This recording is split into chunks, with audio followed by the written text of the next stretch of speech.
Shout outs to everybody in the building. Is Player Talk Radio. I am your gracious host.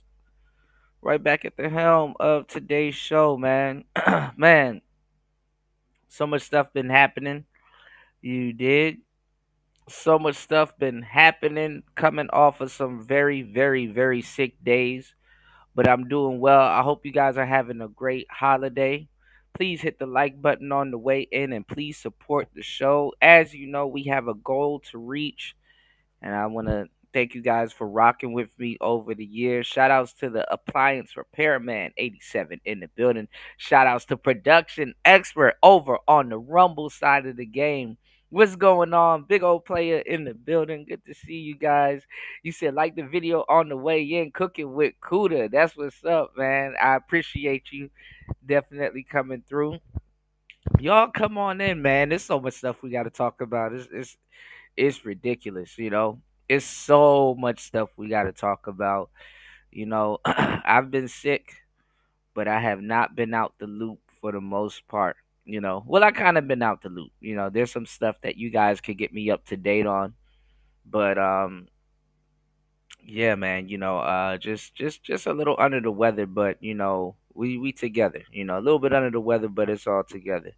You dig? Shout outs to everybody here. So much stuff. So much stuff to to talk about on today's show. We were supposed to get into a little bit of politics on the last show, but I'm not sure what happened. I'm not exactly sure what happened exactly on the last show. With the politics. I know we were supposed to talk a little bit about what Trump was doing. Candace Owens, she going crazy. Um, Charlie Kirk, his wife was like, telling her to slow down or something. You know, I saw something where they were supposed to do like some type of meetup or something. So there's a lot of catching up that we got to do. Um, the space is getting more dumber than ever. People are still talking about winter coming for black women. I'm not gonna lie. Shout out, hey, look, y'all can say what y'all want about black women, but they holding. Somebody lied to y'all, bro, and I've been giving y'all the game and the truth the whole time. They holding they square. So I don't know what winter is supposed to be coming for them.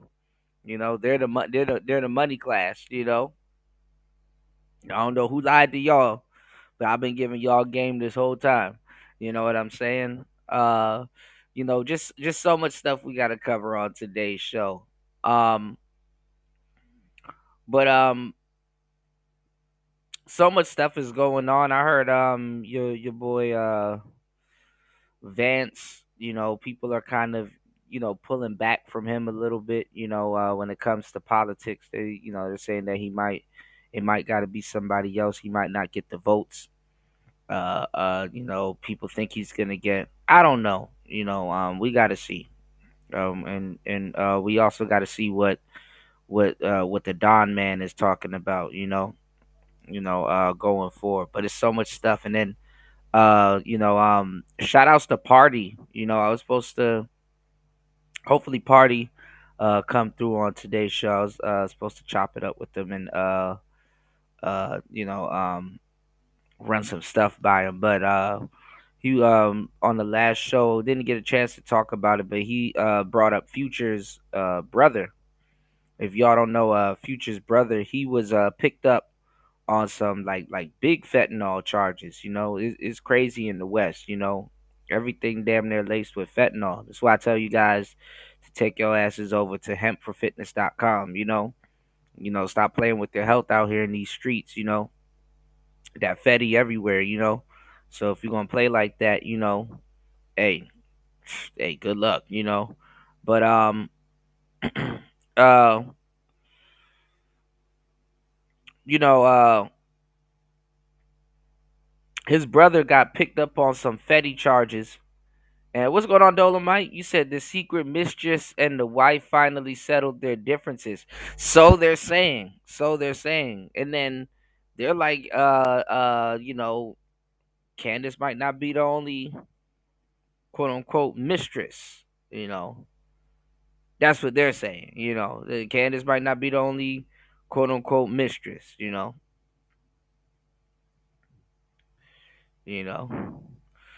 Shout outs to you, bro. Welcome to the show and happy holidays. Happy holidays. You dig? Happy holidays to all the bros in the building.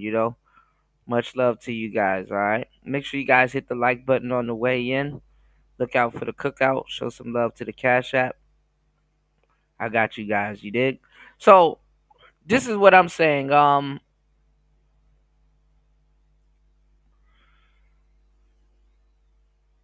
Future's brother, he got picked up on some big fentanyl charges.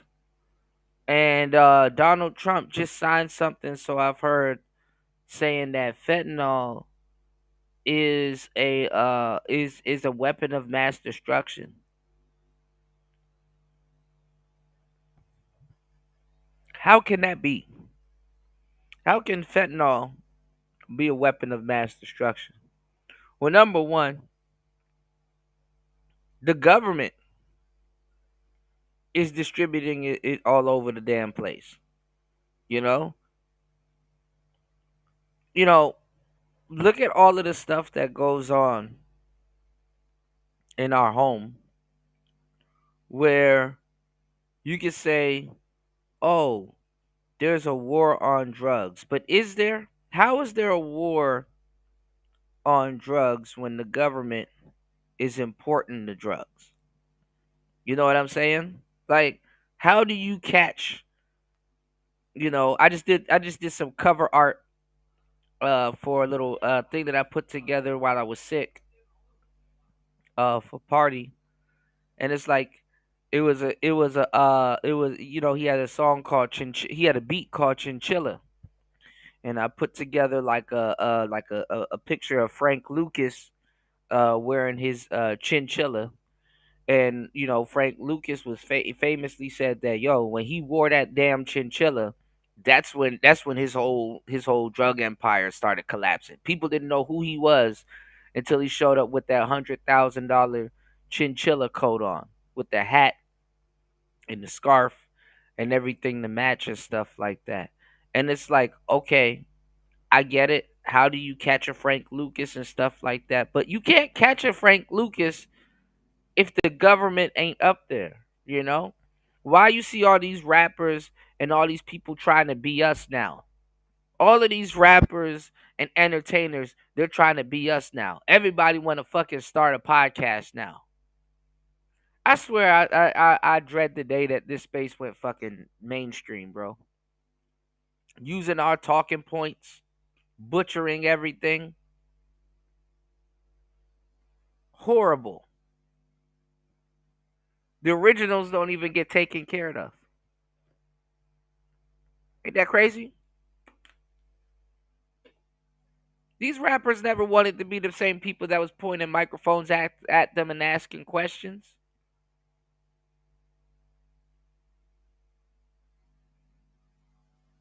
But see, you can't make 1 million in the streets and people, nigga, you cannot make 500K in the streets and people don't know who the hell you are, or you on somebody's radar. You can't. So how is there a war on drugs when the feds are the biggest drug dealers waiting for other drug dealers to come to them or get on the radar?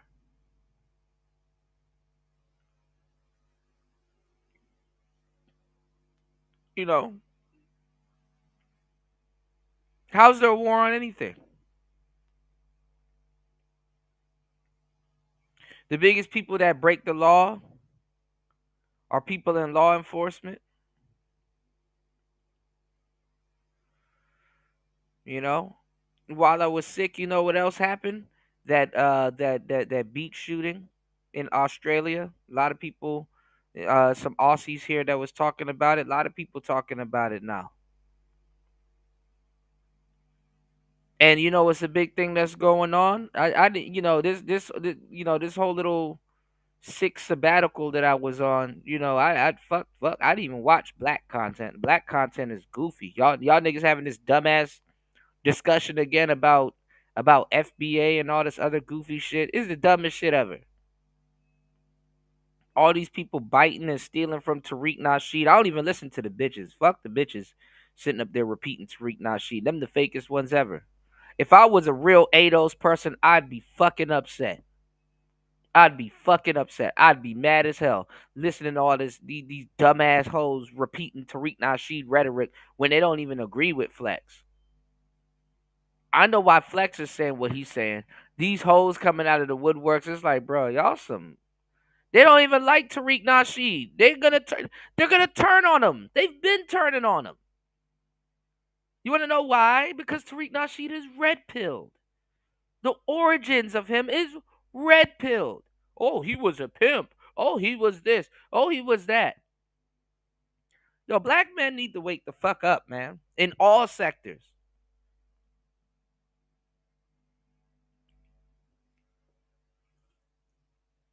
Men go in their own way. All roads lead to women worship. You can't be pro black if you're not worshiping black women. I don't know why we still it's 2025, dog. We supposed to all the game and all the real shit that I put out and gave to brothers, bro. Unappreciated, unsupported damn near, except for the real ones. And we're still going through this whole women worship trope in 2025. Black men need they ass whipped at this point. Not by no slave masters, by other black men that know better. We're gonna get into it. This is a lot of stuff we're gonna cover on today's show. I'm gonna show y'all some footage. Everybody's going in on it. They talking about the female cops over there in Australia, how they froze up. I can't even lie. I'm not even gonna go in on them young ladies neither too, because I ain't gonna lie. You see somebody bold enough to pull out a fucking AR-15 and just start hosing niggas down with that shit. You probably, I'd probably freeze up too. You know, before I turn into John Wick, I'd probably freeze up too, y'all. You said I didn't know that she went and got married to her husband quick after Charlie Kirk got married. Oh, that's interesting. That's interesting. I didn't know that, Dolly.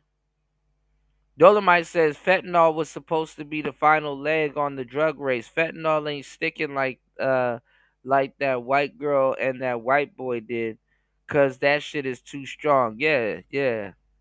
That shit is supposed to be like ether, you know? That shit is supposed to be like ether. You did.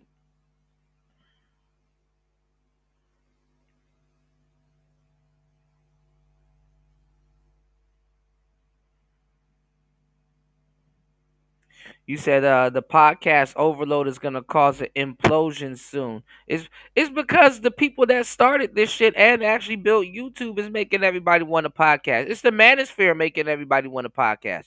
Everybody want to have a damn show and they want to use manosphere talking points, even if they start off with a goofy ass sports show. They want to be us. They can't find nothing original, you know.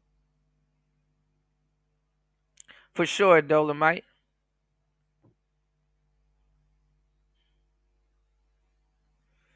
The pro black money been dying up, and I don't even blame Flex. I don't even blame Flex on doing a money grab before he bounced. I saw Sonetta getting into it with Tazariak the other day, and now all of a sudden Sonetta is FBA too. It's like, bro, y'all niggas, bro, we're the real FBA people, bro. Like I talk to real FBA people offline. Like, where are the real FBA people? I don't want to talk to this stupid shit. Y'all niggas don't even have a fucking blockchain to say, okay, this person's FBA, this person's not. This person is, you know, legit, this person is not. Y'all talking to nothing but tethers, bro. And as somebody that's actually served and really made a mark and and really helped the black community, what's going on, UFO? I'm fucking upset.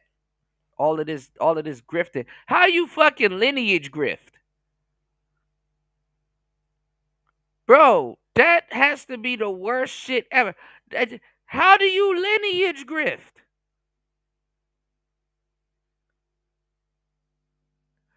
Bro, you have to understand. These are people that came to you as another lineage and was feeding you history and was super rooted and for sure in their history. Yo, I'm a Hebrew Israelite. I'm a Hebrew walking around with the ox and all the other stuff and blah blah blah. And then now you fast forward to 2025. Now they're indigenous Americans.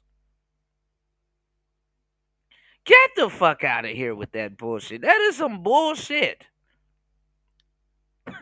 And people are listening to them. People that's been following, they grift right along with them. Man, I'm an indigenous American too now, man. You were so for sure on your lineage and your roots and your ancestors and where you came from, and now you're this.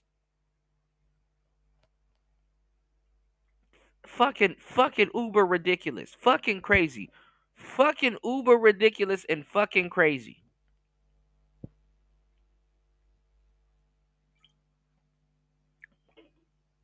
Make another group of people look dumb. That you're not even a part of. I don't want to hear no more shit. I don't want to hear it no more. I don't want to hear it no more. And I fucks with Flex, but like there's a lot of interviews that's floating around here now, and Flex is kind of looking crazy. And I don't know, I don't know if it's the people that he's serving right now, and all this other stuff. But all these people that y'all are listening to, shout outs to Freezy. He had an interview with that goofy Venus chick that was running around using nothing but Tariq. Like I hate to hear people use Tariq Nasheed talking points because I'm not gonna lie. Like people used to go in on me back in the day, for being a part of the Flex Camp. You know what I'm saying? People used to make fun of Tariq Nasheed and the people that listen to him. And these are the same people now that they don't have people to grift to, and all the people that they would have grifted to, now they look and sound stupid. Now they're part of the Tariq Nasheed flex camp. You know what I'm saying? Fake ass people, people that they never went to a hidden color screening. Even even I'm not even gonna lie. Even the integrity of hidden colors with this FBA stuff, the FBA politics that y'all seeing going right now, even the integrity of Hidden Colors is being called into play. Cause Hidden Colors had y'all thinking y'all were a different race of people.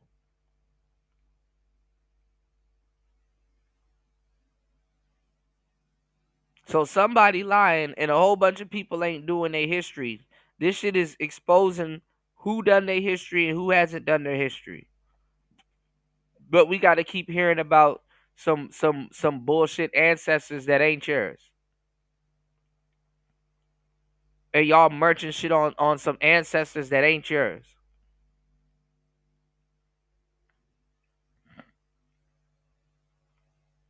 That's the part that y'all this is the part of the story a lot of niggas ain't prepared for. Imagine you're the ultimate tether that you're trying to call other people. That's some sick ass shit. That's some diabolical ass shit. Aside from anybody analyzing what you just did, how do you just comfortably race grift like that?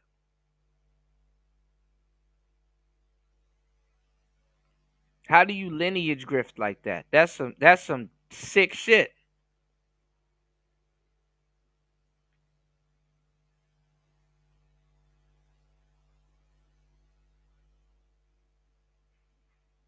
And it wouldn't be as bad if that's if it wouldn't be as bad if it wasn't the conversation that motherfuckers is trying to have. Like the motherfuckers that's trying to have the conversation ain't ready to have that damn conversation. And then and then this is the part that fucks me up. Why the fuck would I listen to you when I could just go listen to Tariq? Who's gonna be saying the same shit, by the way? Like niggas been saying the same shit for years and stuff like that. Like I'm gonna tell you how that this is why I was I'm like I said you know what, let me go see what the because now the white manosphere is kicking shit. The white manosphere has actually reemerged and now they're kicking shit to a certain degree because it's a couple of things going on that we're gonna talk about and I'm gonna show y'all too. But um you know the black manosphere back on some bullshit as always, and now it's the white manosphere. It's the shift. White manosphere kicking shit. Um, all of those live streams are gonna go the same. You're gonna hear a live stream, and it's all gonna go the same if you know your history. You're just gonna hear a live stream about people talking about some. Oh, why is it a bad thing when we rep our lineage? Why is it a bad thing when why are they trying to like who is they? Like the space is taking on the patina of a scorned hoe. If you run the culture and you're running the culture and stuff like that, can't nobody quote unquote let you do anything. Foreigners are not coming to America stopping motherfuckers from repping their lineage. They're not. Foreigners are not coming to America saying, "Hey man, you can't, hey man, you can't do this." You can't say people are too busy copying you and stopping you at the same time. That doesn't work. And then the shit just gets into like a name calling just it like it really goes nowhere. There's like really no productivity. Like it gets into a oh, I'm just gonna make fun of people that's obviously foreign contest. It gets into some goofy shit. And then when you let the women speak, oh, then it really get into some goofy shit. Y'all not even letting the right women talk. Nobody is stopping nobody from doing shit.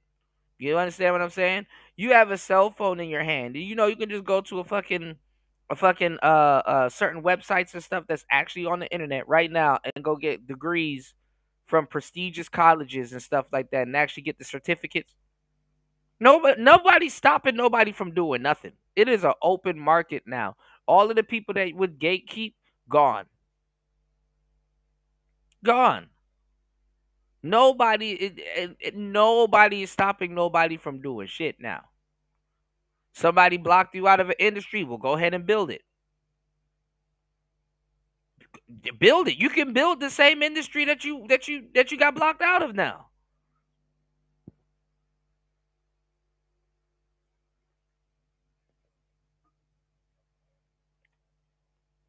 Australia is worse than the U.S. with misandry took over. Yeah, yeah, a lot of stuff is going on. Even in the U.K. now, if you disagree with women, they're trying to make that against the law. And actually, some people are are getting they getting schooled. They getting they getting these motherfuckers are late on feminism. Turns out all the game I've been giving y'all has been super accurate. Turns out I still gotta work like a dog and give y'all more accurate information. I know these streets was boring as hell when I didn't go live. Y'all listening to some foolery.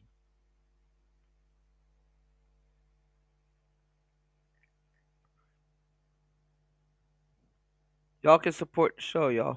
Let me give y'all the game. Stop supporting foolery.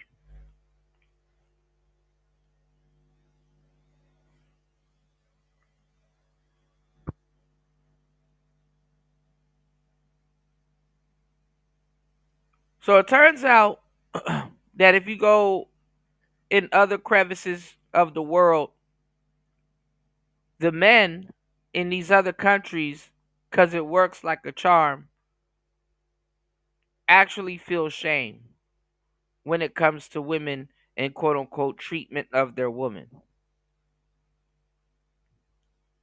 One thing I will say about history and feminism and all that other stupid shit that's going on in the world today is that you can make a group of people that never did shit to anybody feel bad about another group of people that did shit to other people.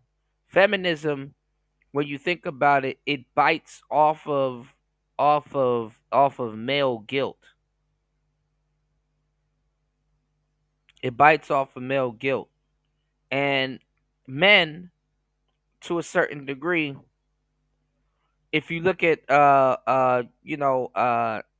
not necessarily patriarchy, but if you look at like technology and stuff like that in society and things, like for example, humans are animals. People will get mad at you when you call humans animals when humans are fucking animals. We're animals, right? But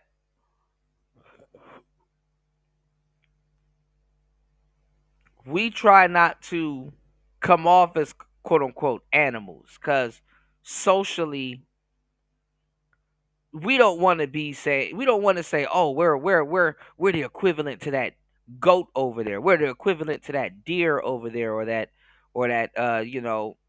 but we're animals. We're animals viscerally.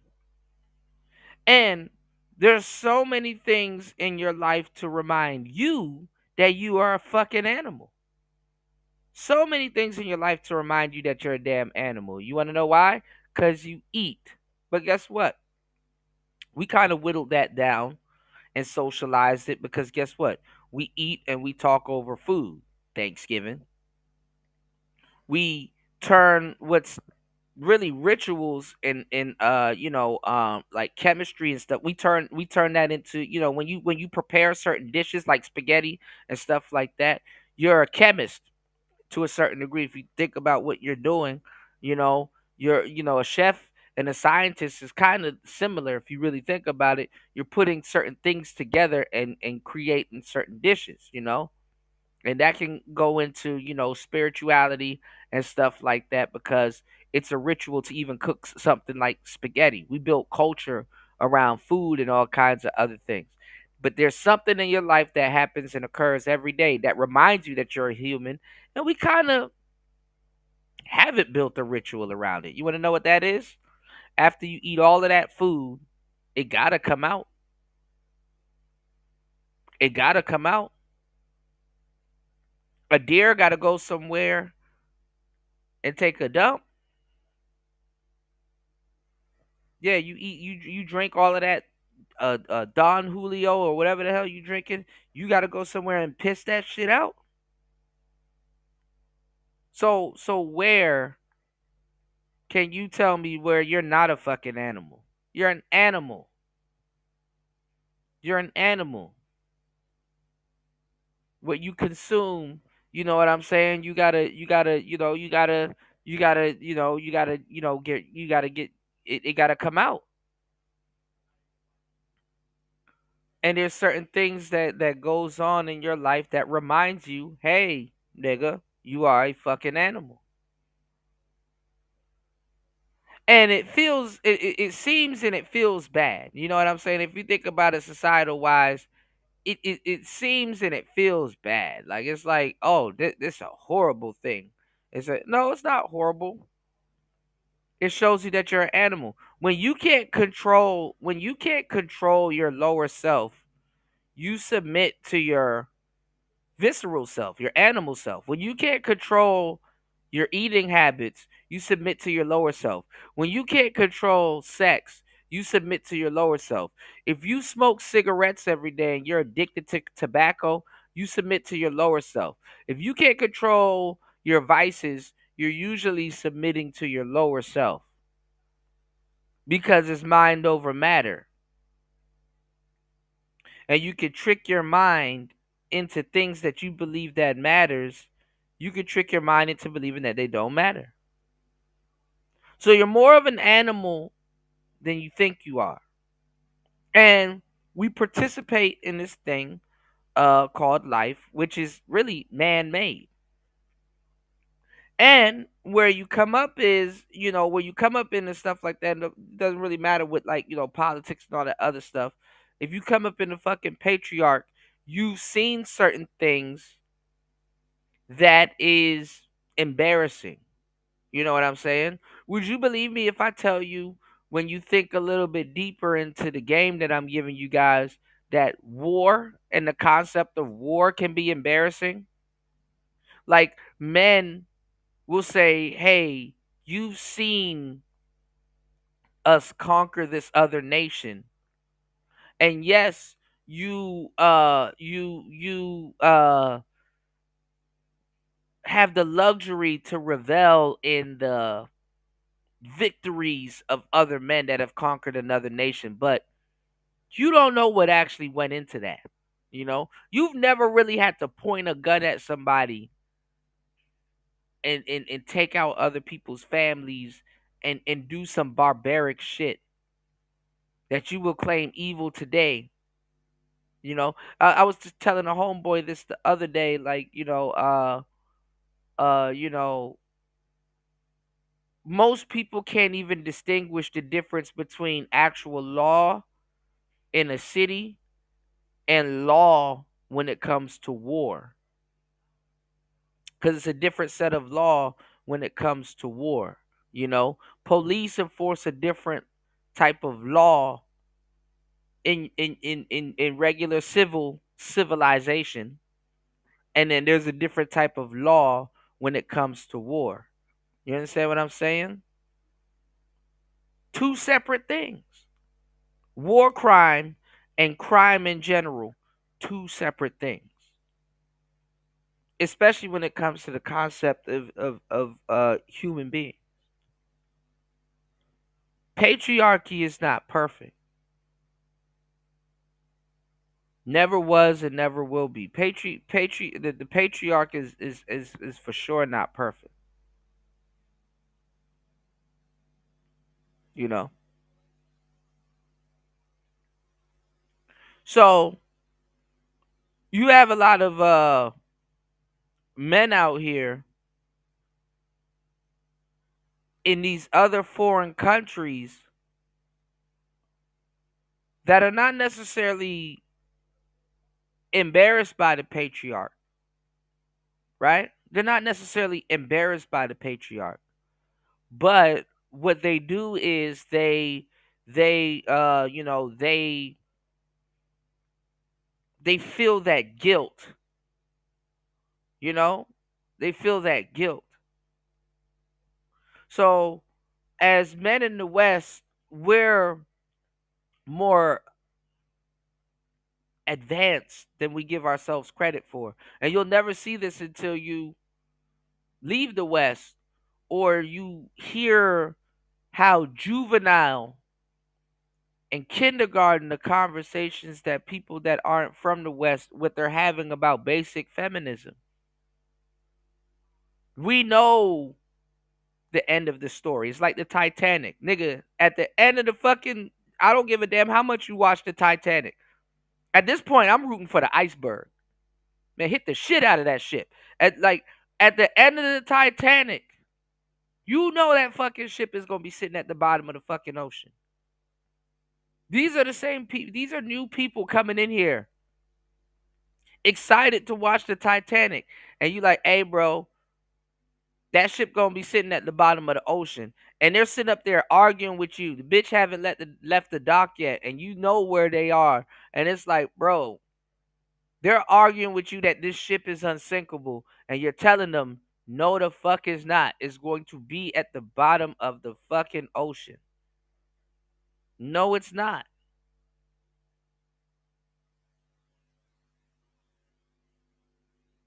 It's like you arguing with Kobe. Don't get in that helicopter, bro. It's over with if you get in that damn helicopter. It's the same shit.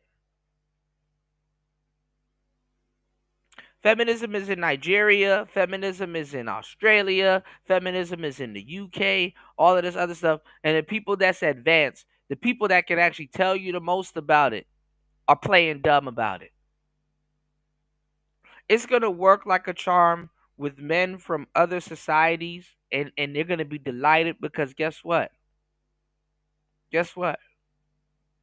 Those men, they feel, they feel guilty.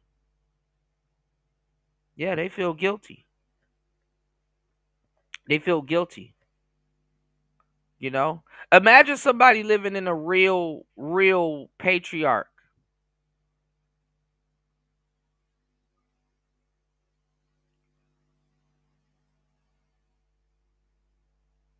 How guilty they would feel because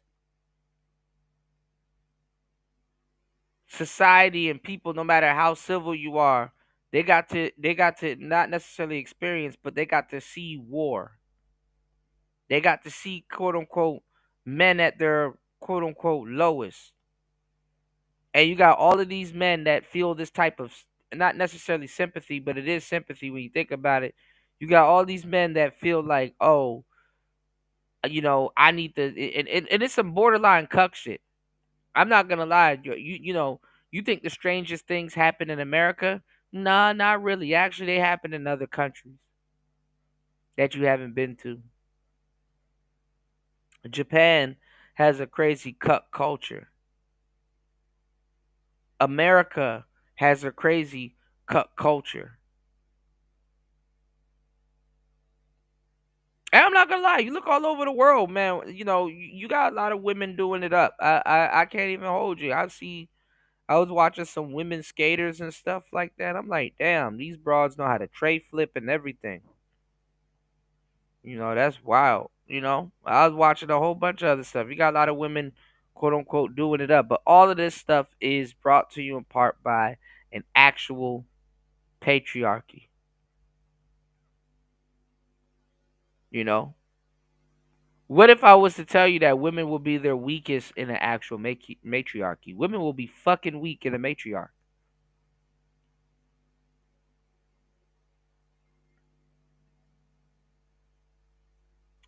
Then you go do your research and you're like, damn, a lot of women that are raised by men are they're stronger. They have more dexterity. They have more, you know, more discipline when they're raised by their fathers, more so than they're raised by the mothers. I remember back in the day, I got cursed out by a lot of people in the quote unquote black community for telling niggas that, hey, bro, black fathers need to take the household back.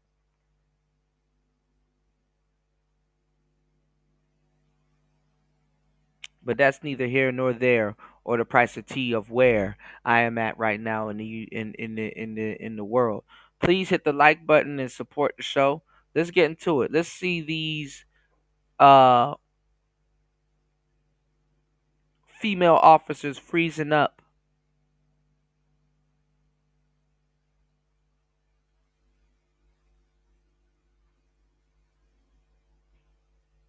on the beach with mass shooters. And it's crazy because you could tell they probably put them on the beach because they don't think shit like this will happen in on the beach. So they're like, oh, that these female cops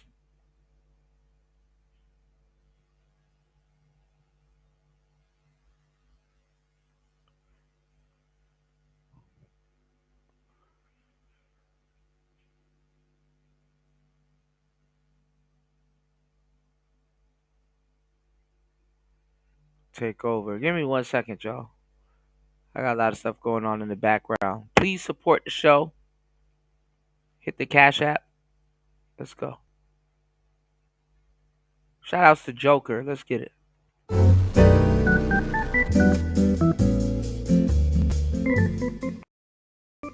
Good morning, good evening, good afternoon, everybody. Welcome to the program, no matter where in the world you are today.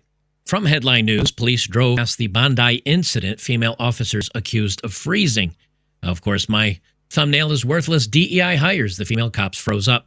There's a lot of speculation as to what happened in Sydney at Bondi Beach, and there's a lot of images that are coming out, and some people have come out and said, no, these women are actually heroes. They did the right thing, and you'd probably be cowering behind a vehicle too if you showed up to an incident like this where they had long arms and you had a sidearm because of the extreme advantage extreme advantage they have and the extreme disadvantage you have. But Now, unless they have on tactical gear,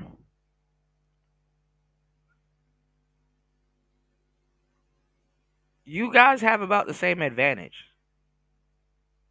If they're, especially if they're not pointed, if you don't see them and those guns are not pointed towards you, you guys have about the same advantage.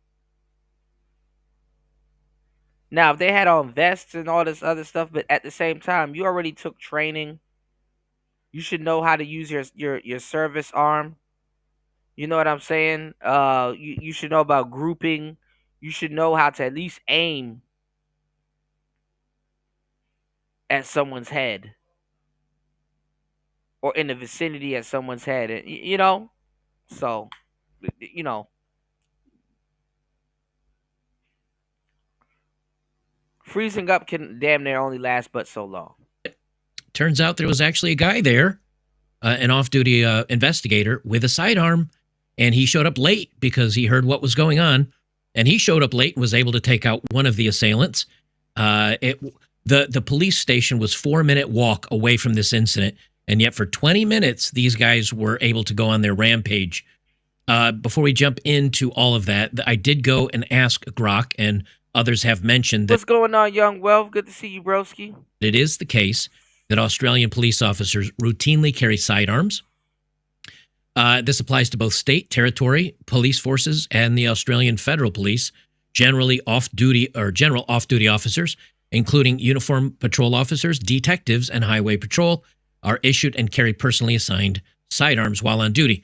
And it was one of those guys that actually ended up taking them out.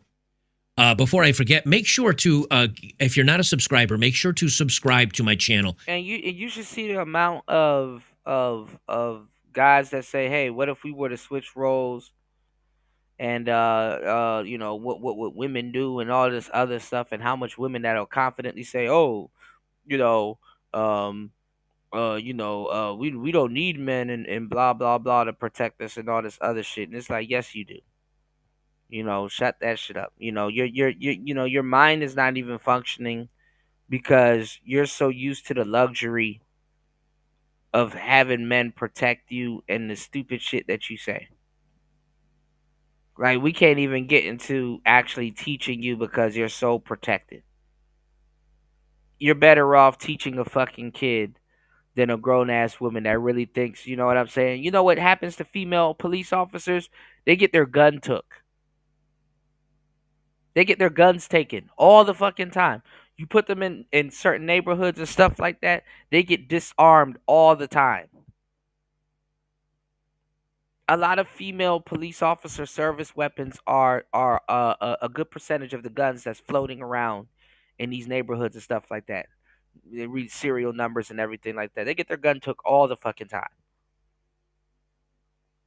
There's even movies famously making fun of this situation because they don't move with their they don't move with their head on the on a swivel like men do. They don't think it will happen to them, and it happens to them all the time. And the funny part is that a lot of them, they go into the force and they get taught to and lectured about this shit, and they still don't think it can happen to them, and it happens to them. Them specifically, they get disarmed. Now, granted, it doesn't necessarily get used against them. It's not like these people are taking their firearms and like, oh, pointing it back at them. Is that no? They're literally just taking their firearms.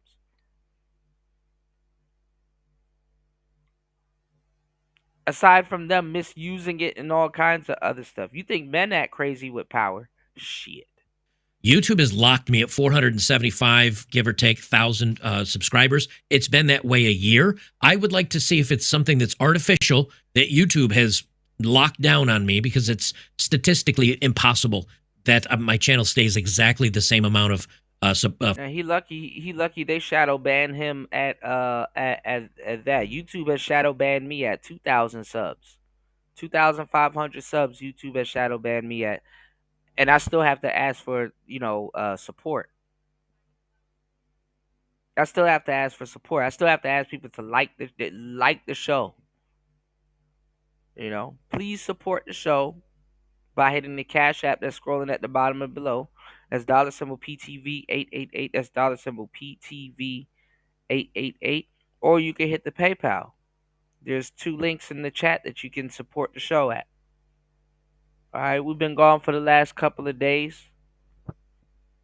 Under the weather, sick, but I'm still here, and I got a lot of stuff coming for you guys, some pre-records and everything. Please support the show. Let's get it. Followers or subscribers for a year. If you would, if you're not a subscriber, please subscribe just for a little while. Let's see if we can bump this up a little bit. I want to see if YouTube then readjusts it back down again, or if we can somehow accelerate out of this weird false 475 number that I've been at for the last. They got all of us locked up. This is why I need you guys to please support the show. Let's go. Few years. I think they're messing with me. I want to keep growing the channel and getting the message out to more young men. So if you could please subscribe, I'd appreciate that, so we can see if YouTube's messing with us a little bit. But these pictures have been going viral during the incident. These are stills from people that had video cameras rolling. They were in safe places, in buildings, apartments, and businesses nearby. And they filmed the incident, and they were able to zoom in, and they froze on this female officer hiding behind a vehicle. Now, again, it's very easy to say, well, if you were in this situation, but the truth was, I was a law enforcement officer in the Air Force. We didn't have an exact situation like this, but yes, you're trained to take cover, and then during reloading or swapping magazines or whatever they're doing, you make a tactical move to either take the shot or move in close enough where you can get in position, so the moment that they look away or they're looking, through a scope past you, you have the opportunity to move in and take them out. We're literally trained on this in the military. And you've got this photo that's going around where she's not peeking out from behind the vehicle. She's not looking for a tactical advantage. Cover. She's just hiding for 20 minutes, apparently. She's just taking cover. I used to date a couple of women that did security and stuff like that. I'm like, girl, you got long nails and all kinds of stuff. If you ever seen a fat security guard? We used to make fun. No, we used to listen. We used to go to the mall and go pick up women and stuff like that. We used to always have a joke with the fat security guard. Cause like, man, if some shit pop off, who the hell is this person gonna protect themselves like shit?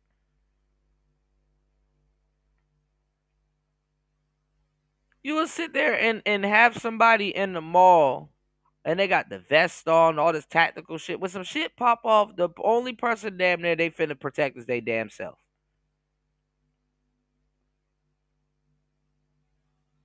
And listen, I don't blame them. Because you got people that want people to swan dive in front of a bullet for you and shit. Ain't nobody finna swan dive in front of a bullet for you.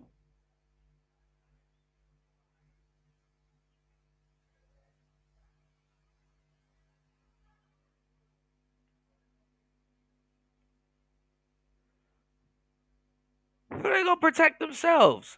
Like, that's like you run up on somebody and you're like, oh my God, I can't believe a woman is being selfish. Yeah.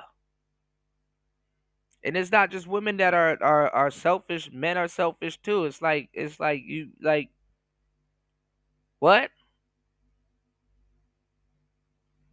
Not too many people. Don't matter how much. Some people don't even matter how much training you put them through. They're not built to fucking have that type of pressure on them. Who are they gonna protect? Themselves. So yeah, that's what's finna happen. You finna run into a bunch of women. That's gonna be like, hey, let me duck behind this car and let somebody else handle this.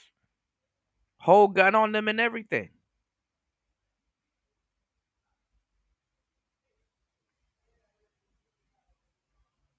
So this is why a lot of times they become not necessarily casualties of war, but they become property. People would rather be property. People would rather be taken care of instead of having to be the one to take a life or do whatever. It don't matter how much guns you give people. Some people just ain't gonna use it. Don't matter how much training they've been through. Some people just ain't gonna use it. This wasn't supposed to be a this wasn't supposed to be service. This was supposed to be a job. It don't even matter how much people are paid. You can pay a person $1 billion, they still wouldn't use a damn gun.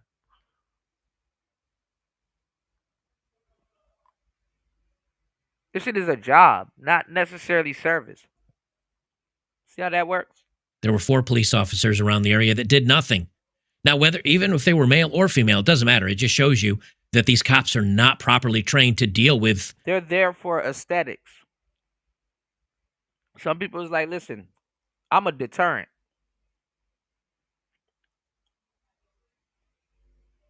You know, I'm not no damn defender. I'm a deterrent. My presence is supposed to stop you from doing shit. But me, personally, I ain't finna stop you from doing shit. You did? A serious threat. Then you've got these women here. This is another viral photo that went around. And, this one, I can't say that these are women that are, anywhere near the fray. Because in reality, Paul Joseph Watson talked about this, and he plays a clip from Now, it. this is crazy because Australian people are crazy as fuck. Like, real Aussies are crazy as hell. They're like people from Florida turned up to a different level. So this was kind of a little bit off-putting for me too. I'm like, damn. You know. I'm going to let him play his clip, and then I'm going to actually argue with his point, although I usually do agree with Paul on most things. At one point, a brave local disarmed one of the attackers. Oh! Now, for those of you just listening, a gentleman waited until the guy was facing away from him, just like the cops should have, and wasn't paying attention. He went up, grabbed him around the neck, and wrestled the long arm away from him. Hero, without a doubt. But should he have taken him out there and then? Because the terrorist walked away, picked up another gun, and continued the shooting. Why didn't the police take him out when he was unarmed? The authority. That's the whole question. That's the $1 million question that he asks. If the police were there, which again, this is 4 minutes away from the police station at Bondi, so you could have gotten the call. You might even be able to hear some of the rounds going off if you were outside. When this incident happened, where were the police? Where were the police? Supposedly 4 officers were there for 20 minutes. So anyway, this guy that's on the ground, now I guess he's a Syrian migrant. He didn't know how to use a long arm, and so he didn't do anything with it. And the guy on the ground, the guy... Now, you're dumb as hell for shooting a fucking rifle like that. And your back isn't against the wall where somebody can actually walk up on you from behind. That can hear your gun. Like, how dumb can you get? Think about that. Your back ain't even covered, and you up there shooting a loud ass pistol that's gonna give away your damn position. That has been shooting all these people. He got up and managed to grab another weapon and continue. I guess he had a sidearm on him. So because the police didn't respond and didn't do anything, he was able to get up, go away, pick up another long-range hole puncher, and continue his assault on people. Now, we know that speculation doesn't do any good, but we also know the reason why so many people must speculate, the reason why so many people must come to their own conclusion is because lead investigations and the city council and the police force and the police chiefs and whoever they have else in charge, they never hold anybody responsible. You never hear about anybody getting in trouble or getting written up or getting demoted or getting fired because they messed up. We don't do accountability anymore. And so we have no choice but to come up with our own guesses as to what happened because no one's held accountable. We're never told what's happened.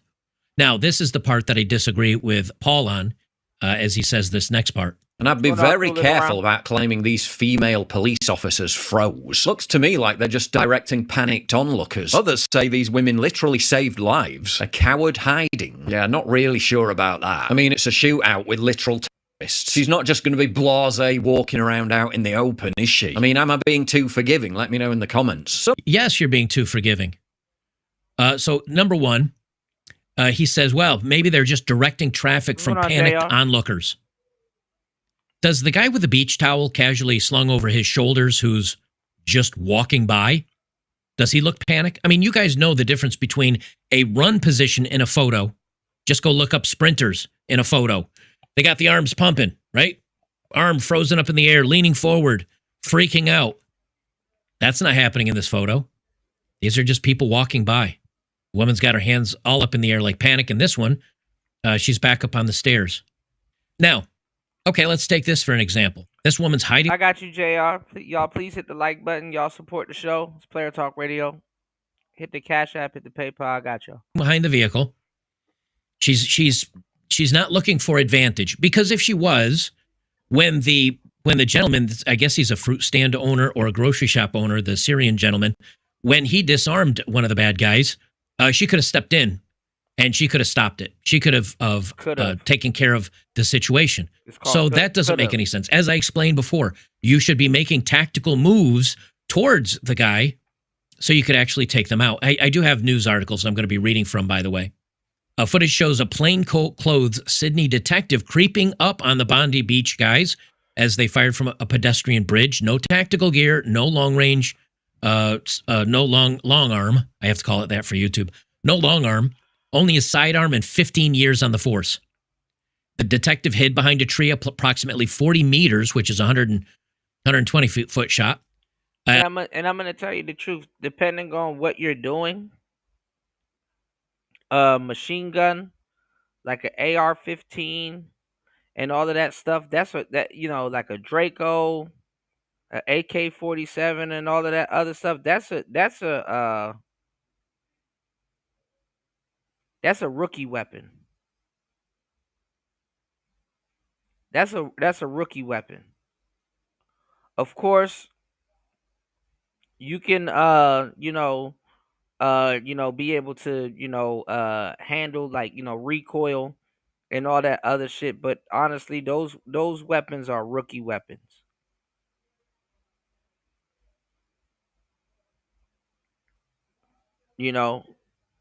If you know what you're talking about, you know damn well somebody with like a 9mm that knows what the hell they doing. You understand what I'm saying? That shit don't mean nothing.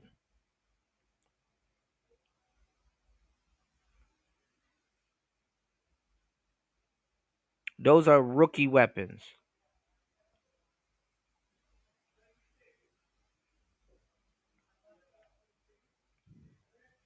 All right, let's go. From the 50-year-old and the 24-year-old, from that distance, with a sidearm, he ended the father. And I won't show the video. It's kind of boring, but it just shows him like quietly moving up behind a tree, waiting for the opportunity where the guy was reloading, and bang, bang, bang, and took him down. Why didn't she do that?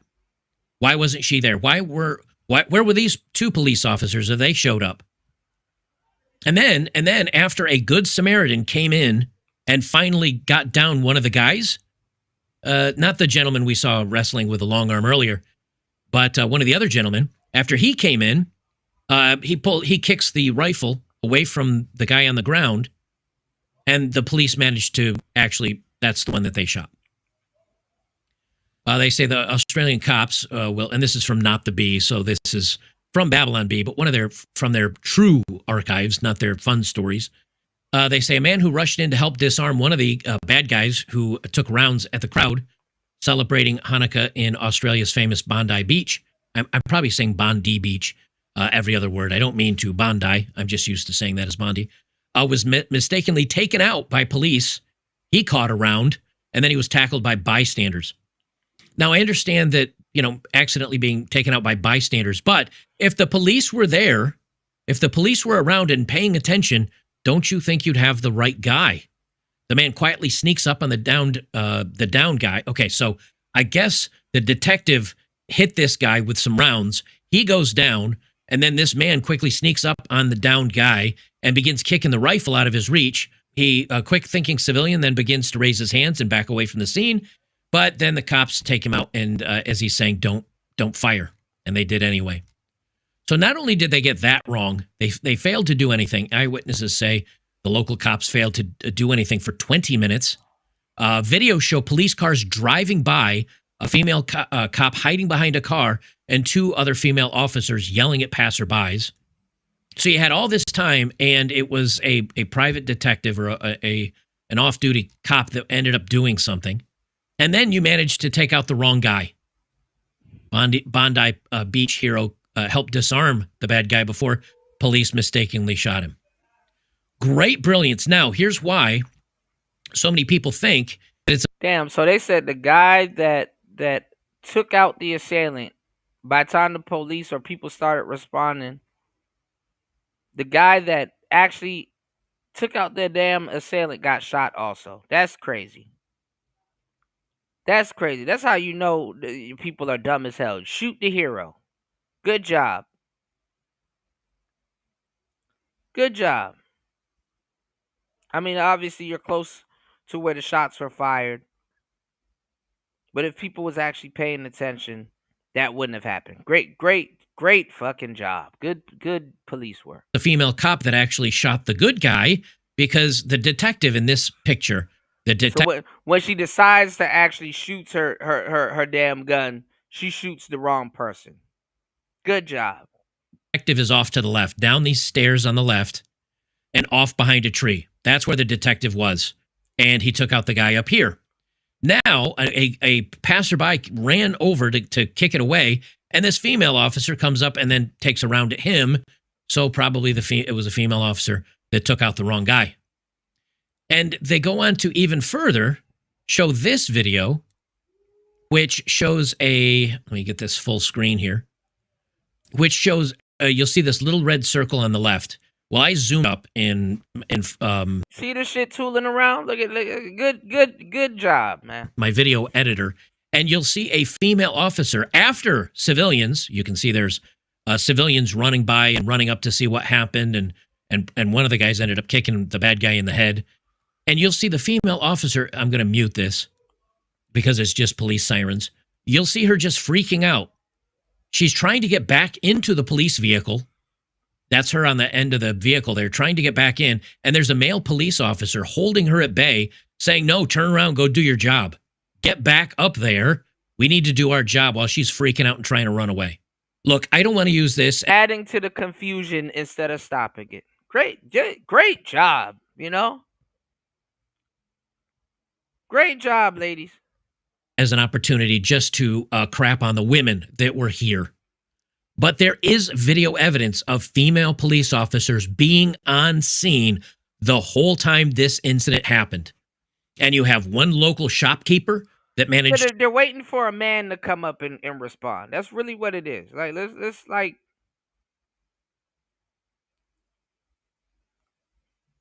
You can listen to dumbasses on the internet for the internet's sake. But they're waiting for a man to come up and do something. They didn't believe that they would have to actually use their gun and all that other... Like, come on now.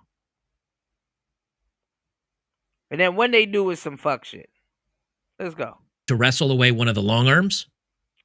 Where were the female cops? Now, granted, maybe the female police officers wouldn't go up and wrestle it away from him. And that's crazy because they were more in it before the men showed up. They were more in the position to save other people's lives.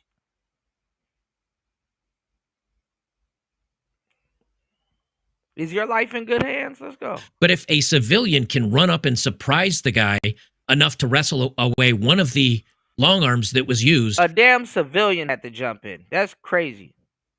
Couldn't a female cop that have been there use that opportunity to use her sidearm Obviously. to take him out? Obviously. After it was wrestled away, where were the male or female police officers? Because this had been going on for 20 minutes, and there's a police office 4-minute walk. Why were there police cars going by? Why didn't they have their windows down so they could hear what was happening? So they could hear the reports, how close they were. You know, Bondi Beach is not that big. You could have, in 20 minutes, if you're in relatively good health, you can run 3 to 4 miles. So why didn't they park their vehicle and just listen and run up? They did nothing. This is a complete failure by the entire force, police force. But there is video evidence of 2 or 3 officers, female officers, being there. And they did nothing but cower. And so because now you have to worry about DEI, and you have to worry about hiring females, and you have to worry about making sure pronouns are correct in emails that you send in interdepartment emails. Now you're not focusing on the real things, which is police work, tactics, actually stopping crime. There was this and I'm seeing it also too.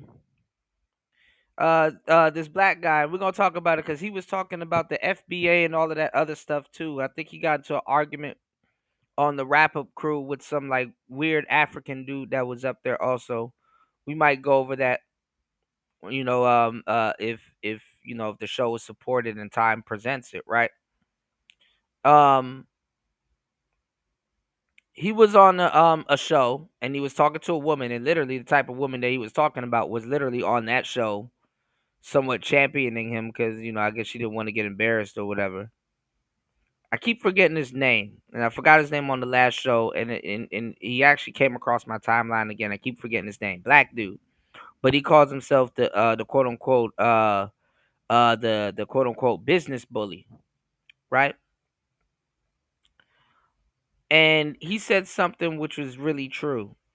You know, the business sector, right, of a lot of spaces and stuff like that, that's like it's overran by women.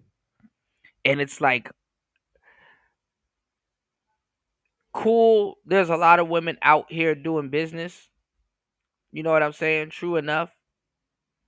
But it's like it's bullshit.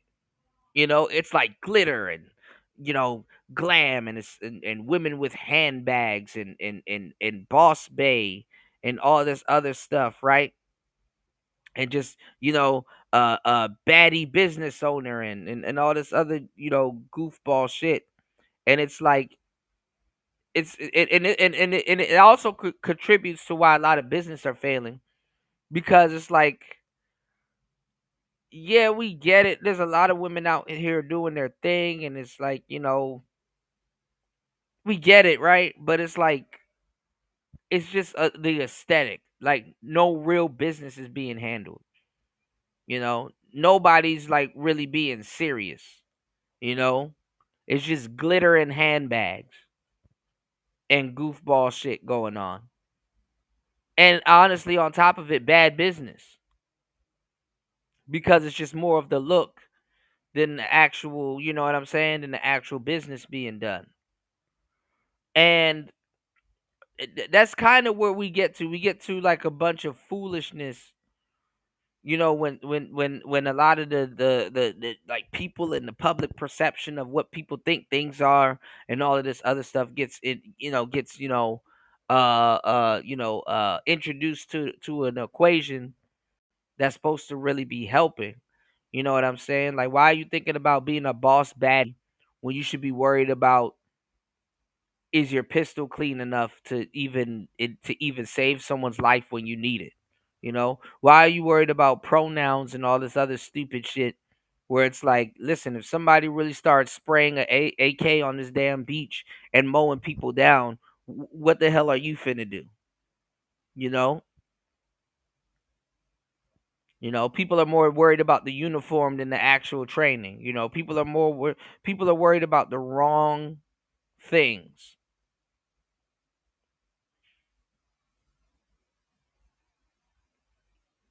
And the fucked up part behind it is that I sound ignorant and fucked up until somebody's life that you give a damn about gets took. Ain't that crazy? Don't I just sound like an ignorant prick until somebody that you like life get took? Let's go. You know, they're too busy. Now, maybe this isn't the case in Australia, but it certainly was during COVID when they were taking people off to special buildings that were ostracized from everybody else to put you in a type of internment camp or confinement camp. Not even somebody that you like, somebody that you care about. My bad. The police certainly didn't have any problems doing that. They're very good at doing that, but they're not very good at taking out bad guys. So whether you want to say, well, it was actually the women that were at fault, it was actually, well, the men and women. Well, this is what happens when you hire people that aren't based on their skill and ability. This is what happens when you mismanage your training dollars and your training time and have people focusing on the wrong thing. Because I'll tell you what, there are images of these exact female officers that people have found where they're standing, smiling, and getting their picture taken and at an LGHD TV parade. Yeah, Maybe this entire police force don't should give a have spent damn. more time. It's the aesthetic. I'm a baddie hottie cop that's just standing on the beach. Take a picture. As a matter of fact, while I should be protecting y'all, I'm gonna be somewhere on the side of the beach doing TikToks. Cause y'all know what time it is. I'm about to be somewhere doing TikToks. Let's go. Actually realizing and understanding that they're an actual real police force that has to know how to protect citizens, especially since Australians do not have the right to defend themselves like Americans do. Here, ironically, if 1 out of 10 or 1 out of 20 or 1 out of 30 people had a sidearm like we are allowed to carry here, at least in Tennessee, any one of them, a good guy with a weapon, could have gone up and stopped this.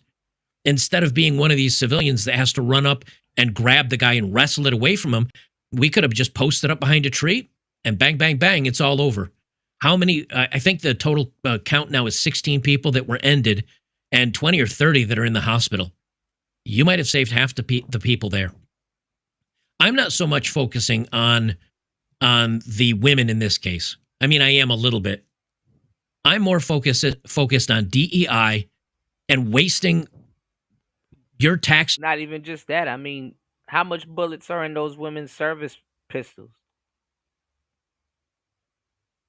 Every single one of those bullets is a life that could have been saved. My bad. Dollars, Australians, on training people on the wrong things, not having a police force that is properly trained, having them worry about the wrong issues. And then when something like this happens, it turns into a massacre, and it's horrible. I feel for you Australians. I'm sorry this happened to you. Right. I'm sorry it happened to the communities that involved. But again, when you bring in politicians that continue to take away your rights, take away your means of defense, take away ways that you can maybe protect yourselves on your own, and then keep bringing in people into the country that continually do this, and those people stay in power and end up taking away more rights away from you because, of course, now the council and these people are saying, well, we have to do more to take away your freedoms to defend yourselves. We need to do more to make it harder to get a sidearm or a long arm. We need to do more. And also, this is an extreme right-wing attack. You know, you just understand that this has become an opportunity for them to put their boot down even harder on your face. I don't know what you do, man, but I hope you guys can find your way out of this. But either way, this is embarrassing for everybody involved. But because there are pictures and videos of women freezing and cowering, it certainly doesn't do a long way to show that these women are heroes. Guys, if you like my work, make sure to join me over on betterbachelor.locals.com. Links are down below. That shit is sad, man. That shit is sad. Cause now they're in the stages where they have to get together and figure that shit out now.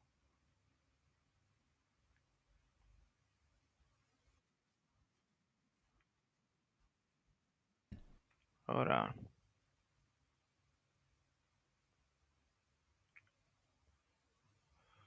Give me 1 second, guys. Tulin Round says Australians look down on us because they thought they solved their problem and just right. There's a lot of nations that look down on Americans.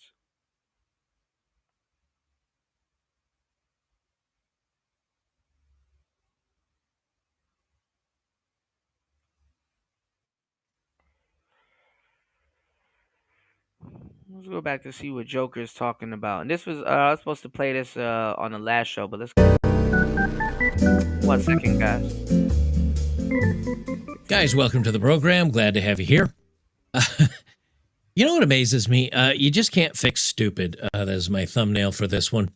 What amazes me is how many stories I have to look at every day that say Andrew Tate and the manosphere and toxic masculinity and the patriarchy and all the evil things that have anything to do with men. Yet, when you've got a woman like this that is literally now facing 15 years in jail after being detained over the Bang Bus stunt in Bali. This is spicy content creator Bonnie Blue. The only people I ever hear talking about her and women that are on OnlyFools and women that are putting themselves out there to do all the things for money, the only people that really talk about this is men. Of course, that includes red pill content. Men and married women. And not even that many married women. For the most part, it's men calling this stuff out, reading these stories, and saying how gross and awful this is. Where are all the quote-unquote conservative women to push back against trash like this? So Bonnie Blue, if you don't know, Tina Beale, I think her name is, got arrested. something like that. Well, they say her real name in here. Anyway, what's her real name? Tia Billinger, that's what it is. So anyway, she decides to go to a Muslim country, which is, wait for it, conservative, and also, wait for it, very religious. And then she decides to hook up with 15 Australian guys. And the guys have been released. She's still in jail and probably going to be held there at least till January or February. So her holiday season will be spent behind bars in Indonesia. I really do question what kind of world we live in nowadays. I really do. A woman for having This is girls. When I was in school, girls were so afraid to have, like, if a girl hooked up with 2 different guys in high school, maybe 3, she'd make sure to tell those guys, don't tell anybody. I don't want anybody thinking I'm easy or anything like this. And now you have a woman who's out here who's been kicked out of countries, had her visa revoked to various countries. I think it was in Southeast Asia. And now she's arrested to make money doing spicy content, really spicy content. And somehow this isn't a big deal to women. They just don't want to talk about this. I don't know. We let women become anything, and women decided to become gross. And police in Bali are yet to release additional information following the arrest last week of controversial OnlyFools model Bonnie Blue and 17 male tourists, including 15 Australians who have been since released on suspicion of breaching Indonesia's strict anti-spicy content law. Australians, do better. I know you guys listening to me aren't the ones, but still, Australians do better. He was saying this. If prosecuted and found guilty under the law, Blue, whose real name is Tia Billinger, and who gained fame for hooking up with 1,057 dudes in 12 hours in a documentary about her career, faces up to 15 years imprisonment in Indonesia and fines up to 6 billion rupiah, or rupiah? Rupees. I guess rupee? I don't know. Approximately $541,000, which are the maximum penalties. I hope, please, Indonesia, give her at least a couple years. Seriously. No, give her just long enough. How old is she anyway? 20? She's 20-something, right? Hold her in jail just long enough where she hits the age that no one wants to watch her content anymore, and we've had enough time to make AI make this kind of content where it looks realistic enough that people will stop paying for this crap. You want to talk about what destroys societies? It's not the patriarchy. It's not men and masculinity.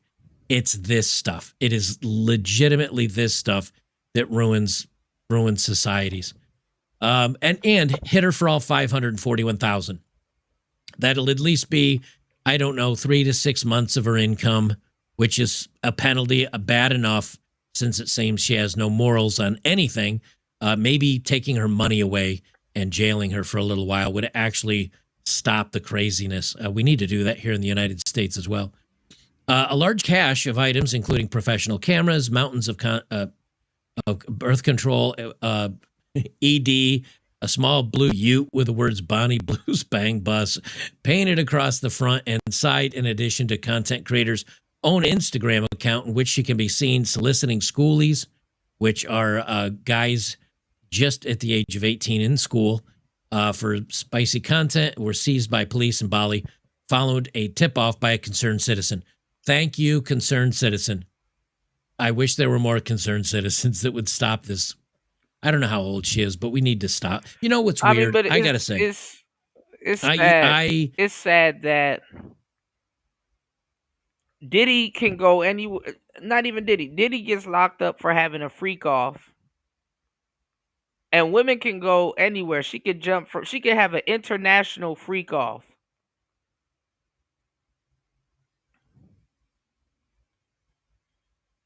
And it has to take someone else to say something. Like, it has to take another country to say something to stop this international freak off that she's holding. And she can announce it too. Hey, I'm about to not fuck a freak off. She about to have a fuck off. Not even a freak off, y'all. A damn. She's hosting a damn fuck off, and nobody says nothing. It's funny. If people ask me, man, y'all hit the like button, support the show. The laughs ain't free, man. Hit the cash app. This woman out here having a damn fuck off. What type of person like politics and like I was small L libertarian. You know, like look, you want to let your freak flag fly. Let me try that again. You want to let your freak flag fly. You do you. I don't really care as long as it doesn't impact other people. But I never thought it would go this far. I never thought things would go this insane to where people are just like, you know what? I don't care anymore. I'm going to do it all. Which is ironically forcing me more to the right. I'm starting to be like, you know, maybe we do need to have morality laws. Maybe we do need to have some activities banned from being done. And I don't want to be that guy. But when people are this crazy and are literally becoming a public nuisance with their vagine and bobs, I think we got to kind of put a stop to it, legitimately. According to Philo Delano, a managing partner at PNB Immigration, a law firm in Jakarta specializing in helping foreigners deal with Indonesian immigration and legal matters. If found guilty, Blue will probably be deported and banned from ever entering Indonesia again, rather than be prosecuted and imprisoned. Please hold her. Please imprison her. She's being detained by the police, which means they can proceed to prosecute her. But in my opinion, this is an invisible hand that requests she be deported. She can still be transferred to the nearest immigration office from where she can be deported from Indonesia. She said, or he said, you know, this type of industry, the spicy content, there's always someone or an organization that controls it to make a profit. So it may not be straightforward for her to be prosecuted in Indonesia, the immigration lawyer explained. Maybe that means there's some palms that can be greased.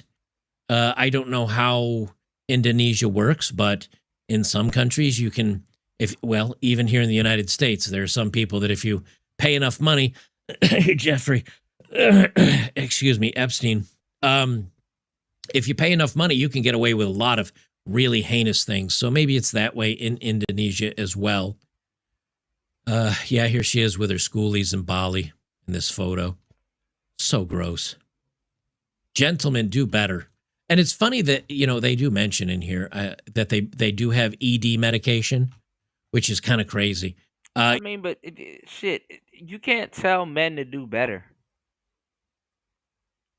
You know, telling men to do better in a society like this is a joke. Especially when a lot of this shit is based around female worship. What's going on, Raven? Good to see you, man. Happy holidays, man.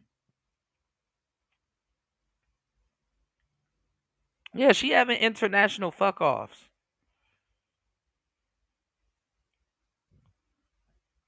You know? But Diddy's a monster. Gotcha. You're filming with a bunch of 18-year-old dudes. How gross are you as a woman? How gross are you that you need to bring ED drugs for the men to be with you because you're that gross? Just stop it. Stop it. And if you remember, they did a documentary on her about the filming of this. The cameraman said it was the grossest thing he'd ever seen, and she was crying afterwards. And then the guy that was doing the interview is like, "Man, I really feel bad for her. Like she's No, but see, they do that. Look, Raven's here. Raven's in the industry. Raven will tell you they'll do that, and then they'll start crying and making themselves feel sad. But like it's like post nut clarity for them. Like once they stop crying and the reality of what they've done kind of like sinks in, they want some more. They can't change it. It's like you've stretched or destroyed something beyond the point that you can't go back, and it's like, okay, well, that's the starting point now. That's the starting point now. You know, they gotta start at that point now. It's like that's not gonna change the fact that she, you know, that you know that's literally what she requires now. Even to her. Yeah, it's fucked up. Yeah, it's bad, but you know, she got to scratch that. Now she got to scratch that. Got to get itched. So she got to take it to the next level. All right. 7 ways of messed up. Perhaps it's the And the crazy part is that you know I'm not gonna say but to a certain degree she knows she's quote unquote even if it's for the wrong reasons. We live in a economy that's driven by fucked up attention, shock attention, and stuff like that. So crazily enough, she's setting records or she's gonna be famous. She's gonna go down somewhere in history. You know, reason she came here in the first place, Delano theorized, because if when something it comes to the book of sluts, you know, I'm the biggest. You know, she trying to be the Sauce Walker of sluts. She trying to be the biggest. bad happened as it has, she could be deported easily. But now that it's all over the media, the authorities might decide to first let the situation calm down and then release her in January or February of next year. He added, it's not the first case in Bali where foreigners have come and been accused of creating Raven. spicy content, Right. and the outcome in each case has depended on the strength of the invisible hand behind the foreigners, which again makes it sound like if it was just a girl doing a one-off, she'd probably be in a lot of trouble. But if there's industry, if she's got enough money, if she's tied in with some of these big corporations, maybe she'll get out. I hope they at least hold her for. And shit, they got to get this shit in before AI comes. Y'all don't understand how shit works. They got to get this shit in before AI comes.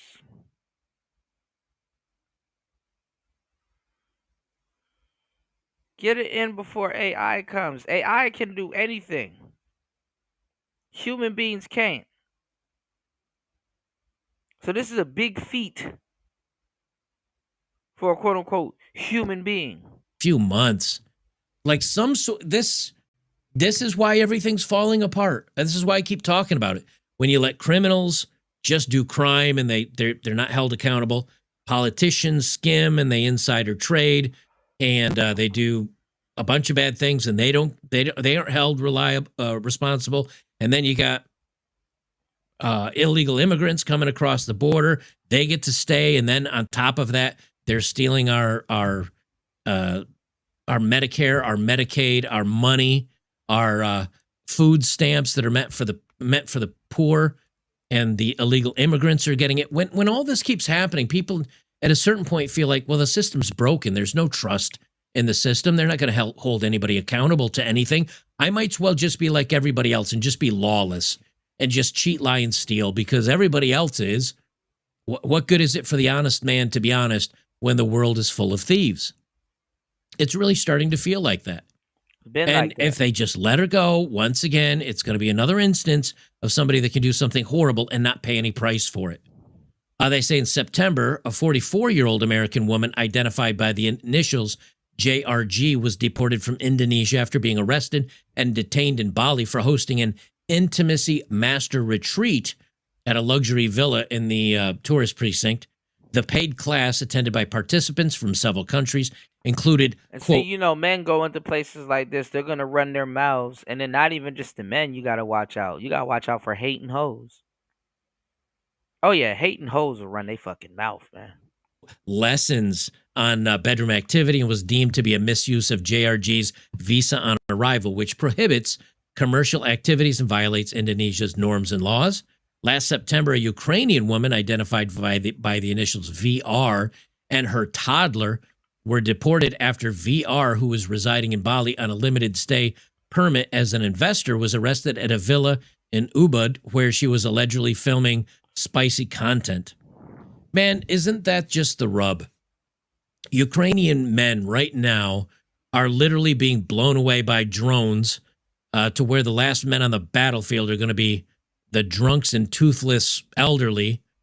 And in the meantime, the girls are rocking off to Bali to get extra money and filming spicy content in another country. Sounds about right. Must be good to be a woman.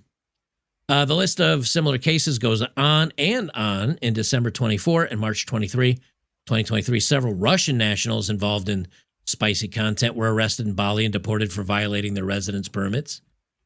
One of the most high-profile cases notice it's all women. It's always women doing this, always women. One of the most high-profile cases took place in May 2022 when Russian yogi influencer Alina Fazlieva and her husband were deported and banned from re-entering Indonesia for 6 months after she posed for spicy photos on Kayu Pitu, a giant 700-year-old tree. A lawyer with Malikat Hakum, international law firm in Bali, said Blue may not simply be deported. In my opinion, as a legal practitioner, any foreign national suspect of violating Law 44 of 2008 concerning this kind of content can be prosecuted in Indonesia. TurnipToldNews.com. This is based on the principles of territoriality, namely that every person who is within the country or territory of Indonesia is obligated to submit to Indonesian law without exception. If proven to have created, displayed, or distributed the content in Indonesia, the perpetrator may be charged with a threat of imprisonment or up to 12 years. Under certain conditions, law enforcement officials may also apply the ITE law, Indonesia's primary legislation, and decency provisions in the criminal code. He explained and added that the police decision could go either way. If the evidence is strong, the case can be prosecuted through the criminal court, but it is considered more appropriate from an administrative standpoint. Yes, then the government may just carry out deportation through the immigration authority.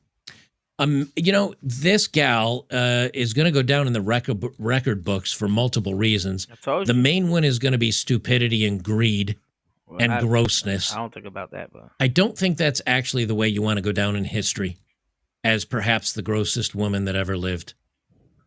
And to be quite frank, stupid. I mean, people don't care. They don't care. I mean, it's like, there's no such thing as good or bad. Attention is attention. Countries does she need to be kicked out of because of this trying to film content? I don't know. What are the comments? And someone else says she'll be crying and begging the State Department intervene for her, and I hope they say no. She knew the rules and flaunted them. Actions have consequences. Do they, though? Do they? This probably is the most upvoted. She's gross and not too bright either. When Indonesia do as the Indonesians do, or when in Indonesia do as the Indonesians do. I remember years ago some kid got caned in Singapore for making graffiti. That was a penalty under law. Not all countries are like the USA where it seems you can flout the law without consequences. I think a public caning would be fine. I'd be down for a public caning just so long as she's fully clothed, because no one wants to see any more of Bonnie Blue, I have a feeling.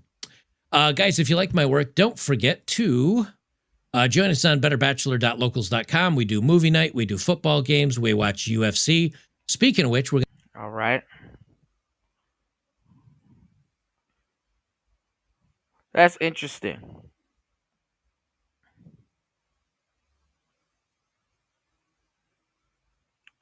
All right, let's get into some of the stuff that we got going on today. Shout outs to the dumper. Let's see what we got here. Look at my rings I'm wearing. Like, this is crazy. This is like an engagement ring for myself. So if he ain't doing better than that, then he ain't coming in my life. He ain't getting this pussy. Hey, he ain't. Do y'all think $100 is a good number on the first date? Yes, no? Yes, no. Why would I not want a man that could provide for me like my dad did? Today we talking about dating budgets. Let's get to it. So I want to see if the ladies are going to agree with you on this. There is no damn dating budgets. If you're spending more than $300 on the date, you're a dumbass. Especially with a stranger. Let's go. And here's the next question for you. How much money does it cost on a first? Honestly, if you're going to, like a high-end date is like $120. And that's a high-end date. With a damn stranger. Date. How much should you spend on a first date? What is the norm now? Yeah, it's the like norm now. $100. $100 is standard. But I just want to say this real quick. Me, my mom, and my dad went to Ruby Tuesdays. We all got rib dinners. The whole tab wasn't even $60. Granted, we don't drink liquor, and I don't be buying my dates no drinks. And that's because I don't drink myself. So the question that I have is, how are y'all running it up to $100? What does the date look like to where you're getting scammed? You're letting these women talk you out of your fucking money. You're getting scammed. $100 is a standard for spending time with this stranger you don't know? Y'all think $100 is a good number on a first date? Yes, no? Yes, no. Let me say this. They saying hell nah, and they about to eat McDoubles after this. Drinks do get expensive. That hurt the heart. So because I myself, first of all, don't throw me under the bus, have been broke before and have been living and working paycheck to paycheck, and everybody else out here has too at some point if you just started in the workforce. I learned how to have, like, you got to have a mouthpiece sometimes, because if you can make a lady laugh, it don't take a lot. Or if you know how to, like, treat her, or if you're, like, interested in her and know how to, like, take care of her aura and her demeanor, like, it don't take a lot. You can giggle your way into some. I done learned that. Like, That's true. that's the truth. Funny niggas get all of us. Yeah. And I'm real funny. And I'm real See? funny. You heard that? See? That means he get all the. Okay, now a moment of honesty. I be trying to tell y'all how much personality weigh, but this is the real thing, man. When we talking about dates and spending money, how much does she actually like you in the first place? That's what it really comes down to, because if it's a requirement that you spend money, she don't like you that much. If you have to spend money to see her, she does not like you that much. According to this article, half of Gen Z is spending no money on dating, not because they don't want relationships, because they literally cannot afford them. And this article talks about how we're in a romance recession, and I think a lot of people feel that in the way they feel about dating right You now. don't even need to fucking afford a relationship. If y'all like being around each other, y'all gonna put y'all head together to make some shit work. Again, you don't need money to get women, but it's stupid and foolish to be around women without money. And I think part of it is money. People cannot afford to date. And I've talked in the past about how we can't afford friendships because it's so expensive to go out. If you don't know what to do, you can't afford to date. If you don't know where to go, you can't afford to date. If you know what to do, you can. If you know where to go, you can. And if it's within whatever you're talking about. do things, and it just feels like every single thing costs money. And so it's been very hard for people to maintain their relationships because of that. So we're seeing a lot of people opting out, not because they don't want connection, but because connection has in many ways been monetized to the point of inaccessibility. I think a lot of people feel like they are kind of almost locked out of the opportunity to date because they don't feel like they can afford that. And in a lot of my newsletter articles, I talk a lot about what happens when things become too expensive, how that reshapes culture and reshapes how we relate to one another. And obviously dating typically costs money. That's kind of been a fact for a while. But I think what's changed is the kind of disappearance of affordable spaces, third spaces, where you could meet somebody organically or go on a date organically and it wouldn't cost like $100 for dinner. Nigga, you can meet somebody at the library.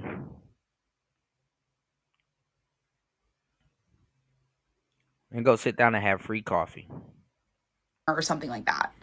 And on top of this, we have dating apps that are really pushing you to pay for a higher subscription tier, which is just a part of like the idea of monetizing connection. And very similar trends are happening in like friendship circles as well. And all of this just leads to people being more isolated, which creates more economic pressure because loneliness is expensive. It often leads to people spending more, which makes connection less affordable. And so I think we're just seeing this like death spiral of the financialization of our social lives, right? Like connection costs money. People without money are becoming more isolated. Isolation creates mental health problems. Mental health problems can reduce your earning capacity, and then less earning capacity means less connection. And a lot of the very fundamental aspects of being human in today's society are becoming luxury goods that are only available to people that can afford them. So we put that there to set the foundation for the rest of the video so that you understand that, And then this is dumb. This is dumb because you're just talking about a place to facilitate a date. Y'all are talking, y'all have been doing this for the longest time. And then want to talk to somebody like me about some fucking game. This is just the place y'all gonna sit down and say stupid shit to each other back and forth. We're not even talking about what the hell you're gonna be doing. What the hell y'all gonna be talking about?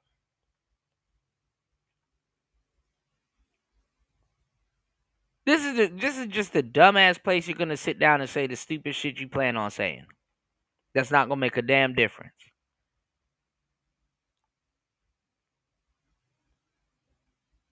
Go on. when we talk about specifically dating, not talking to a woman, not getting to know a woman, not having sex, but specifically dating. And when we talk about Gen Z, I'm a millennial, so I'm not Gen Z. But when we talk about that generation, most of them cannot afford to date. This is the thing, even when we get past them and we talk about some of the millennials, I talk all the economic stuff on here all the time. I have all types of economic videos, and they basically paint a picture that most men are not making enough. Inflation is outpacing the wages crazily, and the barrier to entry to getting a career to where you can actually be a provider in this economy is way higher than previous generations. You got to go into crippling debt to get a great job or career. And that's why when you see me saying all this stuff about broke dudes getting women and advocating for you to understand that you don't need money to get women all like that, when I push and kick all that stuff and give you all this proof, there are a lot of reasons that I show you that, but the main two in this context is, number one, that's a reality that a lot of these dating coaches and red pill, nobody is going to tell you in this space. The pickup dudes don't really discuss money all like that. And even then, pickup is like, it's fell off so crazy. But most of the red pill dudes, they're going to push you. That's because y'all don't understand pickup.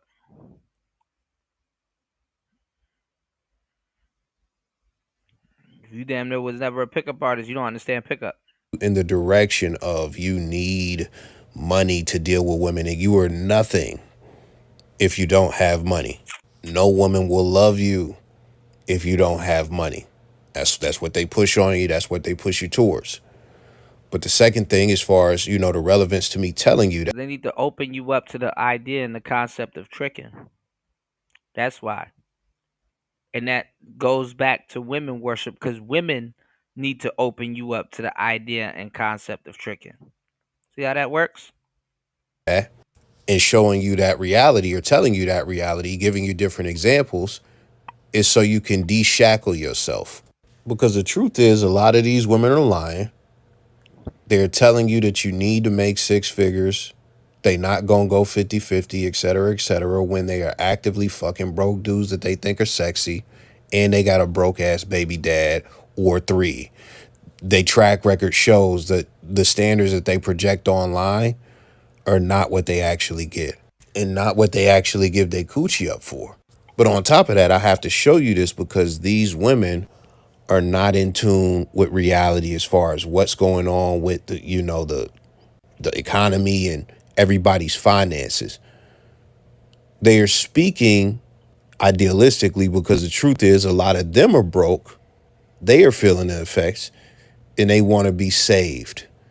They don't have any empathy, mercy, sympathy, or anything like that for guys they don't like. So they want somebody that they don't like, a provider, to come and save them. They know the lover is not going to save them, but the lover is going to give them cock, good cock. So with all of that being said, I just want you to know I'm not advocating for you to be a bum. You should definitely go get your money. You should definitely level up, and that could definitely help you. But you have to understand that women do not require money to be obtained. No shit. You can go and type in the dumper and type in broke or trick, whatever, and you can see all the videos where I talk about all this stuff. We got to move on. Someone said the other day that dating must be expensive because as a man, when you're trying to impress a woman and court a woman, you try to go above and beyond, so it must cost a lot of money. My response is not really, and it should not cost a lot of money, and this is why. This is what I believe to be courting a woman the correct way. First of all, what can you do for yourself? You feel what I'm saying? Now, me personally, as a man, single, doing my own thing, I still eat nice shit. I still buy nice shit. I still do nice shit. So a date with me is inviting you into the nice shit that I already do for myself. Now, I'm not saying that we're not going to do something fancy or do something dope or do something where we got to get dressed, but I'll never, ever present something to a woman that I couldn't do for myself. And if you do that, that's what makes it expensive because you're spending shit and you're doing shit that you're not normally doing. You know what I'm saying? But if you invite a motherfucker to come, Women are not y'all. Listen, god damn it, y'all niggas take something good and fucking ruin it. Women are not stupid. They know that when you're paying all of that money and doing all of that stuff for them, that you're paying for something that you lack, that you don't have. You don't know how to entertain her, you're gonna pay for it. You don't know how to talk, you're gonna pay for entertainment so you don't have to talk. You don't know how to impress her, you're gonna have to pay for it. When you first took her out to the fucking circus and she was watching the elephants balance themselves on fucking balls and shit. Now the next time you go out with her, now she's seen that trick already. Now you got to pay for the elephants to fucking do backflips and shit, or the fucking, now some shit got to get lit on fire. Now the elephants got to jump through fire the next time you guys go out. You're paying for shit that you do not know how to do. When you don't know something, you're going to pay for it.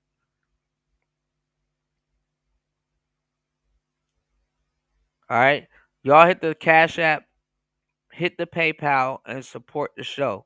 Y'all don't have to say this a billion times because y'all don't value this game the way you should. And you know what? I'm gonna listen. This shit to be sold, not told. Next time you gonna hear this shit, you gonna have to, I'm gonna just, it just all this shit keeps falling on deaf ears because y'all don't give a damn about it. And y'all are wasting everybody time for real, for real. What's going on, Morbid? Shout outs to Morbid Trinity in the building. How's the book, man? Are you enjoying the book? Are you soaking up the game that I put in the book? So much game that's in that book. Make sure you guys cop the book. I got a updated version of it coming out. So yeah, and if you guys cop the book, y'all get the updated version for free, for doing business with your boy. But yeah, I got invited to a party that girl is going to. That's what's up. Yeah, make sure you read it on the way there. Make sure you read it while you're there too. Shit.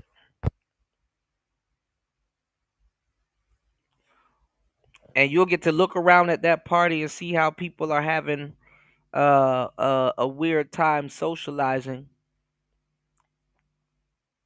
and how most people got their phones in their hands and stuff like that. When I'm out, my phone not even in my hand like that. Or I'm relaxing or listening to music or something, or the people don't socialize like that.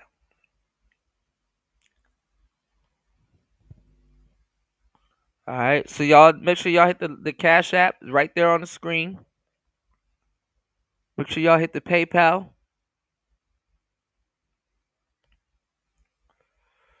Dropping off some knowledge you can't get in college. You know what I'm saying? Some news you can use. Let's go. Do some of the same activities or the same caliber of activities and events and dinners that you do with yourself. You don't even look at the cost of the shit because you're used to spending this. So when it comes to Yeah, absolutely morbid. The thing is that most people they're if they wasn't around for certain things in the past, bros, it's not gonna happen again. Respectfully. It's not gonna happen again. So you got to make modernity. You got to make the modern life that you live now. You got to get it in now. Because I hate to say it, even going forward, y'all gonna miss how things are now. And the thing is that you can't really miss nothing that you never really took advantage of. So you gotta take advantage of the market now. You know what I'm saying? You gotta understand the market now and get what you need to get out of the market now before it change again. And then you in the future saying, "Hey man, I miss how it used to be." You know. But a lot of this shit is just meaningless. You know. Y'all are up here planning these extravagant outings and shit like that with people that should be lucky to even be around you, breathing the same damn air. being genuine though, like when it comes to being genuine, you don't even look at the cost of something or Y'all how taking women to Roof Chris that never been to Roof Chris. Of course she not about to acquiesce. She don't know what the hell's going on. How can she feel a connection or really understand what a lot of these people are talking about or what y'all are doing or grasp the significance of what you've done or doing for her when you have a stranger taking you somewhere?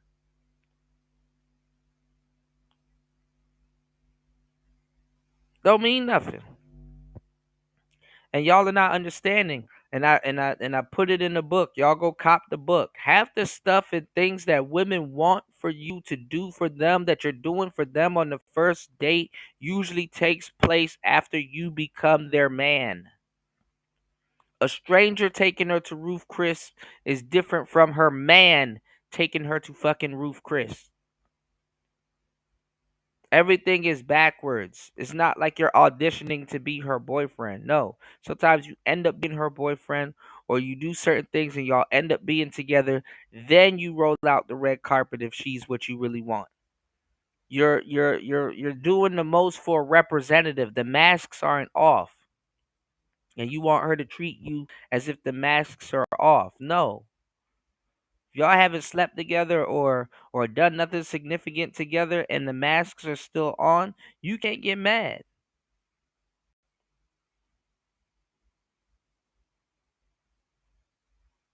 You're still talking to this person's representative. You're not talking to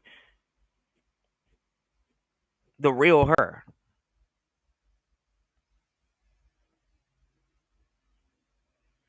Yeah, definitely. Yeah, I can open up the panel. Let's try to at least get one or two supporters. I got you, Morbid. I can open up the panel for sure. For sure. Let's go. inconvenient it was, or none of those type of things when you doing it just off of the strength of I want to make this person happy, or I want to enjoy my time with this person. And when you look at Think things about that. You're trying to make a stranger happy. that type of lens, you don't see it as expensive.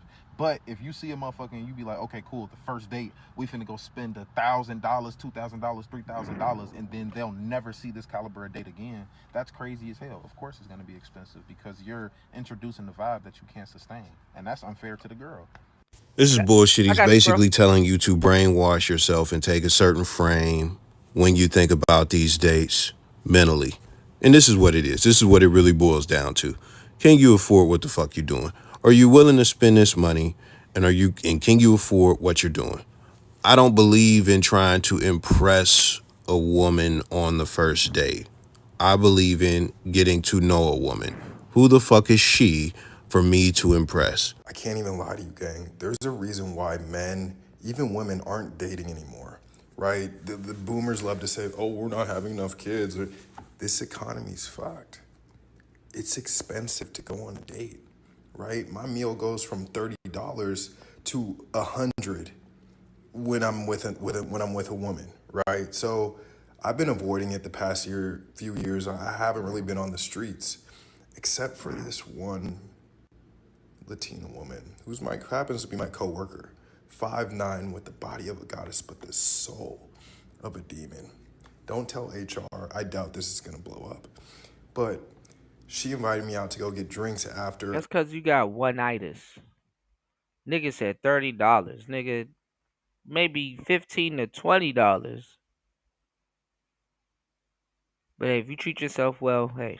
The company had like a what is it called? A baseball game that we all had tickets to, and she texted me like, let's get drinks after this. I was like, okay, cool. Yeah, I got you more so of we it. get some food and drinks. Let's try to get at after least the- a little the bit of whole company support. event. I already been live for And 2 I'm hours, thinking bro. in my head, okay, yeah, this is probably gonna be a little bit expensive, probably like $80, $100, $110, something like that.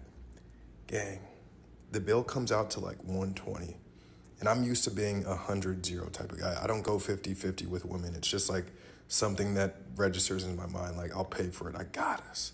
Let me provide. Let the man be the man, right? But this Latina woman, I mean, listen, man. Y'all niggas go out of y'all way to be like, oh, I'm gonna be the man. And it's like you end up being a fool. Like the shit that y'all go through in the West, y'all, a lot of y'all niggas have made man synonymous with fool. Let's go. Dating your coworker. You out your fucking mind. You out your mind. And then she a baddie.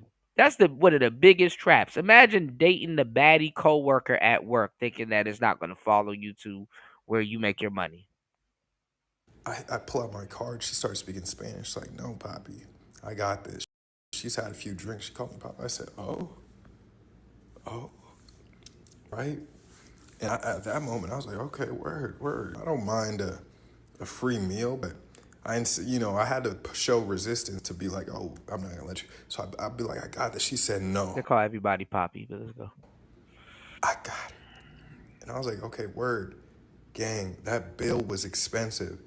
And in my mind, I know how much this woman makes because we're in damn near the same position. Less than $80K a year. She's paying probably like 2.5 for rent. I'm pocket watching. So I'm like, wow.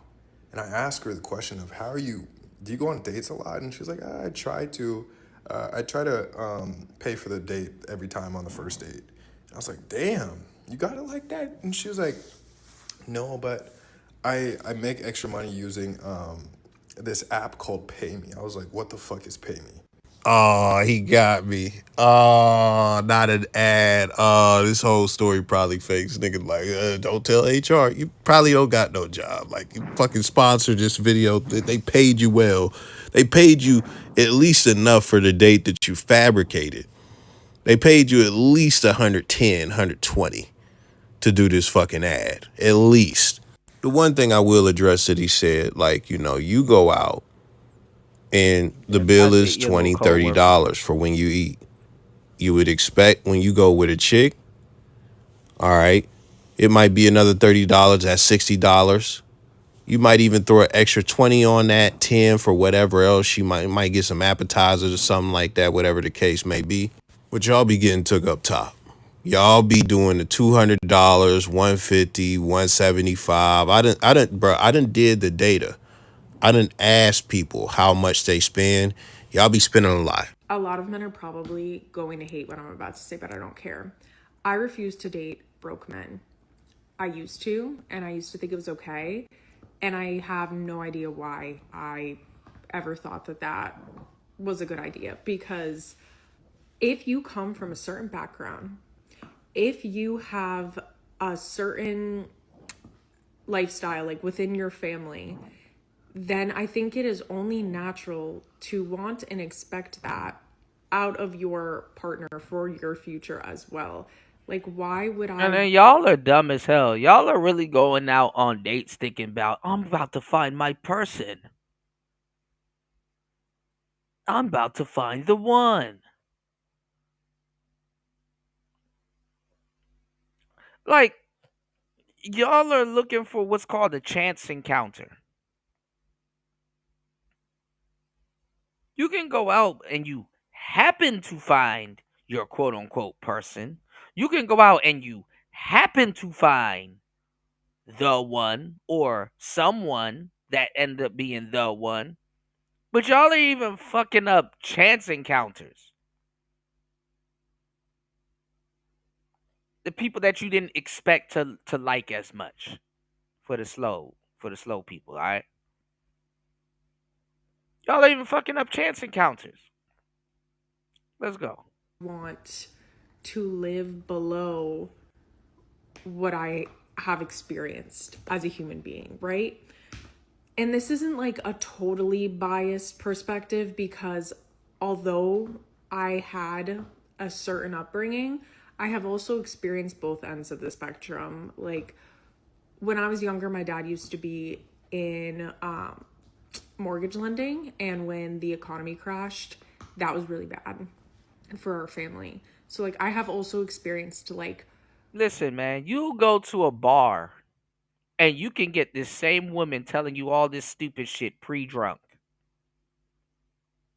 Pre-drunk. Somebody already bought her drinks. She done bought drinks. She done pre-game. She done hung out with her. You can get a woman like this pre-drunk and get her to follow you home. And you niggas are talking about dating women that are like from sober. You trying to get this woman from sober and non-full. You know. You said you think this chick is in her 30s. I got female friends in their mid 20s and they ain't like this woman. Her attitude is way off. Give me 1 second. Let me drop this link for you, Morbid. But if y'all wanna do a panel, y'all definitely gotta support the show. Give me 1 second. I got you on the link, bro. 'Cause I know you got some questions, and I appreciate you for copping the book. Shout outs to Morbid Trinity.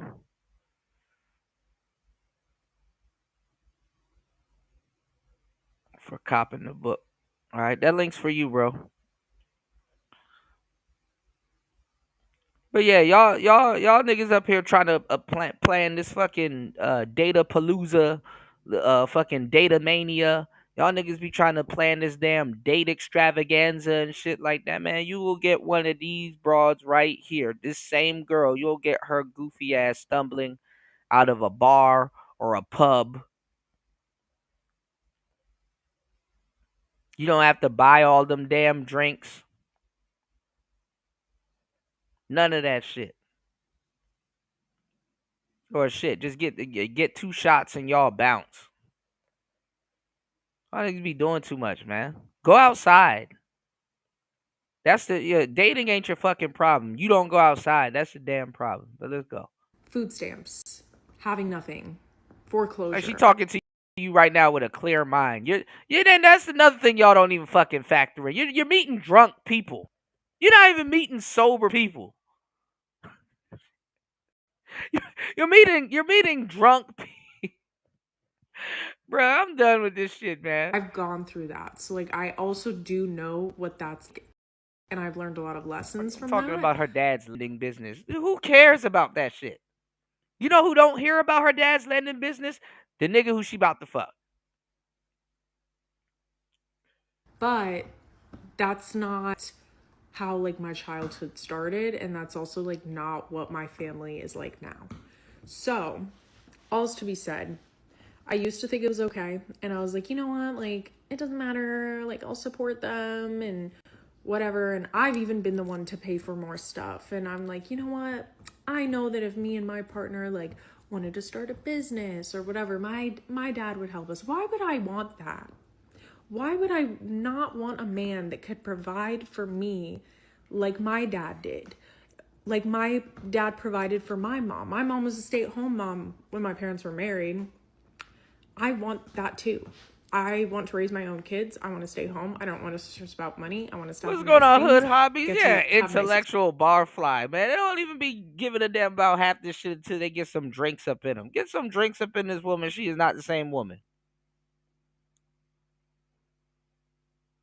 I am woman. Hear me roar, head ass. Man, get the fuck out of here, man. What's going on, Morg? Hey, what's good, man? How you been? Good, good. Jump in, man. Jump in. All right. I kind of wanted to fill you in on some stuff. Yes, sir. All right, so I've been talking to this one chick. I think you knew about that already. Mm-hmm. I got to know her a little bit better. Turns out she's actually very shy. Mhm. I was kind of thinking when I was talking to her the other day, like maybe I was boring her or something. I think she's actually just like good at listening. So that's Mhm. probably a good sign, right?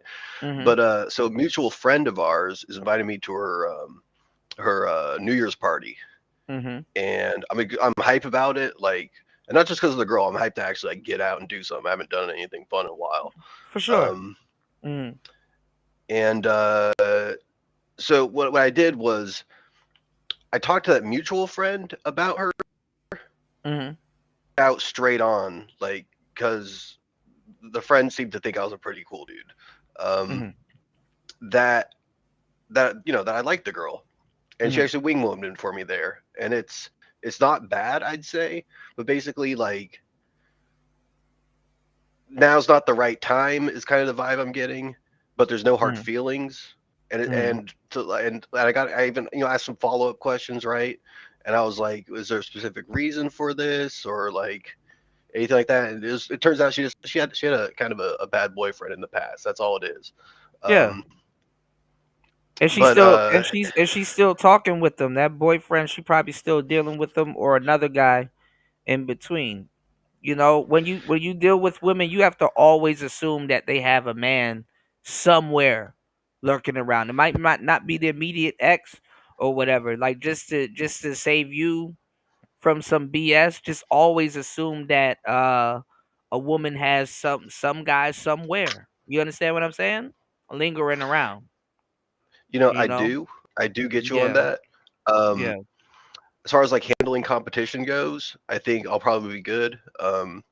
But But I mean that is food for it's not thought. even competition. I don't when I bring this to your attention, I'm not even saying this is under the guise of competition cuz you're probably never going to meet this guy. You probably don't know about this guy. You probably don't know any details or anything like that. But what I'm saying is you always assume that they have a man or two hanging around or around, you know? Oh, I already met one of them, and it turns out she really Yeah. doesn't like him. Um, Yeah. so you are right about that. It was actually kind Yeah. of a funny situation, but I'll keep that to my private life. Yeah, no, I got you, but don't think that he's like competition or anything like that. I mean, like if you know one of them, and let's say like he's close to your circle or whatever, let's just say eventually if you and her do, get together or link up or whatever and stuff like that, you would have to be cautious of him because you don't know how he might take that information. But if she rocking with you, fuck him. But just keep your head on a swivel when it comes to it. You know? Okay, no, I hear you. As far as I know, Yeah. she's only got like a few friends, and Hmm. that mutual friend of ours is the more social one. So she's got like a big circle of friends. There's gonna be some strangers at the party, but I'm not too worried about it. I pre-gamed for it. I got a Yeah, haircut, her got my friend is beard like the trimmed. networker. Yeah, yeah. Yeah. And the guy friend of ours is he's like not even trying to date right now. He doesn't seem like the type to even like to lie about that. He's pretty straight up. He's a cool dude. Mhm. Um, Mhm. so that's not really so much my concern. My concern is like it's not too heavy to be honest, but I did want to talk about it with somebody. Mhm. So she was actually apparently like pretty scared that I would take that the wrong way, Mhm. and was worried things would be awkward in the future, and was worried that I wouldn't talk to her anymore. So I feel like Mhm. getting that info was like a good sign that like, maybe in the future or something like that. Um, Mhm. yeah, let me get your input. I mean, if she, was she was afraid because she talked to somebody that you guys knew? Like, No, so to clarify, this mutual mhm. friend of ours, the more sociable one, I'd say, Mhm. she had a talk with the girl I'm into about me liking her. Mhm. Um, So and she ran it by the girl and say, "Hey, such and such, he actually likes you." Or he told me that he likes you. yeah, and I only got a little bit of info about that. Apparently, she was very flattered about that, um, Okay. which could be a good sign, I guess. Yeah. But I mean, you're not the only person that she probably have told her that somebody likes her. You understand what I'm saying? But the fact that she relayed back to you that the woman is, I mean, she could be truthful or not, but the fact that, that she's like concerned about your opinion, that's a good sign. But like, I mean, just come New Year's, just talk to her. Like, if y'all are at the party or whatever, I know you probably don't drink or whatever, but like if you was to see her there, if you arrived there before she does, or she arrived there after you do, kind of talk to other people and stuff like that, like just like, small talk and stuff, or look at the game or whatever's going on the TV, or count down for the ball or whatever, and then like, kind of slowly make your way over to her and just chat it up with her and see where her head is at, Yeah, I you hear know you on that. I'm probably gonna mingle with some of the strangers, like say hello to my yeah, friends, of course. I might have like yeah. one beer. We Shit, the have a three of couple, us, have three of them bitches. Have three a of them. All couple. right, Yeah, I just to might, I might. relax, get loose, have fun. I mean, the thing is that my thing is that I don't want, and because it'll be bad advice on my behalf to say, hey, well, you have to make the night about her and base it all around her. No, you might end up finding somebody else way better than her. Way better than her, more sociable. And then the thing is too, I'm not even gonna lie. She see you there talking to other baddies or somebody else, digging your time and stuff like that. She know not to waste your time. You know. Yeah, yeah, because I think after a certain point, because we did hit it off initially, but after a certain point, I think she kind of like shied up, right? Yeah. And I learned why that was, What's going on, Aunt? um, Mhm. through a mutual friend during like a good talk, and Mhm. her and I kind of talked about it on Instagram a little bit, but she doesn't seem to like really want to talk online too much, or if she does want to, she might actually have a lot of anxiety. So I'm kind of like considering those possibilities. I Nah, know when I was man. younger, no man, Mhm. for real. When I was younger, I used to think women were like all put together, right? But like some of them, like they might seem cool on the surface, but like they got some stuff going on in their head. Absolutely, and that's called being a woman. Fuck anxiety and all that other stuff. That's called that's called being a damn woman. The thing is that like whether she got anxiety and all that other goofy shit going on and stuff like that, don't be worried about her ails more than she is. You know what I'm saying? Oh yeah, for sure.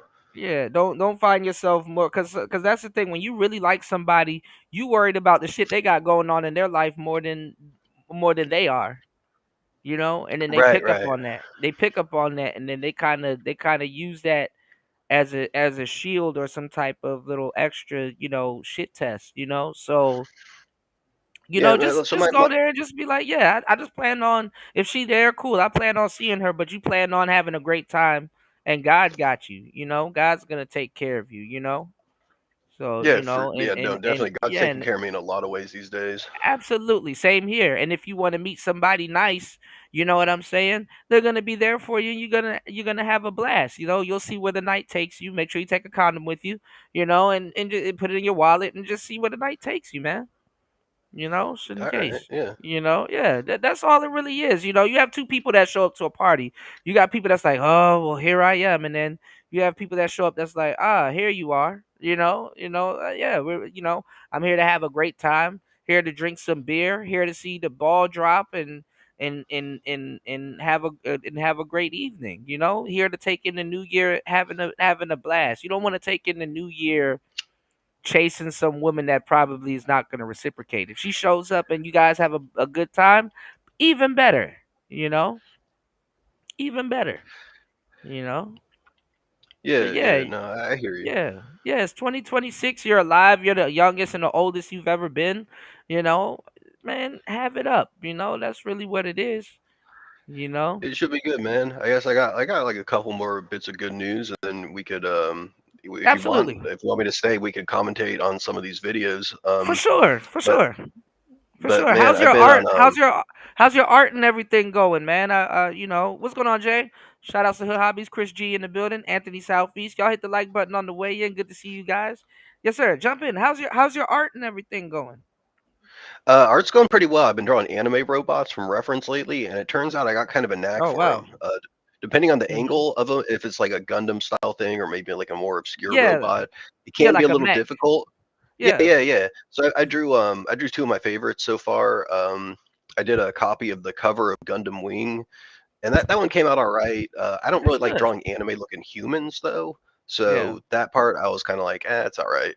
Um, but I got some. I actually did get some money recently that I've been waiting for a long time. So I'm That's gonna buy a good. new car, and I'm gonna start collecting compound interest just to like play it safe for the time being. Yeah. Congrats. Yeah. Get something used though, so you can easily pay it off. Something nice, just to get you from back and forth, and Yeah, save a few yeah. I'm bucks not I'm there. not like a real like hot rod kind of guy because I like motorcycles. So cars are just kind of a utility vehicle to me. Yeah. Yeah. Yeah, you could probably get you like a nice little van or a truck or something, shit, in case you want to use it to make money or something, or Uber every so often if you need something, or you know. I think I've already settled on the make and model. I'm gonna get a Rav4 by Toyota because I heard it's Oh, really those are good. reliable. Yeah, those are Yeah, good. yeah. Yeah. Um, And on top of that, man, like I don't know if you ever go into mental health stuff here. Like probably not, but Yeah, I I do. I mean, talk about a lot of stuff. It's the Mental Chewing Gum podcast. We talk about everything, man. Jump all in. right, fair What you enough, got? man. Yeah. I got put on like an increase in my Wellbutrin, which is an antidepressant, and I've been feeling hmm normal for the first time in like 20 years. I'm not oversleeping anymore. I'm not like dragging my ass out of bed, having like hmm bad thoughts. Like I actually hmm feel good, and hmm that's a blessing. Honestly, I've been But when you I've been don't, when wrestling you with it don't, for when you years. don't have it, how do you feel? Because like you don't want to gain a dependency on it and have it feel like, okay, I need to take this to be normal. You know? It's a little new for me because Mm, I was on like a lower dose for a while and it wasn't doing anything, but they increased mm, it, and that was right around the time I got paid, okay. and so it's kind of like it's a mixed bag. Like I'm not going to say like because I don't know if you take anything, and it's cool if you No, I do or don't. I don't. don't. I don't take anything. But what I would say is that be careful if you do. There's nothing wrong with taking your medication and enhancing your mood. But my thing is to not become too dependent on it. You know what I'm saying? Because Oh yeah, yeah. sometimes it's not even the medication. Sometimes it's a placebo effect. You have I people mean, where heck, it could be, mm, but I think mm, it shouldn't. It's like it's not even a strong dose, and I mean, for what it's worth, I mean, we talked about this briefly before, but I used to actually like mm. do like drugs, I So, understand. uh, Yeah, so I'm just kind of like, if a medication is actually working for me, I figured I'd kind of root for it. yeah, There's been no side effects so far. that's good. Yeah, yeah. Yeah, just make sure you don't become too dependent on it because you'll never know when you might not have it or you might not be able to get your hands on it all the time, and then you don't want to be going through like any episodes or anything like that. So, I mean, my alternative, if I to kind of relax and kind of bring myself back to normalcy, is basically like cigars and stuff like that, if I need it. But like just try not to be dependent on something. That's all I'm saying. You know. So it's Yeah, I hear you. yeah. Everything in moderation when it comes to this kind of thing. For sure, for sure. And like placebo, like I said, placebo effect, cuz like, they did a study, and people thought they were sick and stuff like that, and they gave them a pill, and the pill was really nothing but like just a tab of like gelatin or like water or whatever and stuff like that. People was like, "Oh, when I took the pill, I feel better." And it's like, "Oh, okay. Well, cool." They let the people think that they were on medication when it's really all in their head, you know. Yeah, I've heard of those So studies before too. yeah, yeah. So just because messing with your mood is a big thing that people don't that don't talk about, but it is what it is, but congratulations, man. I'm glad that it's working for you and you feel better. You know what I'm saying? And actually, feel great, more sociable, want to get outside and actually can have a clear head and work on your art and kind of get back to feeling normal, cuz Lord knows, Yeah, man. Yeah. as men when we get into these type of slumps and stuff like that, only God knows what can pull us out of these slumps. Yeah, yeah, definitely. I Yeah. mean, I've been taking a lot better care of my appearance too. I finally trimmed my beard. I got a nice haircut. That's good. I bought a new jacket that fits better because I'm also working with a dietitian now to lose weight and actually like fix my eating habits. Mhm. They're not super bad, I'd say, Mhm. but there's room for improvement. I know every time I quit Yeah. smoking, I gain a lot of weight, and that's kind of like the big doozy these days. Yeah. I mean, it's like when you give up one vice or you stop one vice, sometimes you pour into another, or another one that you probably never knew becomes more apparent. It's like, yeah, you double down on something else or something like that. But it's really, really mind over matter. I mean, just really, like I said, just tinker around with your mind a little bit and see if, like, it's like, okay, let me see if I can do this for 21 days, and break a habit or something like that. Thank God it's 21 days, but them 21 days seem like hell when you're going through it, to form a new habit and just keep it up. So, you know.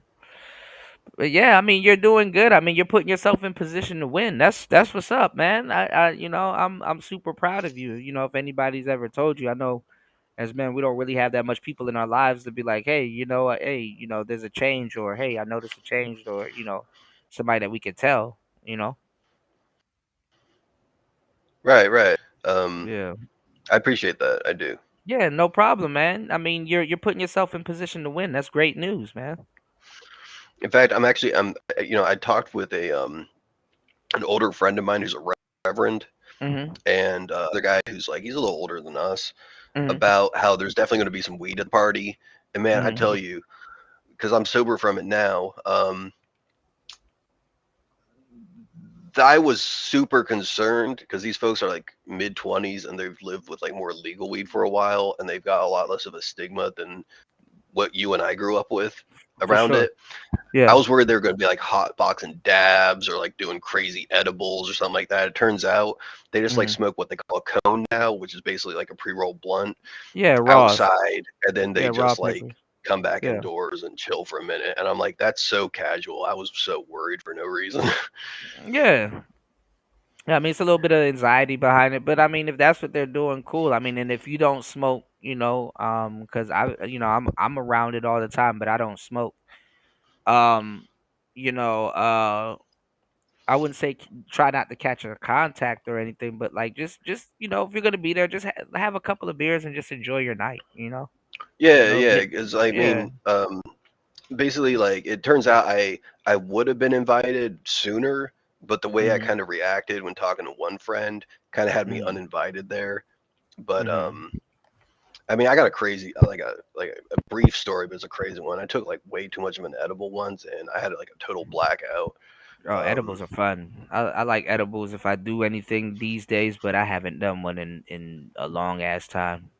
Like, that one sobered me up because I it was like it was a full brownie of like 200 milligrams, and I ate the whole thing because it was my first time doing it. yeah. And yeah, Yeah, edibles it was hit a bad different. time. You gotta if you're not used to edibles, you gotta microdose, you know. If that Right, right. if you're gonna if you're I gonna be was around more of some, a vape head when I was like still smoking yeah, regularly, yeah, like you the you electric vapes, not the carts. so if you smoke a blunt or a J or something like that, that's gonna give you like a full body high to a certain degree because it's evenly distributed. But if you do like a bong or something like that, that's gonna give you a head high. You know, there's a difference. You're gonna get either a head high or a body high. When you do an edible, first of all, when you smoke in general, you're wasting you know what I'm saying, tree anyway. Because when you're not Yeah. smoking, it's still smoking, so you're wasting it. When you eat edible, what you're doing is you're introducing it into your stream via eating it. You're not wasting any of it. You understand what I'm saying? So your body takes in everything. So like about like 25 minutes to a half an hour later, when your body starts to digest it, it's gonna kick in. And yeah, from there. So like I said, you gotta, if you don't know what to expect, it's gonna hit you by storm. Um, but like I said, you microdose. If you're gonna take something, just better off to microdose. If you're gonna do it, you'll enjoy it more either way. But like, you got a lot of people that be like, oh, oh, this brownie ain't nothing, and then next minute you're on the ceiling. You know what I'm saying? Like you're Yeah. stuck to the ceiling. So you just got to know your limits and certain things like that. But to a certain degree, it all comes with experimentation and stuff like that. But certain things you don't have to really experiment with, but certain things you do because not everybody's gonna react to certain things the same way. Mm. And like if you go to the New Year's party and you see Shorty there and she's doing her thing, let her enjoy herself. Yeah, If you yeah. because I know some people when they see that other people don't do certain things, they feel like, oh well, I shouldn't do it also, or oh maybe I should do it too, or enjoying them and stuff like that. It's like if you don't drink and you're hanging out with a girl that drinks, you go order like a Pepsi or something, and she'll be like, oh, you're not drinking, and be like, nah, but look, go ahead and do your thing, like non-judgmental, because a lot of people think that, oh well, if they're not indulging in certain things, they're gonna be judging if I do, so Well, I which mean, people do. I haven't hung out with her while she's high before, or Hmm. any of these friends actually. So I don't know how they react to it. Yeah. I could tell one of them just kind of like by talking to her that she's probably pretty normal around it. Um, Yeah. but yeah, I mean, because I don't know, don't people usually like kind of like lock up socially before it like peaks and fades when they get like really No, some stoned? Yeah. people some people are social. Some people are social stoners. Some people they're on their phones. Some people they talk more and want to have intellectual conversations and stuff like that. So like if you do catch her smoking a little bit and stuff like that, kind of catch up to her, show her some of your art, and she'll pay attention to some of the details. Try to have like a good conversation with her, about some deep stuff. Get what part I missed in the book, and I talk about it a little bit. Get into chick crack, like it's like, damn, it's a new year. We This already is the talked about it. yeah, this is Yeah. yeah. Get into like some zodiac shit, like yeah, what's next year? Year of the horse or something like that. Get into it. But honestly, the snake, I just realized, I just learned actually, it's still the year of the snake till like the end of February. But it is the year. I think it is the year of like the horse or whatever or something like Right, that's that. So because they this, use New Year, the lunar calendar, right? yeah, yeah, yeah. And honestly, the Chinese New Year, it like even here in Asia, they do celebrate it in like you know what I'm saying, in February, late February, March type shit. So yeah, Man, you so talk like about yeah, chick crack. I used to read tarot and do astrology, but I gave that up. But yeah, her and I actually kind of talked about that. I was yeah, she mentioned something about angel numbers, and I don't yeah. really know Angel much numbers. about that. Yeah, yeah. Ask her about it, like, and like the enemy year. Like, tell her about the enemy year, and then like get into like deeper stuff like the deacons, like the three different deacons of each sign and stuff like that. And this is stuff that you can look up on your phone and then be like, "Ooh, you mind if I do a reading on you right now?" All right. So when were you born? Okay, this is your life path number. This is like just stuff that they're into, like stuff that can kind of like blow their mind and stuff. I mean, I feel like she might be a little impressed already, What's but going I on, really want to J3? like I want to be my current self and just kind of express that current self more than Yeah. try to fall back on old habits. Because the thing is, when I really returned to Christ, I like really returned, and I'm For trying to like sure. feel that out still in like social environments. She's probably more like agnostic. I think the three of my friends like total Mhm. are. Mhm. And that's that's fine, that's whatever. I don't believe in like being like a really pushy type of person when it comes to Christ Yeah. anyway. Yeah. But I mean, like, there's definitely temptations that I would attribute to probably the devil in a lot of ways. Like, man, I was so good Mhm. at reading tarot cards, I could read them from playing cards, and Mhm. like whether I was accurate or not, my act for it, as I'll put it, like was convincing. Yeah. Yeah, but see, she might be going through that. You might be well past that phase and getting to know Christ again, and she might not. You know what I'm saying? She might be just going through that phase or still interested in some of that stuff. So sometimes you got to see where You know what I might people do are in their then? journey. Hmm. You know what I might do is I'll bring up the subject and I'll And see if she bites. Yeah. I'll see if she bites for sure. And Hmm. then I'll try to see if like maybe I could talk to her about that stuff and just Hmm. say like what I've learned about it. And just I already told her like, look, I'm Christian now, but Hmm. um, I think No, I but think it could be a very you interesting gotta. conversation. It's how you phrase it though, because it's how you phrase it though, because you can always say, you know what, look, I gave, technically I have gave myself to Christ. I shouldn't, I really, I'm not saying that you're comfortable talking about it, but you could say, I technically have gave myself to Christ, but I did find out that there's something called this, and you know, present it to her and stuff like that. Because you're not trying to shove your religion down somebody else's throat. You know. Yeah, yeah. I'm also at the same time trying not to shove my sobriety down somebody's throat either. You know. For sure. For sure. Yep. Yep. So yeah, I mean, I think you're doing the right thing. I think everything is working out well in your favor and stuff. So I mean, I hope it does go well. I hope everything is good. I hope you come to a revelation. I hope so too, man. I mean, you used the word one-itis earlier. I thought that was kind of funny because Hmm. I'm not like a one-itis type of dude, but I'm very particular about who I'm even willing to date because I date for keeps. Yeah. And this girl, she's very pretty. She can definitely have a good conversation with me. And Yeah. she's also into art. She's more of like a hippie chick though. Um, and I know a little bit about that. I got some great conversation starters about that because I'm from the Bay That's Area good. and there's a big hippie Yeah, scene when I was young. for sure. Yeah, just ask her like, yo, what music are you listening to lately? What's your since it's 2026 now, what would you say is your song? What would you say was your song of 2025, Yeah, it's a good way to or phrase it. I talked to her a little bit about R&B before, but she yeah. told me only a little bit about her musical taste. It's probably rap because she says she listens to a bunch of stuff with cuss words. Mhm. Yeah, tell her you've been listening to Kalani Folded. Tell her that's your song of 2025. I like that song, you know. I ain't gonna be dishonest about something I don't even know. Come on now. Well, look, and now you can go listen to Folded, and they'd be like, "Oh, okay, this is actually a pretty cool song." And then you can show it to it. Folded was my song. I actually really like that song. But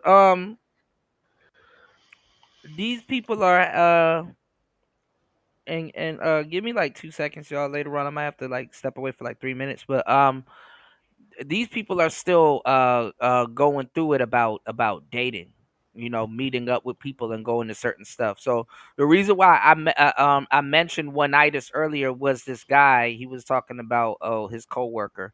You got a lot of guys like that have like these little crushes on their coworker and stuff like that because they spend a long time at work.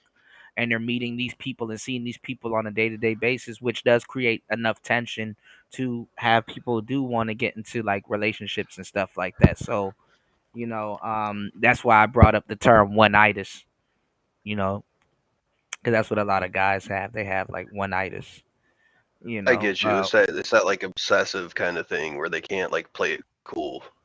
Yeah, and then I mean they in have one way or to, another. right, and then they have to work with these people. I mean, back in the day, we used to call it having a crush on somebody. Where there's nothing wrong with having a crush on somebody, but it is a form of one-itis. You're focused on somebody, and sometimes this focus can last for 6 months plus. So Right. I guess for the time being, I'm kind of only talking to this one chick, and I usually do want to keep my options open, but since that's been that's honestly been difficult lately. I But I was mean, I was talking to somebody else, but you some gotta, stuff happened. you gotta do other things. I mean, before after work, before just going straight home, sometimes stop at a little bar and and grab a sandwich. Don't eat that much at lunch. Stop at a little bar, grab a beer and a sandwich, and you might end up talking to the bartender or a waitress there, or somebody that says, "Hey, I see you." People will approach you. "Hey, I see you come here all the time." Even if you have your work uniform on and stuff like that. So a lot of Yeah. I've times. been making small talk with folks around town lately, just as like some basic sort of social practice. For sure, yeah. Like in DC, I used to stop at the Green Turtle or Lucky Strikes, or I used to be downtown. Just Is Clyde's that used to a be my. southern side or is that No, it's right northern? downtown, like literally downtown What you mean DC. downtown though? You talking about like DuPont? Or you talking about like Adams Morgan? Gallery Place, Chinatown. Oh, okay, I've been by there, but I wasn't I didn't hang out there too much. Oh, you hang out around like Adams Morgan? Yeah, when I lived in DC, that's more where I was Yeah, at. yeah. Adams Morgan is good. They got a club down there called Madam's Organ. Yeah, I've been There's an there. ice cream shop there, or bro, any of those places down there that sell that big ass $5 pizza. I don't know if it's $5 anymore. Yeah, that's what's up, man. Yeah, I'd give you a dap if we're online. yeah. Those places, you want to stop at those places and stuff like that. Just kind of, you don't have to talk to everybody, but show face a little bit. Right, And right. yeah, and you never know where the night is gonna take you. But like, yeah, I mean, and like I said, if you can always talk to the bartenders and the other women there and stuff like that, because that's what I do. Where sometimes I bring the women to like my routine places where everybody knows me, and I have more social proof, bringing women there, and then. When I don't bring women there, you'll be surprised who knows that I bring women there, and then they'll just come over to you and be like, "No woman tonight." It's like, "No, but you can sit down, or whatever. So Social proof. I never heard that term, but that's like credibility and clout. Yeah. yeah, because you're you're All you're right. you're you're always there, so you kind of blend in, and it's kind of like your staff. You know what I'm saying? It's kind of like your Yeah. staff. Yeah. What's going on, Beachy? Shout outs to Beachy. Beachy done went over something that I wanted to go over later on, which is Nick Fuentes and Piers Morgan. You know. But give me 1 second, guys. I'm gonna step off for like 2 minutes. I'll be right back. I'm gonna let this play. Give me 1 second, all right? I'll be right back. All right. Experiences. I want that for my children. I think that is perfectly fine. So yeah, that's my expectation now, and it's not like I'm lazy. Like, obviously I have a job. I've made 6 figures since I was 22 years old. My dad doesn't help me. I'm not being supported is what I'm trying to say. I can take care of my shit. But if I'm going to choose somebody as a life partner, they're going to take care of me, period. Thanks for coming to my TED Talk. I could say a lot of things. I'm going to say a few. The first thing is this is a product of what feminism gives you. When you give women the opportunity to not just work, but to make money, to make not even just equal wages, but great wages, superior wages. the bar for what they need as far as a provider rises. It rises to whatever is above what they make. You have to at least make what they make. They'll find a way to have most of them will find a way to have a problem with it if you make less than what they make. So that's the first thing. Number two, you remember what I mentioned earlier as far as the data, as far as the woman going over other. There's a dating recession, but really there's just an economic recession right now. So if you were a woman looking for a provider, you were looking for a unicorn in most cases, especially if you make $100,000. And she didn't say she wanted somebody who made more, but you see the picture she painted, and we've seen plenty of videos. We know what the fuck it is. So her standards are not really realistic for most men. But this is the thing that I want you to know.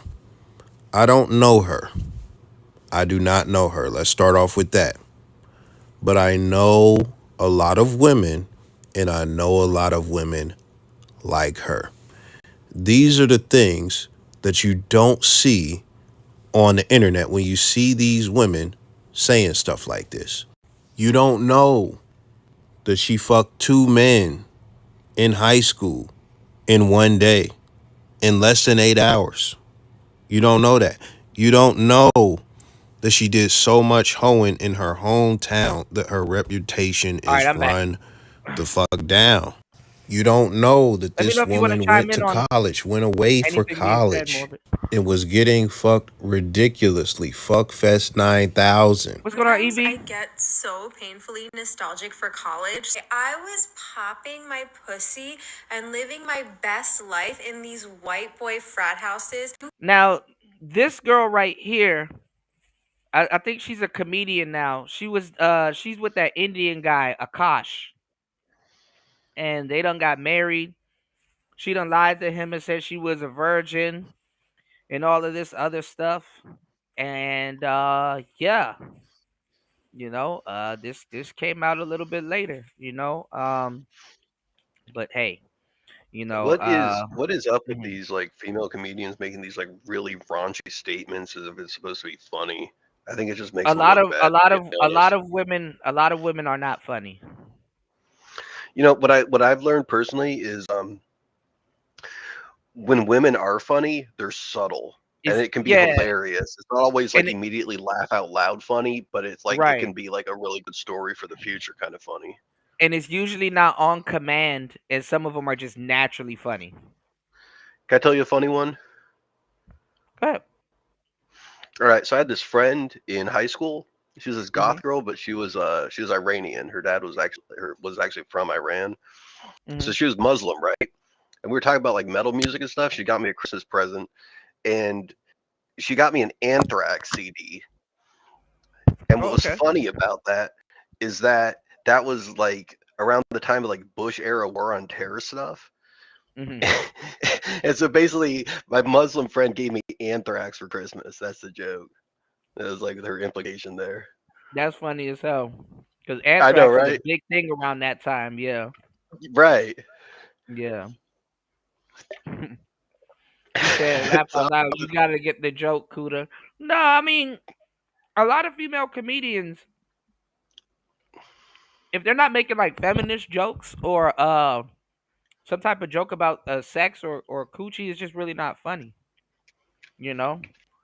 And I actually ran into a disabled comedian, and she's actually pretty funny, but they just got to naturally be funny. There's a lot of funny women out here, but it's just, you know, um, comedians, sadly, people want them to be funny on command, and a lot of them just aren't funny on command, you know. So, all right, but this woman, she lied. That's really what they're bringing up. He thought he had an honest woman, and it's like, no, she's not honest. And you know, he was talking about how he already went through therapy and all this other stuff, and he's already done stuff to try to make their lives, their life better and stuff. But you know, this is the thing, though. I mean, I really would tell them to, kind of disappear from the limelight and like, go back to their country and pray to, read the Quran more, read their Quran, pray to their, to their God and all of that stuff more, and they should be okay, because a lot of times as Americans, we think that people look at relationships and stuff like we do. And it's like, nope, you know. But we're like in a day and age now, y'all, where you'll have an incel, and just because they have the internet, they believe they have all of these options, even if they're an incel, you know? So, I don't know. Shout outs to everybody here. Please hit the like button. We have a goal. Let's open up the panel. Please hit the Cash App. Please hit the PayPal. I got you guys. We got a lot of stuff to talk about. But, I mean, there's a time and place for everything, I believe in marriage, but I also know that there's a time to get married and a time not to get married. And there's a time where if you're indulging in certain shit while you're married, your marriage might be in trouble, So, hey, it is what it is. You could not tell me nothing, and I had a roster of guys that I would rotate through. So it's like, ugh. That's Akash Singh's wife, the comedian. You've seen the video about it. You've seen all the videos about it. So the woman on And she could be lying. That'll be the best case scenario for him, but hey. On the screen right now is not. But the reason I bring her up is because she told Akash that she was a virgin. That's what she told him. She lied. She does not like her husband. She is shameless. So she went out and said this on the internet with the camera in her face as a married woman. Now, this is the thing. Most women are not like her. Most women are ashamed of that, and they don't want to face the shame that they would get for wilding out at college. They would hide it. They would die with the secret. And this is the thing. A woman like this that gets on the internet and says this, I'm not going 50-50. You got to be able to provide the lifestyle I provide for myself. These same women were getting ran through for nothing. They were getting ran through for nothing. And a lot of you will never know. I mean, it's obvious as day. Some of these women, if you do provide them that lifestyle and stuff like that, you're a sucker because you're the first person to do it. And even if you're not, you're still a sucker. And slowly but surely, y'all gonna start to realize some of the stuff that they're trying to shame men to do in the West is synonymous with being a sucker. I hate to say it like that, but it's the truth. Because imagine if you're that genuine and you go there and you do that for somebody and it's not reciprocated, or they're testing you the whole time while you're doing it. Why are you testing somebody that's doing it? To see if they're a sucker. Because a lot of these people, they're not prepared for the stuff that they ask. I remember a hypnotist, was talking about it. And he was saying that we ask God for all of this stuff, but we don't even have space to receive the things that we ask for. People will ask God for new clothes and stuff like that, but there's no space in their closet. And they don't take care of the clothes that they have, So, it's little things like that, people got to pay attention to. Any thoughts on it, Morbid? I think it's a little hard to segue this one, but I think in the idea of giving and people reciprocating that, thinking you're a sucker for it, is actually really difficult with Christianity in particular. One of the churches I go to was talking about be not covetous in specific, and it's a pretty good church. They weren't trying to hustle out like a bunch of donations or anything. They're really saying more so like, hey, like if you got something and somebody really needs something, give it up, do it with love in your heart, do it with good Mhm. intentions in your heart, that kind of thing, right? Mhm. But there's obviously, of course, people who take advantage of that, and there's people who, once they do get some help, especially if they never received help before, they keep asking you about it, or they keep asking me about it. Mhm. That's a tough one. I think that's a really tough one when it comes to relationships, though. It gets even more complicated. I'd say in a relationship, I don't. I'm not actually sure what I would say about that, but it's it's definitely some food for thought. Yeah, I mean, there is, I'm not gonna say there's a limit, but you know, um, there should be, some type of, respect there, a reciprocity or gratitude, you know. Yeah, but Gratitude goes both ways. I have met folks who have gotten into some like tricky situations where their initial generosity was expected to escalate. Hmm. You know, Absolutely. Absolutely. So, I mean, it's a gesture, some gestures need reciprocation, some gestures don't. Some gesture is what it just is, a gesture. So, yeah, and I think for dudes, trying to create like a more assertive boundary mhm, is important in that case, especially if somebody's like a natural nice guy, and that is a derogatory term. I think everybody knows it is by now. of People course. have been trying to rephrase it to kind man That's what I as like said. a more That's what I positive said. There's lingo, so many right? stuff. If you think about it, modern man, you'll get called a sucker. Or a Nice guys simp or can what also have be you. suckers. Right. The thing is, like, personally, I do my best to be nice to people, but I have in the past, when I was much younger, had some issues expressing my boundaries, as I would like kind of bottle up my anger and just kind of let things slide and just like be upset for a little while. Right. So I think for younger guys in particular, it's probably good to learn that sooner than later.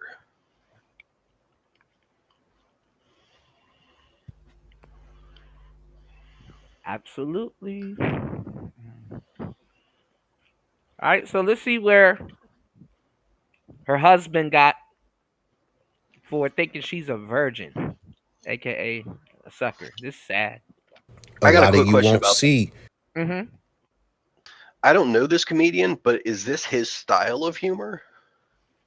Um, he has more of a universal slapstick, like like white humor, like dry humor, but like more of a urban, But he's an Indian guy, so you know, um, I think her too. Like she kind of has more feminist, urban slapstick humor, dry humor. I'm woman, hear me roar. So All right, you because got what she was saying so far reminded me of like a Sarah Silverman skit of just yeah, like, yeah, you if you ever listen to Sarah Silverman before, she's got some like really raunchy jokes. I think she kind yeah. of They like pass was the first around female humor. comedian to be famous for it. Yeah, yeah. Yeah, yeah, like the Amy Schumer types and they kind of pass around the same jokes and humor and steal from each other. So What people who are on the inside have seen. And that's how come I say this, because I've seen this whole development happen with a lot of women. So many women. I'm talking about damn near countless women, to where they go and they do so much crazy hoeing, and then they get their career, and then they move to a new city. They think they somebody. They think, oh, nobody remembers my past or knows my past where I'm at now. but see, those women, they're supposed to do it somewhat like this. They're supposed to find a square or someone that doesn't care. You know, you're supposed to find a square and get up out the game. Or at least somebody that's in the industry that don't mind it, but both of them are out. So hey. And I have gotten massive experience dealing with men in my 20s. So I could do all the things to please a man, but not just that. I learned higher level game. I learned how to manipulate on different levels that a square motherfucker isn't used to. So I can go to these new cities and I can act more conservative than I actually am. I can create a new identity. And in some cases, these chicks don't even change cities. They just create a new identity online and just be like, yo, I am worth this because I make this and this is what I deserve. If a man is not stepping up, meanwhile, guys like me and other guys who are in the know look at this shit she's talking about. And it's like, bitch, who are you fooling? Who are you kidding? You were getting ran through at the Kappa house. They was putting canes in your asshole. But I just had to give you that because that be the thing that be going on that y'all don't see. When we talk about chameleons, nobody's going to give it to you the way that I just gave it to you. These women be having so many, like, they be having a crazy whole life, but then they do the fucking rebrand when they get closer to their 30s and when they get in their 30s, when they get their career, when they get in their money, they rebrand. And when it comes to strangers like me on the internet, I don't know this woman on the screen. So if we just go based on what she's saying. Thing is, though, you don't have to know the women on the screen, but you've met her a million times. You know, you met her a million times, and you can literally just run it down because they're so common. They're so common. You know, it's so common. It's like you know the woman, you've seen and met her a billion times. You know the playbook. The internet has exposed a lot. You know, I mean, you know, I don't know if y'all know, but you know, you be knowing the playbook more than them, and they're the ones that got to live it out. That's the crazy part. You know, so I feel like hey, from my own perspective, some of them are really doubling down on this like boss girl thing, and other yeah, ones are, yeah, I think it's really like I personally, most of my friends are like older Gen Z, hmm as far as female friends go, and they don't got this attitude. So I haven't really talked to millennial women in a while. I met like one on a date, and man, that hmm was high pressure. It really was. yeah. Um, the older millennial women were the ones that's supposed to really be soaking it up. I mean, millennial women got duped, but now it's getting to the point where millennial women are doing the reach back now. You know, actually, they've been doing it for the past 10 years. You know, so you know if she wasn't taking care of herself or had a gang of kids or kind of really didn't, you know, and these are the years where all of that's coming out, like the rinse, you know, because we're on, you know, we're in our mids now, you know, we're the aunties and uncles now, you know, so it's undeniable at this point, you know. So a lot of them, you go out with them, you know, they're looking to you to be like, you know, Tyler Perry and shit, and it's like, no, I'm chilling, That's a you funny know, and one. Yeah, yeah, yeah, and because yeah, I remember when I first started dating in my 20s. hmm That was when older millennial women on forums in particular were hmm always kind of complaining about men, and I kind of knew what they meant and I kind of didn't, but I think what they also kind of did in a way is they almost like pitted me against friends hmm in the sense of like if I had a friend I was already judgy of, I'd probably judge him harder, and then I would judge myself for that. hmm um but now they're like they're really like out there with it, like, or at least this girl in particular is. I shouldn't say like all of them are like that. hmm um but I think personally, like my own attitude is hmm that they're trying to settle down. I think they're kind of freaking out in a lot of ways. they are freaking out, but they kind of transfer that onto you, like, why aren't you freaking out? You know, they try to transfer it onto you, like, because it's almost fourth quarter for them, you know, when it comes to kids, when it comes to, you know, I mean, they're looking for everybody to have it all together, you know.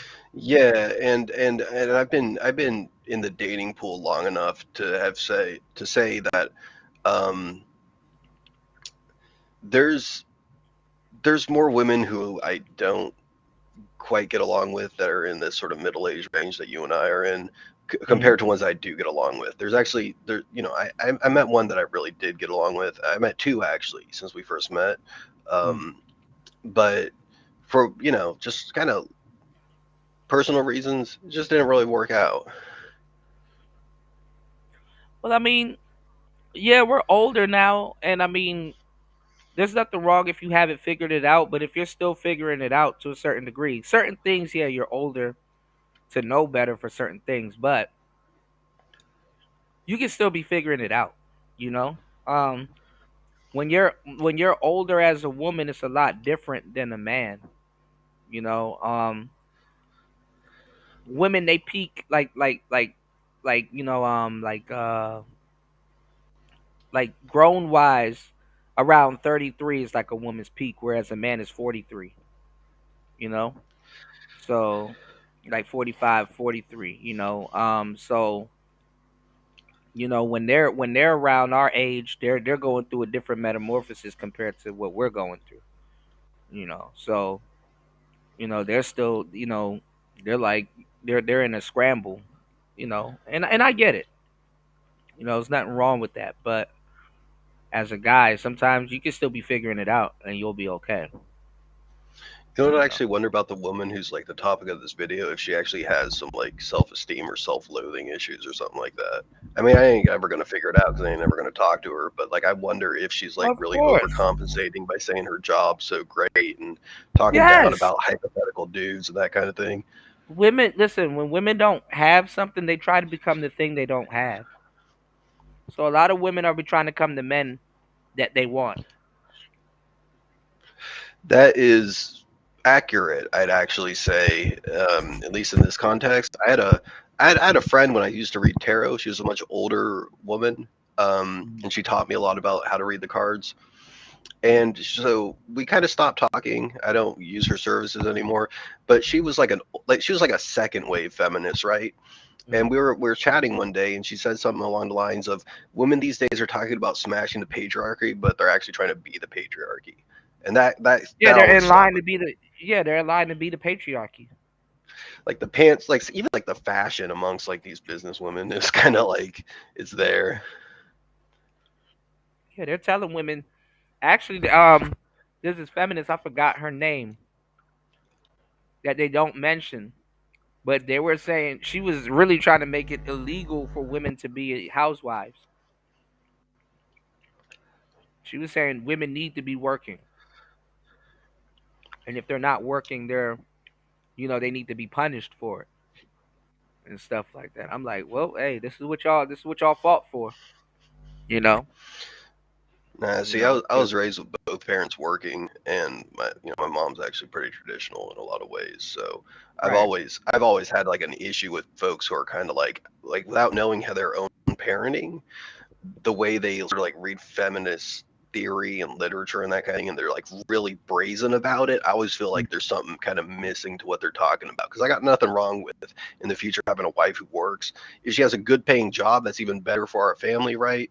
But at the Mhm. same time, like I am the man. Like that's just how I want it to be. Yeah. But she was doubling down. She's like, no, you need to be working and blah blah blah. You shouldn't want to be at home and blah blah blah. They're Yeah, in see, a rush. I wouldn't hit up with this kind of woman. I just wouldn't. No, but she's a feminist, and I'm like, this is what women are fighting for. They're in a rush to be men, but worse.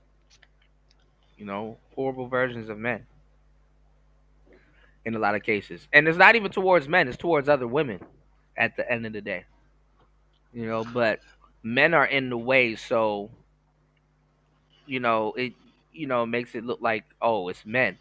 It's like, no, it's not men, it's women actually. You know, you know. People tend to forget other women are their competition. There's more women on the planet than men. So, you know, All right, let's get back into it, guys. Y'all hit the like button if you guys are enjoying the conversation. Please support the show. Hit the Cash App. Hit the PayPal. Let's go. And based on how she's carried, we would just think she's an elegant, classy lady with high standards who fake struggled for a minute, comes from rich parents, and she's modest, and she's absolutely deserving of everything that she says. But this is the thing, man. Women be putting on fucking fronts. It's all the way from the makeup and the fake hair, all in the photoshopping, all the way to just inventing a whole character that they aren't to bamboozle you. And why I don't know why guys get mad at that. Like I said, one of the worst things you can own before a social life is a social media. You know, if you have a social media before you have a social life, good luck. Good luck. You know, you absolutely gonna have identity issues. That's what it is. So I just had to get that out because the truth is most of these women are freaky. And when you look at somebody who has went to college or anything, bruh, that actually, if they've been in the military, those places be fuckfest 9,000. Why do you think all these white female teachers are perverted and trying to fuck the kids, man? College unlocked the freak that they could not lock back up. It was a bitch with fucking 13 and 14-year-olds. Had them putting on scream masks at her crib, the scream mask, hitting her from the back, taking turns with scream mask on. How fucking sick is that? Sounds about right. How fucking sick is that? But it's so many white female teachers across America fucking these kids, man. Let's get to the next clip, man. Guys, one thing about me, when I do end up dating, one thing will be clear is if that person doesn't treat me better than I treat myself, then they are not worth my time. And I do have high standards because, yes, that is my life and that's how I want to be. And yes, for an example, this is what I wear on a Monday. This is how done up I am. And some people might not like that, but I do. So build a bridge and get the fuck over it. Like, I feel like I need to explain to people that you should lift your standards. Your standards should be high because what you project out for yourself, you will attract eventually, hopefully. But like, look at my ring. Look at my rings I'm wearing. Like, this is crazy. This is like an engagement ring for myself. So if he ain't doing better than that, then he ain't coming in my life. He ain't getting this pussy. Hey, he ain't. And you know what? I'm not for everyone. I'm not everyone's cup of tea because I don't fucking like tea. I like coffee, bitch. Like, I just will never understand. Like, my standards will be high and I will attract someone that will be of that caliber. Listen, a lot of what I said in this video could be applied to this, so I'm not going to beat a dead horse in the same video. But I am going to say I put this in here because what the fuck is that accent? I've never heard. It's a goofy urban accent. Man, this chick spends a lot of time in the mirror. Right. Yeah. Self-worship. Self-worship. And then the thing is that she thinks she sounds different. She thinks she's saying something that no woman has ever said before. She doesn't even realize that when you wear those rings, it's like if a woman puts a ring on her wedding finger, that's what means she truly desires. I used to run a ring routine, and it's actually really true. If somebody puts a ring on your ring finger, that's the goddess. The ring finger is usually the goddess Aphrodite, or you could say Isis. And like when you get married, whoever puts that ring on that finger, it means they've captured your heart. That's why it goes on the left finger. What's going on, Bobby? And whoever gets to put that ring on your finger captures your heart. Now, if you see a woman with the ring on that finger, that means she wants love and connection. You know, Aphrodite is the goddess of love and connection. So it's the same thing. If a woman wears a ring on her pointer finger. You know what I'm saying? They want to be a boss or either want power and all of that other stuff. So you have to look at somebody and decipher whether they have it or not. And even if they don't have it, that's kind of what they decide. That's why they say sometimes you choose a ring, but sometimes the ring chooses you. Sometimes people they'll get a ring and they're not fitted towards it, but it fits one of their fingers, so they just wear it. You know, so so the rings ain't shit. And then also too, why men should get paid more. In a lot of cases, because men have always gotten paid more because we do jobs that a lot of women don't want to do. And why we should get paid more is because when women start earning more, how they look at stuff, this is not whole math, but this is chick math. Is that okay? Well, once she starts earning more, she needs a guy on that level or more. Anyway, so they contradict themselves so much it makes no damn sense. It makes no damn sense. You know, if she start earning See, $1 million an hour, and now her man has to earn $1 million an hour. And if not, he's not a man. So you would say something more, but yeah, I'm just, I'm hyper fixated on this right now. Like I said, she spends a lot of time in the mirror. She's very good looking. Like, I'm not going to deny that. But like, is that like is she just like obsessed with self love or something like that? Because she that's what she it does is. strike me as being like obsessed with herself, and what she said about like marrying Yeah, herself, I'm kind of like, she must be lonely and she must be going through something if she's uploading that's this what in it her is. car like that. Yeah, it's self-aggrandizement. A lot of women do worship themselves.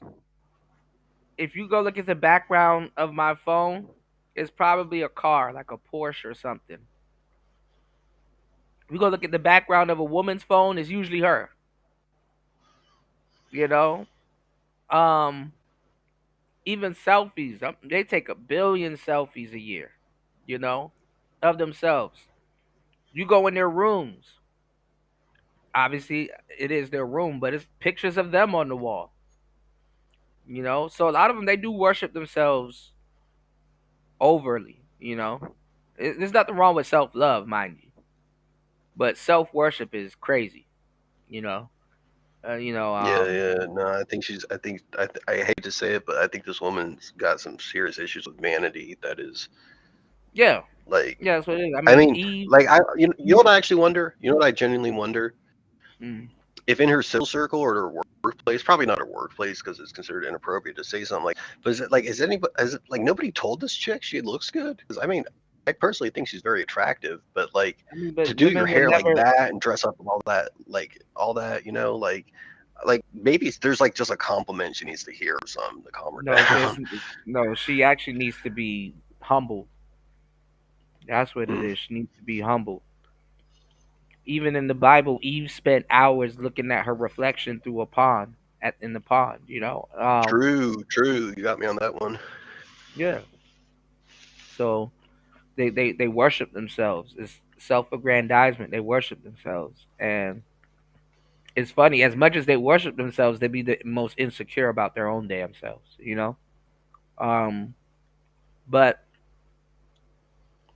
a lot of women, like it's been said, and I said on the last show, will never know the truth about themselves because dudes want to fuck. And women too. Not even just dudes. It's society now. Um, and they live in this fake world. Also, you know, but they can afford to live in that fake world too, to a certain degree. Some can't, but most will. Um, and some women are just straight up locked out of it, or over time get locked out of it. But women like this never factor in that they're not their type's type. And what I mean by that is that it never strikes them that the type of guy that they want, she might not be their type. But when you worship yourself and you're so overindulgent, over self indulgent, a thought like that doesn't even cross your mind. You know, it doesn't even cross your mind that, hey, I might not be my type's type. You know, because guess what? Her type has seen her before. Why ain't she with it? You know? Why ain't she with her type? I'm pretty sure she puts herself out there like that. Everything on display. So a lot of people don't realize you might not be your type's type. And believe it or not, women like this will lie just like any other woman. You ask almost any other woman, they got some millionaire that can't wait to trick on them, spending abnormal amounts of money on them. Oh, I date high value men, and they always got some high value man in the cut that they're not with or haven't married. You know. So, Anthony says, I think most young folk gonna not take social media seriously in the future. I think social media is gonna pass up human beings in the future. You know, like we're gonna outdo ourselves, and it's gonna be a period where it's just gonna pass up most human beings in the future, bro. You know, social media is gonna pass us up. You know, and competing with AI is gonna be crazy. You know, because the human element is supposed to be that one thing has a soul and the other thing doesn't. You know, but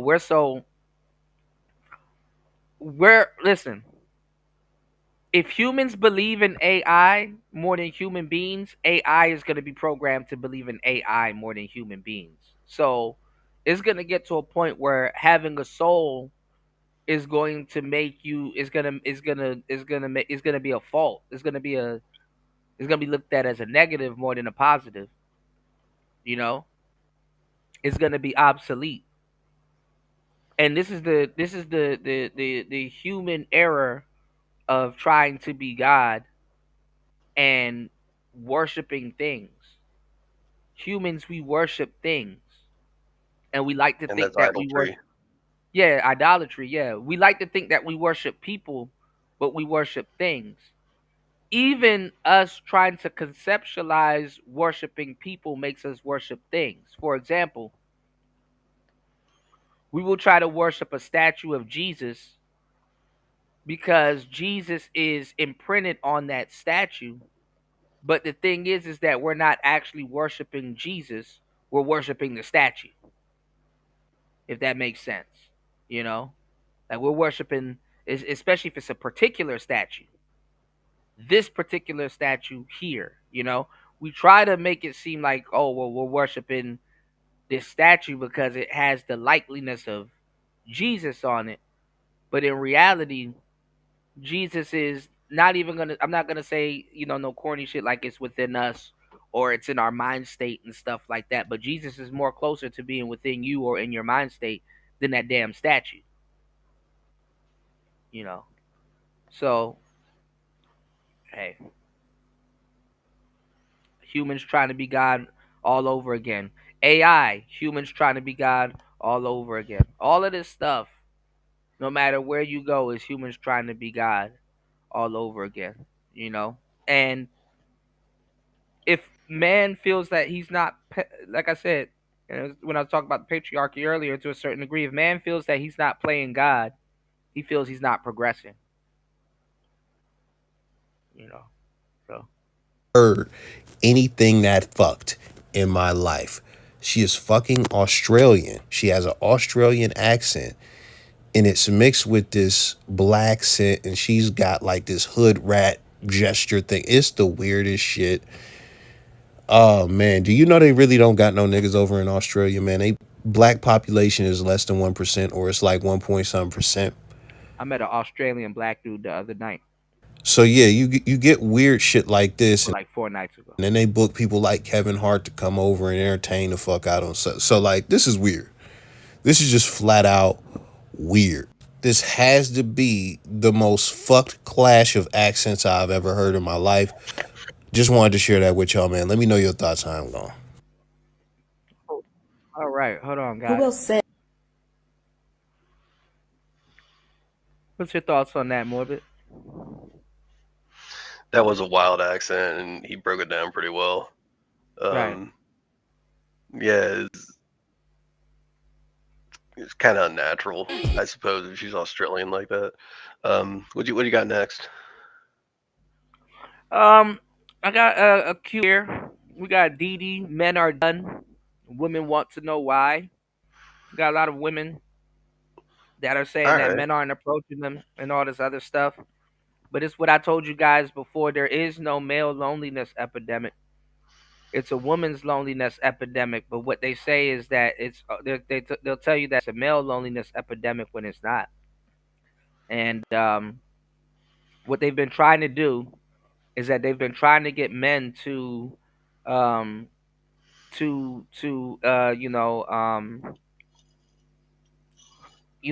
been trying to get men to participate. A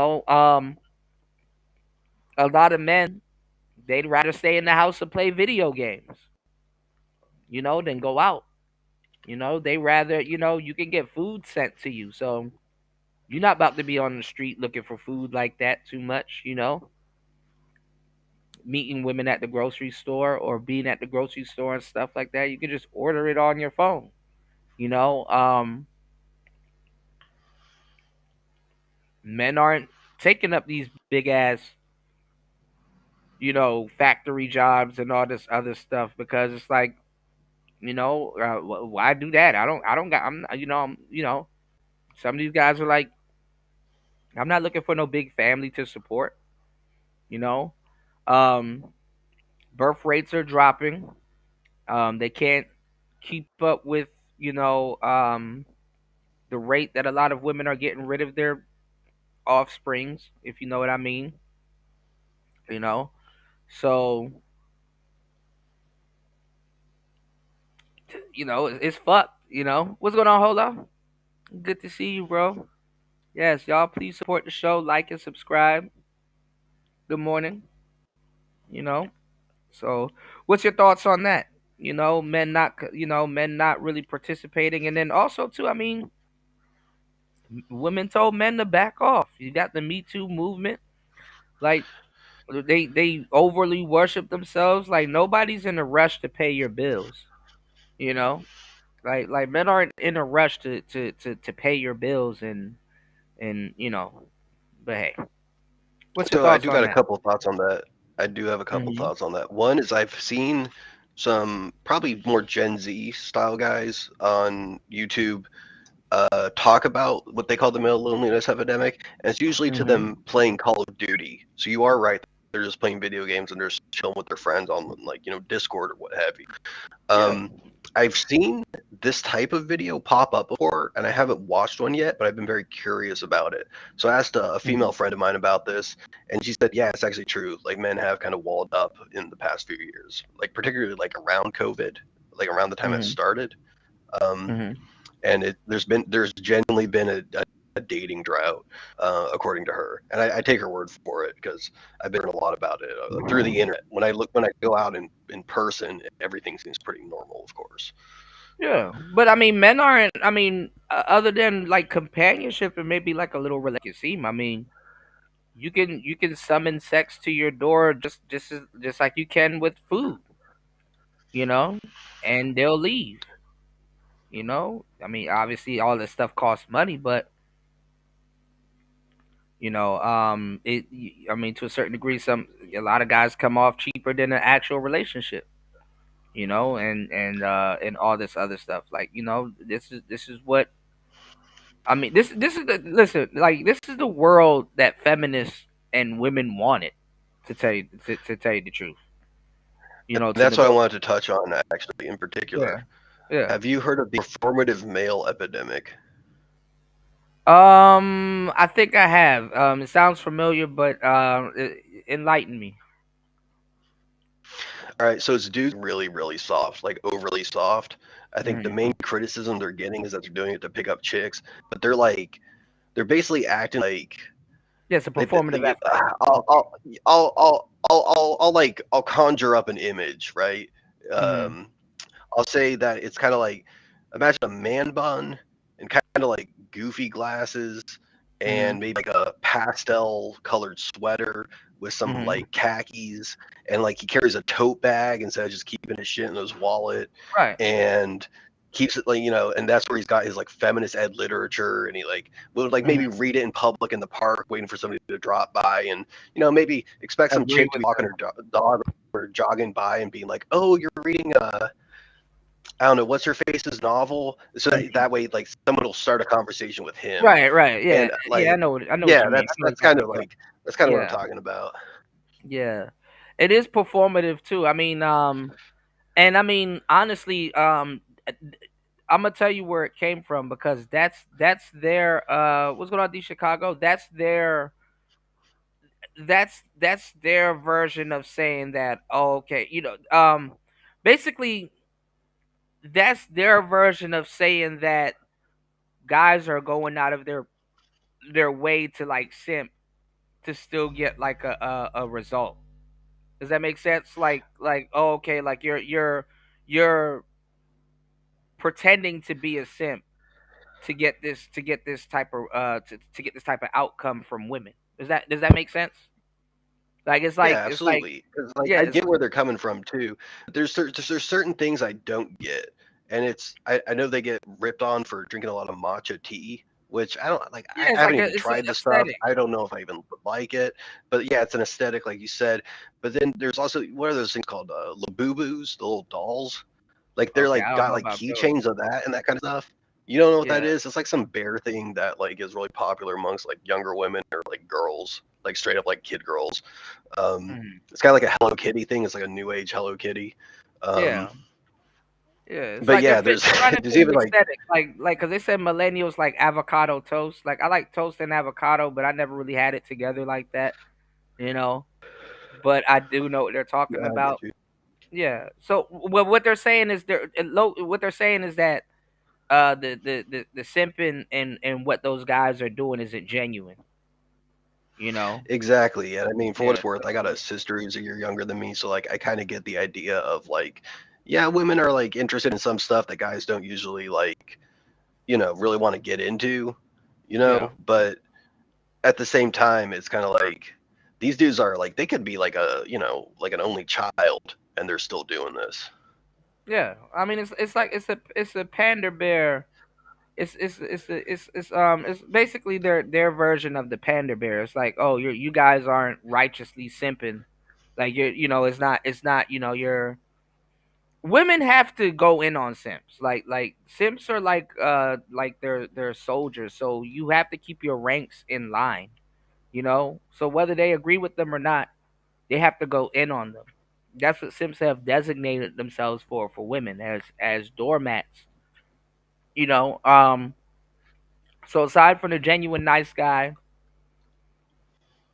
or the guy that's actually simping, there's like a fine line, and that's where those guys kind of get in. Like the not necessarily like the Derek Jackson types, but the guys that are obviously pandering to get women.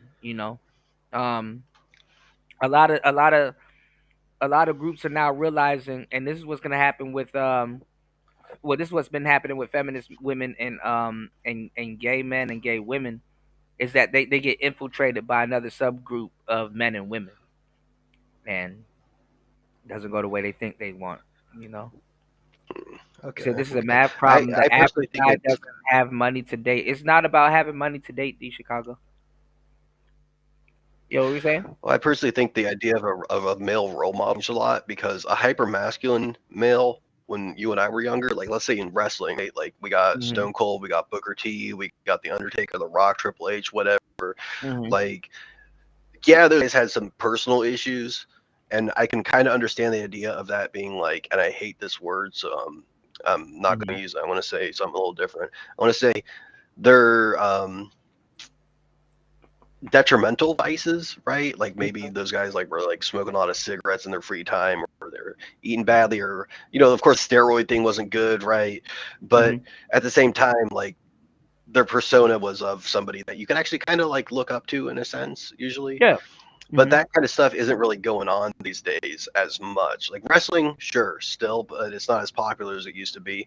Um, I think these Hollywood actors in some movies I've seen are like a lot less who you want to be nowadays. Like I tried watching Dune, and that Timothy Chalamet guy, like he's just like he's really wimpy, and he's supposed to be like an action hero in that. Well, I mean,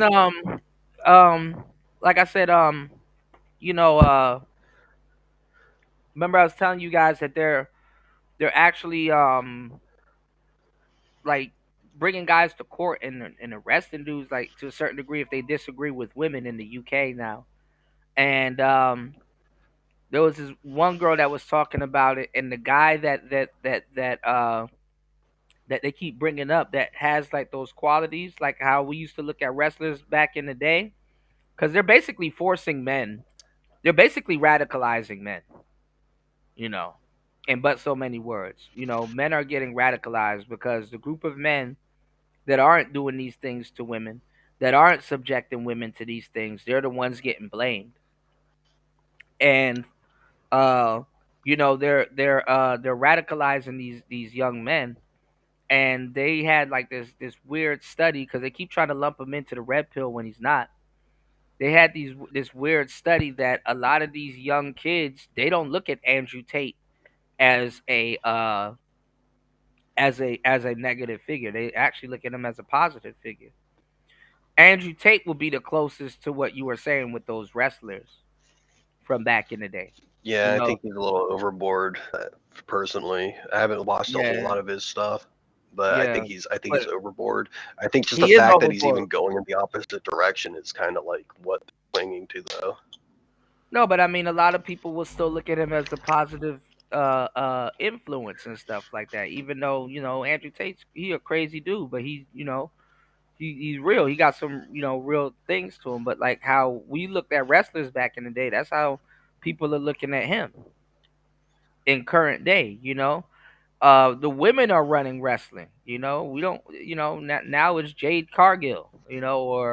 Or Rhea Ripley. They're not. Those wrestlers are gone. I was just watching. I was laying in bed sick yesterday, and I was like, man, I need to get back to work. And bring you guys good content. But I was just watching, the whole lore between Undertaker and Kane. From when Kane first got in the, ran into the Undertaker at Hell in the Cell, versus him and Shawn Michaels and stuff like that, and the first Buried Alive match and all of that stuff. We didn't know what we were looking at as kids, but you can't look at even So the movie stars don't have that same type of lore. The girl that was commenting on the guy in the UK that got in trouble for disagreeing with women, um she was like, you guys want to be like Andrew Tate when you guys should be like the dude off of Twilight. I'll play the video for y'all because Rolo Tomasi was breaking it down and stuff like that, which is true. But the thing is, it's like we already, if you grew up around, and this is a millennial, this is a millennial chick, and they don't, what the fuck do they know anyway? Like ain't nobody about to be the guy off of Twilight. Like she wants you to be Edward off of Twilight. I'm just like, nigga, did y'all watch Twilight? Edward was like this weird dude that was, well, he's a vampire or some shit, and then later on, the werewolf kid shows up, and they going crazy over him too, and then both of them look borderline gay. Like, what the hell, man? Like, it's like I'll take Andrew Tate over some weird Twilight fantasy. So You I got understand a what I'm quick comment. saying? I do get you. I Women don't know what the For the hell they talking wrestling thing. about. So for the wrestling thing, I got a quick story, and then we can roll the clip. But you're right that the women are running it, and it's way different now, because culture has changed, and WWE still knows what they're doing. But I remember I was like 13 years old or about to turn 13, and my buddies and their mom took me to the San Jose Cow Palace to see an untelevised event, and they actually had a bra and panties match there with Gil Kim and some other chick, and I Never pretty do much that saw some today. titties, Yeah, and they hell would yeah. not do that today. They would not do that today. And not only would they not do that, but wrestling fans have changed to the degree that when I was talking to some of them about like, and I was trying to kind of just lead the conversation. I wasn't trying to like horn dog it, obviously, but I was saying like, do you remember when like the divas were in Playboy magazines and people were reacting like, that's weird. Why would you bring that up and that kind of thing? And I was just like, are you like, did you not grow up with wrestling? Because that was like on TV. Yeah. And so there's definitely a bent now where it's not only like a matter of equality, it's like trying to figure out what that level of equality even is. And it's like straight up the women's matches are like the dudes matches now. It's just wrestling. And that's fine by me. I like some of the wrestlers. I like the matches. I thought Tiffany Stratton versus Charlotte Flair was great during WrestleMania. But yeah, like that's just how much has changed in the past 30 something years. It's dumb at this point. It's fucking stupid. It's actually we're gonna get into that. Let me see if I can actually get into the Rollo. Give me 1 second, guys. But I do like how they're wrestling now to a certain degree. But let's go, guys. Hold on. What's going on, Gail? Good to see you, love. Happy holidays. Good morning.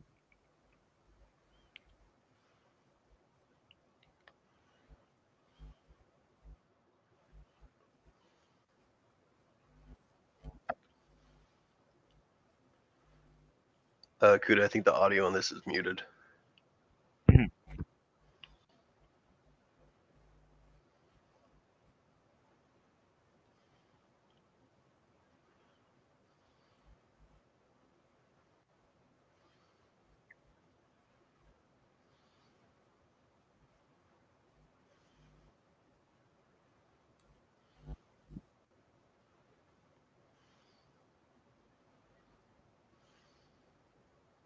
If it's old.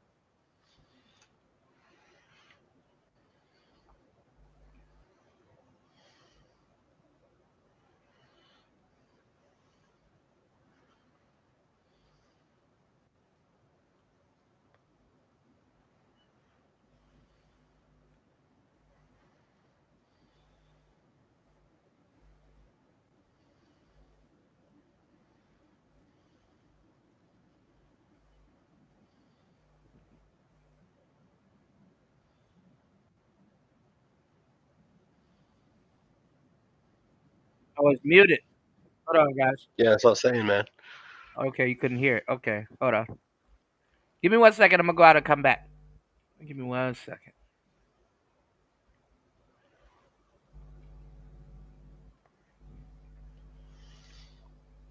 Right back.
All right. Hold up, guys.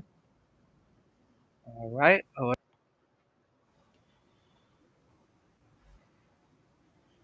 Lord.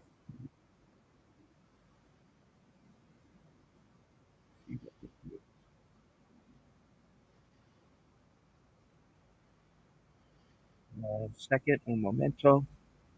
before we get started here, this is Jasmine Jafar. Remember Jasmine? Remember those? Do you remember them? Do I remember? Oh, yes. Yeah, Jasmine Jafar. Jasmine Jafar used to be an attorney, but she never practiced law. She went straight from law to OnlyFans. Right. And she was confirmed, paid by Progressive Victory as one of the mouthpieces for the DNC once again, along with Destiny and the rest of his girlfriends. Right. And so she wants to be part of. Remember, I said all these girls like they want to talk about social issues, and everybody pivots to the election time, that election year topics and everything. Well, now all that's over. Guess it's time to go back to the red pill. Sniz. What is that? You're a fucking. Don't talk shit about my wife, you stupid. Shut your What's going on, mouth. Cynical? It's You could because go I'm for it. better than you, Charlie. No, it's because you're embarrassed. And Okay, this clip has been making the rounds on social media, and I've debated this guy. I've debated almost every other red pillar No, you haven't. manosphere guy on the internet. And one thing I see a lot of people saying when they're like commenting on this is, oh my God, he's a hypocrite. Like, he doesn't even live the lifestyle that he promotes. Here's the thing. None of them do. Excuse me? What's going on, King? Happy holidays, man. Good to see you guys. Please hit the like button, guys. Please support the show. 3 hours and 51 seconds. 51 minutes into the madness. My bad. Let's get it. King says, Pooh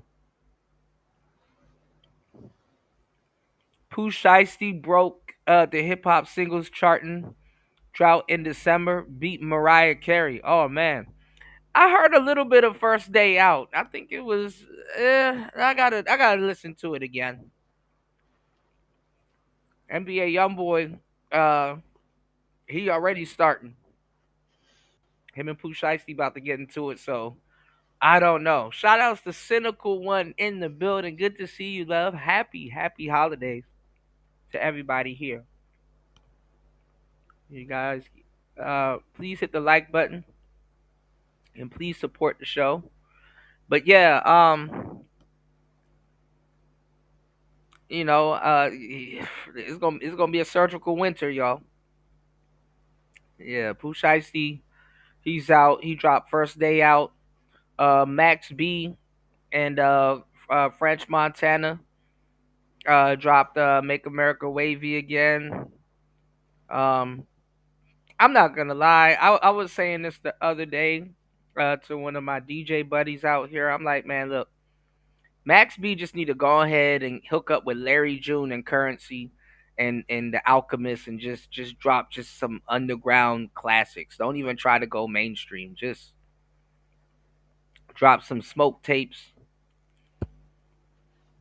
and just resume Emeritus. Just like keep your status and hook up with Larry June, Primo Rice, just some real players, and just like just drop some legendary stuff. Like I'll hook up with Freddie Gibbs, the Alchemist. I got you, Morbid, and just drop some legendary stuff. I don't. What you mean by predictions, Cynical One? On what exactly?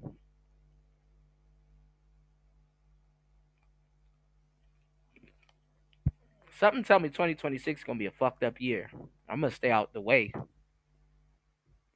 Go get my CompTIA certification and just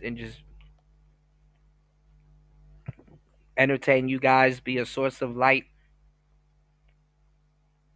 Hopefully you guys support the content and just stay up out the way. you know. He said I was mad at Make America Wavy Again.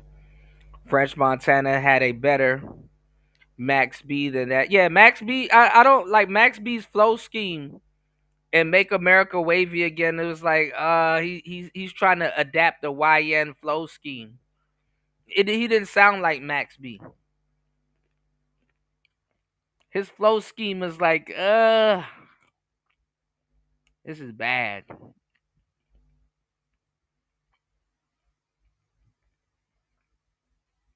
Max B trying to sound like the Migos is not a good look on a New York type beat. I don't got it being better than this year, Sin.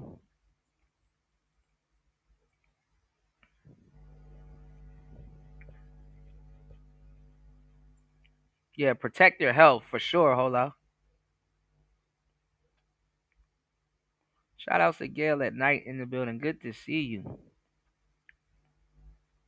I heard Nas's album was legendary. I didn't get a chance to listen to it, but I heard it was legendary. That's what it's supposed to be anyway.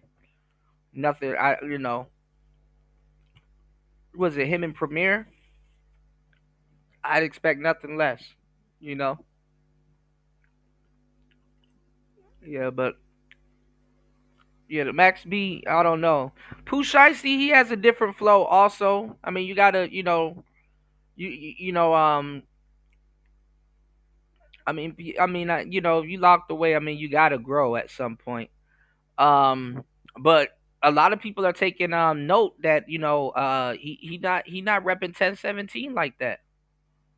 You know, so he probably made enough money while he was in there, and then once he got out and came home to like a bag that Gucci probably didn't know, he probably feel like he don't need Gucci anymore, or probably literally don't need Gucci anymore. And I'm not saying they at odds, but but Gucci was waiting for him to get out.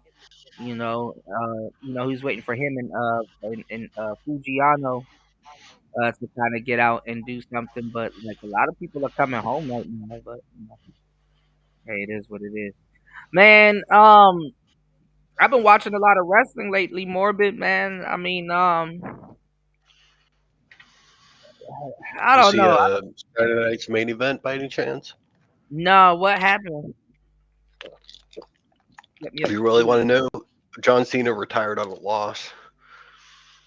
Yeah, didn't who beat him? What's his name? Gunther. It wasn't Gunther. Okay, I was gonna say it was Gunther. Okay, so that's why R-Truth said that to him backstage. He's like, "You ain't shit," or "You're a piece of shit." I don't know about that. I didn't see it personally. I might watch it soon though. I'm gonna probably watch that and watch this week's Raw at some point this week. I was I said it honestly on the expecting last show. Dominic I mean, Mysterio to be on it. well, I said it on the last show. I mean, John Cena was like, that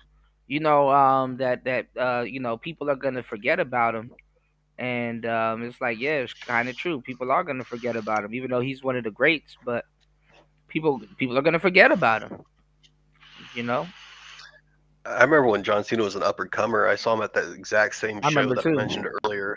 Yeah, Mhm. he was still doing his like, I think it Pop was like locking. pre-Doctor. Yeah, pop locking exactly. He was Yeah, like he was the supposed Doctor to. Economics era. He was supposed to be the prototype. He was supposed to be like some robot, like some powerful buff So robot. his in uniform, I think, was just straight up like It was jorts. shorts. You know? Yeah, it was like it wasn't Yeah. it wasn't shorts just yet. It was actual wrestling shorts at one point, and then it turned into jorts. But I ain't gonna lie, jeans Okay. are the worst thing to fucking wrestling, bro. Denim will burn you up if you like slide or get drugged, or denim will burn your skin up. Well, this was a non-televised match, and it was still like that Yeah. underground era of wrestling a little Yeah. bit. Like I remember. SmackDown and Raw, I know. it was the big boom, but Yeah, but I because know it what wasn't match you're talking televised, they about. could get away with more. Yeah. Yeah, I'm You surprised know they what let match you're talking about already? Yeah, I think I know what match you're talking about because I've seen a lot of his other stuff before he blew up. You know, before he blew Well, up. I remember. I he was remember in when. I remember. One of his first matches was with with Chris Jericho, and because I used to make fun of. I used to make fun of it with my friend, because me and my friend we love Chris Jericho. We love all the Chris's, Chris Benoit, Chris Jericho, and stuff like that. I remember when Chris Jericho tried to son John Cena. He's like, "What's your name, boy?" He's like John Cena, and he slapped him. This shit was funny. John Cena ended up beating Yeah, I Chris think Jericho. robbed on Oh, he did. I didn't know about that. Yeah, I think John Yeah, Cena was like he was in like jobber class when I saw him. yeah. Because that was rough. Him and Randy Orton, like a young early Randy Orton was funny where he didn't have all those tattoos and he used to wear like little shorts and stuff that used to say Orton on the back and stuff like that. He used to, they used to beat up on him also. There was a couple people that came in, but there were some good people that was there. I mean, this was like during like Undisputed Champion Jericho. And then you had like Kurt Angle, he had like a young Charlie Haas and Shelton Benjamin, you know, back in that day. And, wrestling was I completely appreciate Kurt different. Angle more now that I'm older. Kurt Angle was a His whole beast. his whole gimmick was so ridiculous, where he was like this like wholesome good boy, but he would also like just like kirk off and do something terrible to somebody. Yeah. Like didn't he like kiss Stephanie McMahon in the middle of the arena or A lot of something like that that? stuff, like even the Undertaker, because I told you I was just watching the whole Undertaker and Kane lore last night, laying in bed sick, and after I got a little bit of work done, and even the Undertaker was like talking about how he had to back up off of certain gimmicks and stuff. What's going on, Dollar Washer? He had to back up off of certain gimmicks because like even everybody for some reason has some type of crazy story with Stephanie McMahon. The Undertaker even kidnapped Stephanie McMahon. Because he was like, I think he was like on this whole trip about the devil was coming from Vince McMahon, so he was trying to take out their family one by one, and he he went after Stephanie McMahon, and then people like this is like the Ministry of Darkness Undertaker, like he was talking, I forgot he had the acolytes with him at one point, and or the APA, Yeah. Bradshaw, Farouk, and then I remember he had Mabel, and he was having people like he was trying to sacrifice Stone Cold Steve Austin, and then he was like having people drink blood on there. But like I don't know, it kind of went both ways because the Ministry of Darkness was one thing, and then Gangrel had his own thing going on. Because remember, Edge and Christian, they were vampires originally. Yeah, they're probably like more middle card though. Undertaker's always been kind of like ever since Yeah, he's been WWF, he's always kind of like a prime candidate for being like high on the card. yeah. Shout outs to King. You said Gunther got heat for tapping out John Cena. I think John Cena's gonna come back. John Cena's not done, but he is. You know, they always come back. So just give it a couple of years. You know. Shout outs to Dollar Washer in the building. He said Mocha Frap is my shit. Yeah, Mocha Fraps are good, but I ain't gonna lie, caramel Frappuccinos have always been my shit. Or white chocolate. You said I remember when The Rock did the promo in Memphis as Flex Kavana. I gotta remember that one. The Rock's I never funniest even heard of that moments. one. The Rock's funniest moments was hilarious because like when he wore them dress shoes in the ring, and when he did the people's elbow that one time and he slid, he slid into the people's. That shit was funny. I forgot who he did it on, but he slid up to the person. He didn't even stop running. He just slid up to him because he had on the dress shoes and then did the elbow. That shit was. I don't man. WWE's funniest moments are. Oh my god. Who was that black dude that was running down to the ring and he tried to dive into the ring and end up diving under the ring? He ended up sliding under the ring. I forgot his name. I That mean, when shit you put it that way, it sounds like an R-Truth skit. No, but it was It true might have though. been Shelton Benjamin actually. I think it No, it wasn't was. Shelton Benjamin. It was another dude. It was It another black wasn't. dude. No, it wasn't Shelton Benjamin. Uh, But no, because I know he had a blunder ones. our truth had a lot of fucking funny moments. Oh man, he's hilarious, but I wish he had stayed heel longer. I know, like I never discovered him because I didn't watch TNA until like way later when he was doing the 24/7 thing, and I was like, this guy's funny. He's very entertaining. Like I looked at his old clips of him when he was like really young, and his like acrobatic performance with his Yeah. moveset, like the hat rack crap. I thought It's he was just gonna like it's injure. wild.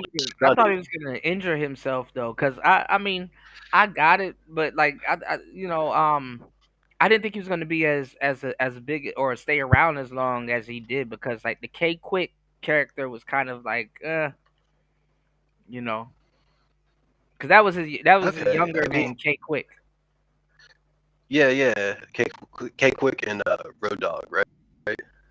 Road Dogg was in DX, but he probably changed his name. I think I don't know. You know, probably did change it I to think they were Road tag team Dogg. partners in like early in his career.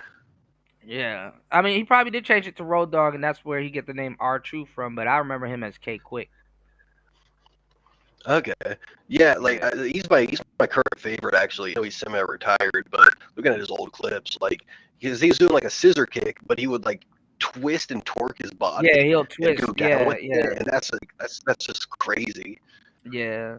I mean, a lot of times when you're old, when you're like when you're young, like a lot of your finishers, you got to make sure you be able to do that shit when you're old. You know, like even after a while, Booker T stopped doing the scissors kick. You know, and start doing the bookend a little bit more. You know, but Yeah, but the Hardy Bros still got it for some reason. I don't know what they're on, yeah, but like, yeah, you know yeah, what I mean? yeah. But I Jeff got to I get think fucked up. what is it like? Yeah, isn't it like Matt Jeff is like on and off or something as far as people know? Well, they keep splitting them. You know, same thing with Christian and Edge. You know, they kind of split them. You know. I didn't like Edge when I was younger because their feud was with the Hardys. I was rooting for the Hardys and like a little bit with the Dudley Boys. Yeah. But Edge when he came to retirement, I was a big fan of. Yeah. I mean, there was a lot of people. You know, there's a lot of people that end up dying, so other people end up getting you know, their push. Because like if Test was around, there's a lot of wrestlers that we know today wouldn't have been around. If Chris Benoit was around, a lot of people. If Eddie Guerrero was still alive, man, I wonder what everything would have looked like if those guys were still here. You know. Yeah, I always wanted New Jack to come to WWE for like a little bit of something, but he was just like out of it when ECW folded. I watched a bunch of interviews with him, and he is just like out of pocket about everything. It's entertaining, but like he got some brain damage from a stunt, and he just wasn't ever the same after that. Yeah, a lot of the guys. Perry Saturn. There's a lot of guys that's, you know, not I around. recently learned one of the members of Too Cool died too. I always wondered what happened to him. It was Oh, he been died. Grandmaster Sexay, I think. Grandmaster Sexay. That's Jerry the King Lawler's son. Ah, that's a shit. That's a shame, man. Yeah, he had substance abuse. Yeah, he been gone. Yeah, Grandmaster Sexay. I mean, he didn't. I mean, his gimmick was horrible too. You know. Yeah, his hair looked like a Buck Fries on TV. No, 'Cause he wore that's that red Scotty. hat. That's Scotty Too Hottie. Oh, was it? Okay. Yeah, Grandmaster Sexay was the one with the do rag. Oh, okay. Yeah, that's the one that Scotty Too Hottie. I think he's still alive, but you know, it is what it is. What's going on? What's going on, King? Man, chilling, man. You know what I'm saying? Yeah, Jerry King Lawler's son, man. They killed that man off at Hardeman County Jail down in Bolivar, Tennessee. Yeah, they said that he ended up going down for substance abuse. You know? Yeah, they killed that man though. They killed that man off in that jail though. That's what really happened though. But he was wild over here, man. I remember that nigga got his ass whooped out here back in at Jimmy D's, man, messing with one of these MMA and local MMA fighters and shit. Yeah, I heard about that story. There's a lot of, you know, I felt bad for him. I didn't know until well, I knew a minute ago. But like, yeah, he's the king's son, but the king kind of really never really. All the time I used to watch them wrestle, King never really mentioned him or said too much about Well, him. he mentioned him. They mentioned him back when, you know what I'm saying, when he was too sexy, Brian Christopher, back in Memphis wrestling, because Memphis wrestling was basically like a farm, you know what I'm saying, a farm camp for WWE. And before that, it was basically all the legends basically ran through Memphis. That's why I said, K Quick, he was down there. Brian Danielson was down there. He was the American Dragon with a damn mask on his face. You know what I'm saying? All the motherfuckers came down there. You know what I'm saying? But yeah, like I said, but when he came through there, he was too sexy, Brian Christopher or whatnot. And then they finally ran the they finally ran the narrative that he was they was his son and whatnot. And then that's when they started. He ran a little heel arc. Lawler ran a heel arc down there in the sun. And then Brian Christopher would jump in and stuff like that. And shoot, he was like he was also Southern Heavyweight Champion out there too. You know what I'm saying? So yeah, it was like they were basically grooming them to be in the WWE. You know what I'm saying? It's just that certain people from USWA made it out there before, like Jamie Dundee's son. When they was doing the little rap for Nation of Domination, PG-13. Remember the two white boys? They were rapping. Yeah, they had a couple. That was. Yeah, I just think Jamie. I just think his shtick wasn't as as revolutionary. Kind of like they were just placing him somewhere, Even Rikishi, I mean, that it kind of stuck out what they had Rikishi doing, but so much stuff was going on during the Attitude Era. It's like you couldn't have like another quote unquote Yokozuna type guy, and then you had the Giant.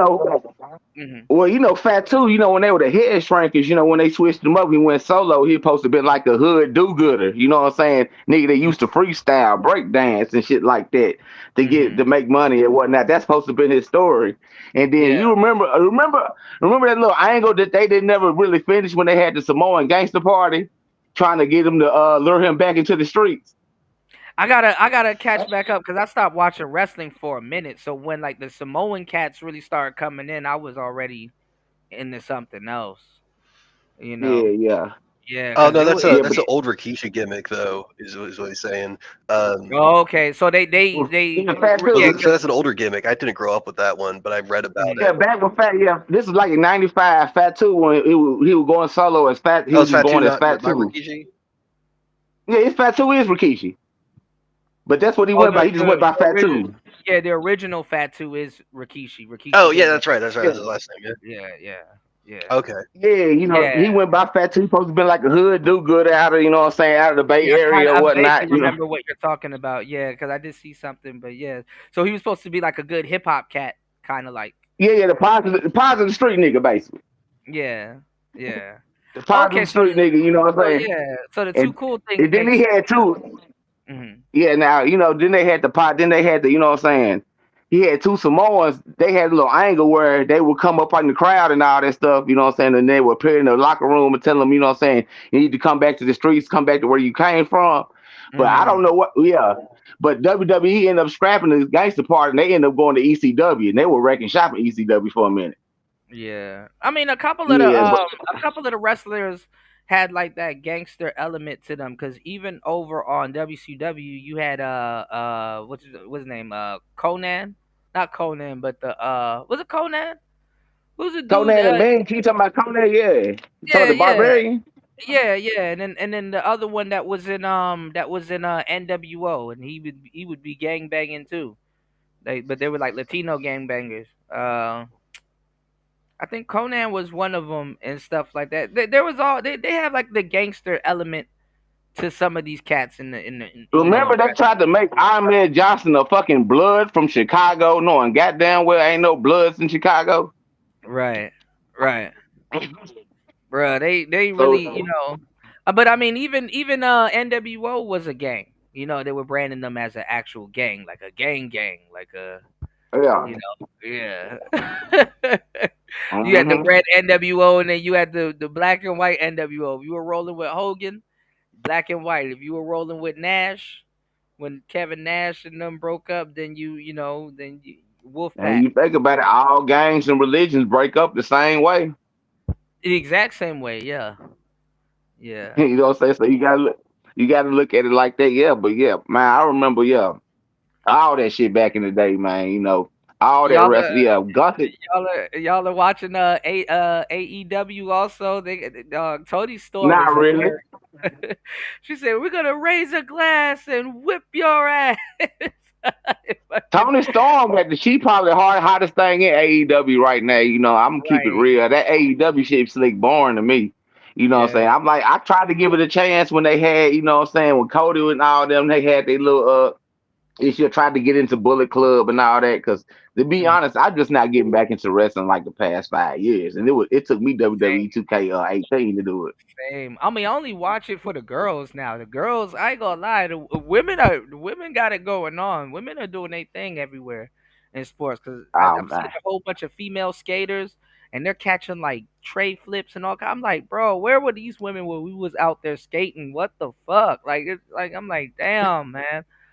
And then the women now, yeah, they wrestling like they, I mean a lot of it's scripted, but like I'll watch Io Sky and Rhea Ripley and Tony Storm and all of them. Like the women are doing more masculine moves, pile drivers and all kind. I'm like, what is they what? got some cold good junks out there, man. Especially, man, you ever watch NXT, man? The little chicks out there, man, they been doing their thing. So I saw and And I saw Jade Cargill power bomb the shit out of B Fab, but them power bombs were stiff. Like I was like, yeah, ooh. yeah, she need work, but you know what I'm saying. I'm glad she's still in a high position, but I believe that's from I think that's from her. You know what I'm saying? D9 affiliation though. No, well You they know well what I'm saying? they had to give Jade a belt because they let Nia Jax fuck her face up. Like they legitimately kind of fucked her face up. Yeah, they That had, you know, they got to, yeah, they mhm. got to do that. Yeah, Yeah, that you right. scar that scar over her face is like, ooh, okay. Yeah, they shouldn't have put. First of all, her and Nia Jax is not a good look because both of them can't wrestle like that. And then Jade still got she's like the female Goldberg. Like she still got a lot of work. I was just watching this whole documentary with the Undertaker and stuff like that. And like I did, obviously like, Goldberg fucked Undertaker up like bad. Like, Yeah, yeah, and you yeah. were talking about it and stuff like that. Undertaker agile as fuck for a tall ass dude. Like Undertaker ain't no joke, man. Like Undertaker, he'll jump over the top rope, like literally with Yeah, precision that's what I too. meant. That's what I meant to mention about when Undertaker was in Memphis when he went by Master of Pain. That him and Godfather, them niggas was some motherfucking fools, man. I swear they was, Yeah, man. yeah. Godfather though, I saw him on a show too. He was talking about certain things. Godfather don't get his credit neither.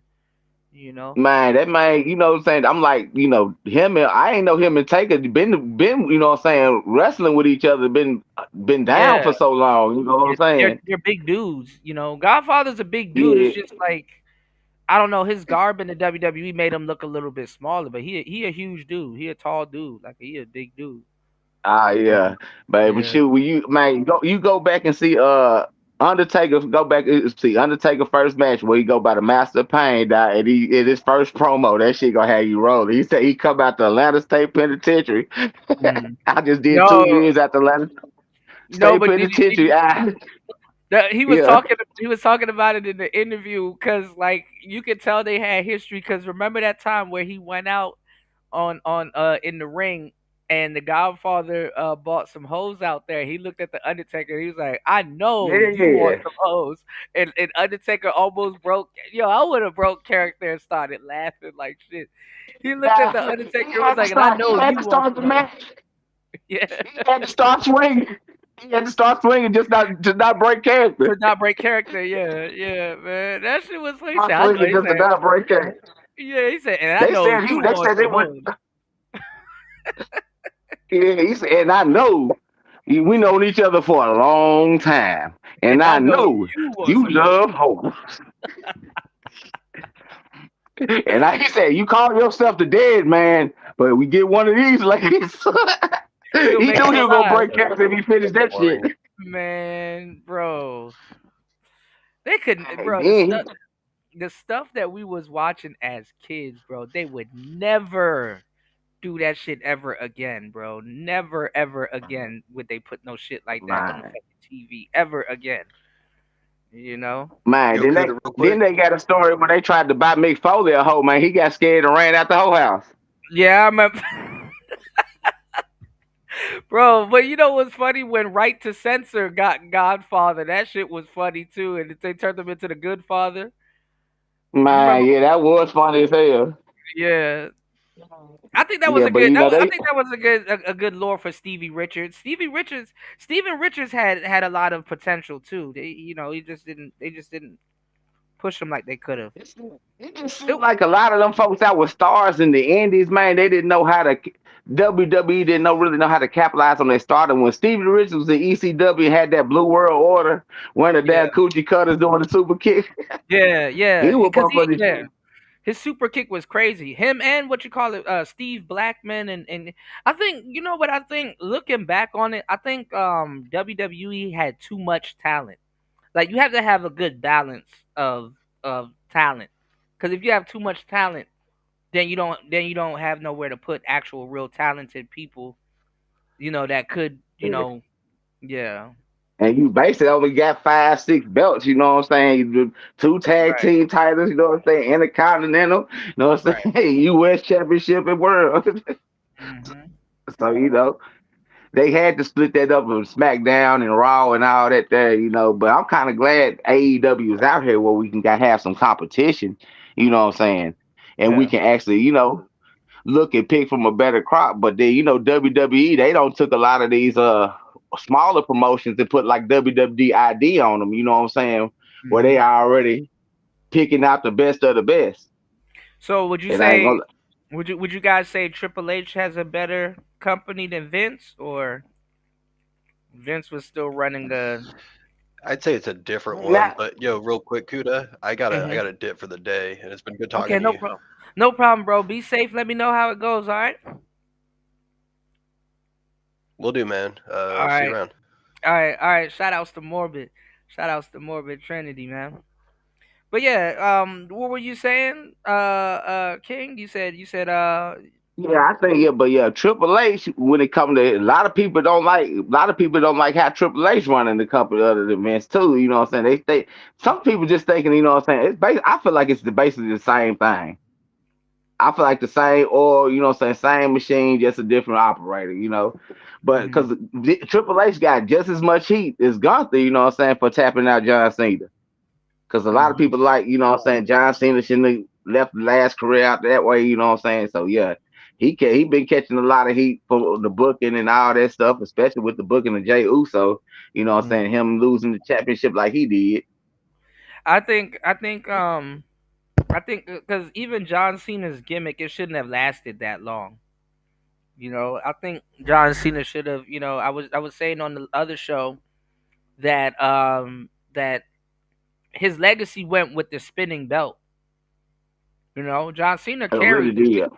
Yeah, John Cena carried the company for a while, but like, there's really nothing of his hanging because he was like, people are gonna forget him, and I'm like, the sad part is that it's true. Like John Cena wasn't the best wrestler, but he was a good wrestler, but not the best wrestler. Yeah. Once they got rid of the spinning belt, there really ain't gonna be no. There really, even to this day, when people are talking, in between when they're saying something, there's people in the crowd going, "What? What?" That's Stone Cold. Yeah. That's something Yeah. that happened in the Stone Cold era. With the whole what. You still see traces of The Rock around. People still do the rock bottom or mention him and stuff like that. The spinning belts, it was dope and it was a great idea, but like what Triple H was saying, and a lot of people were saying that it kind of ran its course. It kind of was kiddie. It kind of was. It kind of was. To be honest, CM Punk took his spot. Yeah. CM That I heard too. Yeah. Because you think about it, he basically just, if you really look at it though, because John Cena, they say John Cena really never had a villain arc except until, you know what I'm saying, later, you know what I'm saying, when he supposed to sold his soul, you know what I'm saying, The Rock, and crossed out Cody. And people used to have to make John Cena sucks just and all that little extra stuff. And stuff like that, you know what I'm saying? And they have to make a villain arc where he's still, you know what I'm saying, the face, but people just not liking him, kind of like how Cody was, I say the last 6 months he was in AEW, you know what I'm saying? He was the face, but shoot, everybody just, you know what I'm saying, booing him because they think he went to Hollywood. Yeah, he's But yeah, he's a forever baby face. Even if he goes bad, you're still gonna kind of like him or be disappointed in him. You know? yeah, you know, it's because even when he was Stardust and all that stuff, you know what I'm saying, the bag and had the stuff like that, you know, Cody still had that, you know what I'm saying, baby face still feel to him Mm-hmm. and all that. And it's kind of like, you know, same with the Young Bucks. I can say that too, you know. But then, you know, in this time you got over heels. True. Yeah. Like that's true. Like, you know, like they slept on what's his name too? Goldust, because Goldust was a star also. He kind of got pushed to the side. But I think that was because of his little past issues he don't have with Dusty, man. True. Vince had with Dusty. You know who got Goldust incorporated into their character, and a lot of people don't pick up on it. Tony Storm. Uh-huh. All that whole yeah. shit, the feeling on the body and the look into the sky with the twinkle in the eyes and all that shit. That's yeah, you're right. That's all Goldust, and a lot of people have not picked up on that one fucking bit. Tony Storm, man, you're right. Is more closer to Goldust than Marilyn Monroe, which is funny as fuck. Think about it. You're right. Yeah. Yeah, you're right. That's basically Goldust is just, you know what I'm saying, more suitable for a female because it don't sound gay, it just sound wrong. It just sound perverted and funny. Yeah, yeah. But Tony Storm is more closer to Goldust than Marilyn Monroe. But yeah, basically Goldust done right. And the thing is, the funny thing about it, WWE couldn't think of that shit before, you know what I'm saying, she went to AEW. Yeah. And it's a total 360 from her old character, like the whole Punk, Australian, New Zealand. All the good wrestlers are coming from Australia and New Zealand and stuff. The Rhea Ripleys, the Storms, you know. Because you New Japan wrestling just right up the, you know what I'm saying, right up the water. Hell yeah. It's right up the water. So it's like basically, shoot, you gonna catch all that stuff, and then New Zealand also, you know what I'm saying, they're like West Coast shit too. Mm-hmm. They like a lot of West Coast shit. I remember there was a lot of DJ Quick fans out there in New Zealand. Mm-hmm. Years ago and stuff like that. So they gonna catch on to all that shit. Oh yeah, and Hawaii still, you know what I'm saying, right there halfway across the water. Mm-hmm. That's Samoan shit. But yeah, ain't what's got from that area though. Yeah. Hey, what's got from that area? The Bronson Reed. I'm not sure. Yeah, they said he's from that area.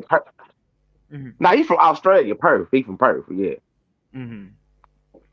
Yeah, that's basically the same goddamn area. Yeah, but yeah, what you were saying? And shit, they just had a shooting out there on Bondi Beach, whatever they call it. But a mass shooting. But yeah, I just covered it a little bit at the beginning of the show. They were talking about how the female officers were how they froze up and everything and wasn't helping, which is bad. But China, oddly enough, was the one that turned Triple H into who he is now. Because they were branding him as like this, rich British dude. She was digging him down good. Well, I mean, China,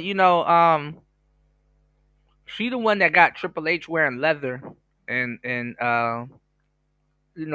all of that stuff, like the leather and the hats and stuff like that. China then there helped turn Triple H into the whole bad boy aesthetic and stuff. And yeah. Now I'll tell you who else was cold who else was cold behind the scenes, you know what I'm saying? Because a lot of these females, you know what I'm saying, but at the same time, that's what they got to use, you know what I'm saying, to get their ideas across. I think Sensational Sherry was just as cold as China, you know what I'm saying, with the ideas. I think she really, like just how China got Triple H, I think she really flipped, you know what I'm saying, Shawn Michaels. Mm. You know what I'm saying? Cause she did the song and everything. That's her voice on the song and everything. You know what I'm saying? Mm-hmm. Cause she flipped that. You know what I'm saying? You know she slick. You know what I'm saying? Had Harlem Heat on point too. Mm-hmm. Yeah, the girls from that era were just completely different. You know. Yeah. And now you had the ones that got that monkey brats like Missy Hyatt and shit like that. You know what I'm saying? And Mm-hmm. stuff like that. But hey, you got a lot of these motherfuckers, a lot of these Jones. You know what I'm saying? Yeah. Miss Jacqueline got them here. Her ass got them shit. Mm-hmm. But China now, I mean, and I wouldn't say it's out of guilt, but Triple H is like molding Rhea, you know, after China, you know, like I can see Rhea that. reminds me of China and Sting, but he even got like some of her outfits they were showing that were really identical to China's and stuff like that, you know. Rhea ain't start looking good until she did the golf thing. I ain't gonna lie with the whole black Marilyn Yeah. Manson aesthetic, you know.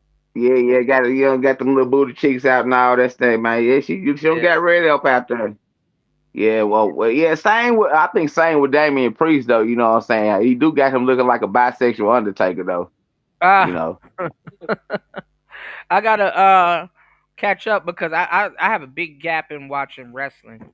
You know, I stopped for a long time because it's like, all right, what are we doing here? I really Yeah. missed the majority of John Cena's era. You know, Yeah. because he was Yeah, supposed. Mhm. I missed that Ruthless Aggression era and all that because I kind of stopped. Wrestling started getting boring to me around like I say 2004, 05, so I kind of lagged Yeah, off on it. like after 07, 08, I was out when I graduated. Yeah, shit. Yeah. I was on shit. I was motherfucking goddamn. I was in there motherfucking trying to goddamn DJ and shit. Mm-hmm. That's what I got there. See, that's how I got in here. Goddamn, I started fucking with TJ DJs around that goddamn time Right. See, and all that shit. You see know. the John Cena era, I didn't think it would last that long. You know, it was like, okay, now he rapping the whole Eminem thing. He dropped like an album. You know, he Yeah. actually had a couple of bars. It was like, it was like, you know, the white rapper thing was kind of, it was just because it was happening in hip hop and it was happening everywhere. So it was like, oh, they're kind of running that shit into the ground. You know, and then Yeah, the Malibu most wanted. yeah, that type of It aesthetic. came out about the same time, so it kind of worked. Hmm. And then I And think then you know, he do something with Eminem or something like that, and it was like, all right, this is horrible. Primo had motherfucking made a couple of beats Yeah, Primo on did that make a first. couple of it. Yeah, he had a whole album under WWE and Yeah, everything. Oh. yeah. And but what's called like some other. Uh-oh. All right, I don't know if that's me. All right, King kind of cut out, y'all. Yeah, King kind of cut out. Put a one in the chat if you guys can still hear me. Please hit the like button, guys. Support the show. 4 hours and 33 minutes into the madness. You did? Yeah, the shooting was crazy. Hold on, yeah, you know. But you know, Okay, you back. You back. black people. Okay, yeah. But Yeah, you went mostly out for a okay. second. Now most. Yeah, that's what I'm trying to figure out. I'm trying to let me make sure I try my phone. You know what I'm saying? 'Cause most issues Oh, I'm you hearing good. about, you know what I'm saying? Well, Mm-hmm. yeah, most issues I'm hearing about, you know what I'm saying, wrestling is it seems like when it comes to wrestling, everybody can be a nigga but a nigga. Mm-hmm. I mean, it got When it comes to wrestling, like you know, it got goofy because then you had like JTG. I missed all of that stuff. yeah, crime time. Yeah, crime time. Check your rollies and was it crack your 40s and check your rollies? It was like, oh man, it was just a gimmick, you know. Yeah, I was like that. It was like that type of stuff, you know what I'm saying? I felt like they was going Dave Chappelle show with it with that. Yeah. You know what I'm saying? Yeah. I ain't Dave gonna lie. Chappelle show with it. But I do Who did the snake thing? I remember somebody hit JTG with the snake and he started having a little seizure. That shit was funny. I forgot. was it Samberto? That Samberto dude with Santino. the Yeah. yeah, Santino, yeah. He hit Yeah, him he with he doing this thing in TNA right now. Oh, okay, yeah. This is Santina Barillo or something. He hit that man with the snake and he stopped. Oh my god. I ain't gonna lie, Vince McMahon is a fucking fool, bro. Vince McMahon is one of the most funniest. Yeah. I don't know if what they claiming that he did was true, but I ain't gonna lie. He get for me he gets a pardon. I hate to say it, he gets a Hey, pardon. hey, but I don't give a damn. Them texts was funny as fuck though. Yeah. Yeah. Vince McMahon is a fucking idiot, bro. He said you gonna have a dick in your mouth. He said you gonna tell me how you like it, but you ain't gonna. He said, but you ain't gonna be able to talk if you got a dick in your mouth. I'm like, hell Man. nah. Nah, Vince McMahon is an idiot, bro. Man. Mm-mm. I said this shit got to come from a damn lowbrow, goddamn movie script. What? Him and the Said writers. shit come from the old. Him and the writers. Because, at one point, Patrice O'Neal wrote for the WWE, too. Oh, for real? Yeah, Patrice O'Neal was on the Ah, writing team for a little bit. Because I would think it usually most of the who was it, they used to do most of the. Triple They H did said some Vince writing, Russo too. did it. Triple H did some writing also. Yeah. Yeah. Yeah, they said the dude that did Brother Love, that played the Brother Love character, did a lot of writing on there too, and Cornette did a little bit. You know what I'm saying? Yeah, I heard But Cornette always got some shit. couple people. Talk. Yeah, go ahead. Even Pat Patterson and a couple of other people I heard did a little bit of writing, but I don't know specifically what characters or whatever they wrote for, but yeah. But the kayfabe back in the You day see, was completely different. Now it's like because the thing is, WWE in the '80s they were trying to, you know what I'm saying, go off the superhero wave, Yeah. and then wrestlers, they basically wrestlers got to, they at the end of the day, you got to model the wrestler after, you know what I'm saying, what the culture feeling at the end of the day, you know what I'm saying? True, yeah. Yeah, like when Stone Cold jumped, everybody, we was in the era where everybody motherfucking wanted to whoop their boss and shit like that, you know what I'm saying? Yeah. And I mean That's the bottom line, yeah. I mean, but that's what Stone Cold embodied. Like you could fight your boss. I mean, honestly, yeah. How many times a motherfucker got reprimanded at their job because it affected their bottom line? Right. So when you hear a motherfucker kicking a boss ass and he say that's the bottom line, Yeah. he damn right. Yeah. No, but I mean, it was cool because, but this is the thing. This is why I give Vince his props because he didn't have to do that. Like, I think like he could have done it a different way and still could have saved the company. But like Vince jumping into the wrestling role after like getting hit by after the what they call it, the Raven, where you at? What do they call That it? big pain. The Montreal screw job when he screwed over Bret Hart. Yeah. Yeah, and Bret Hart punched him in the face and stuff like that and stuff like after that Vince was like, all right, I'm gonna just jump in and become my own villain or whatever, or have my own villain arc. And Vince and Stone Cold had some epic back and forths, and Man, yeah, that whole Vince was the whole fool the whole time, man. yeah, Then to add his son in this shit. yeah. I thought Shane would have been. And this I thought Shane motherfucker. would have been running the company, but I guess he see more in Hunter than Shane. I don't think Shane wanted like that. Like, but Nah, I think he really wanted this to be a silent partner. I think he slick. He slick love. I think he fell in love with performing, especially, you know what I'm saying, loving to do them damn jumping off them damn cages and shit. Yeah. I think, I think he had found his lick off that, like he could be the motherfucking corporate goddamn Mick Foley. Yeah. Yeah. He got my respect too, because even like what Morbid was saying, that he got like a newfound respect for Kurt Angle when he got older. Like, when Shane and Kurt Angle was wrestling, Kurt he already broke his back. Like Kurt was wrestling with a broken back. Yeah. And then like he was talking about how he did that belly to belly suplex to Shane to that glass door, and it didn't break because it was Yeah. supposed to break, but they reinforced it. They had to double coat it because they didn't want it to shatter when the pyro went off, with the heat and all of that other stuff from the Titantron. So when he did that first belly to belly, his back was already broke, but he threw Shane through the thing, and the glass didn't break, and Shane fell on his head, and then he was like Shane was bleeding all over the place, and then Kurt had to pick him up again and do a belly to belly again, and then the glass broke, and then he had to Yeah. do it again with the other glass, which was crazy, and it's like damn, bro, like they were killing each other in that match, but it was an arena full of Oh people. yeah. It was an arena full of people, so it was like, bro, we just gotta stick through this together, and Got to put on the show. yeah. Got to put on the show. Got to, man, you know what I'm saying, give them what they came for. Mm-hmm. And then you also got to credit Shane McMahon for bringing them down Jordan 1s into the ring and making, you know what I'm saying, Yeah. bringing the Jordan swag to the ring. Mm-hmm.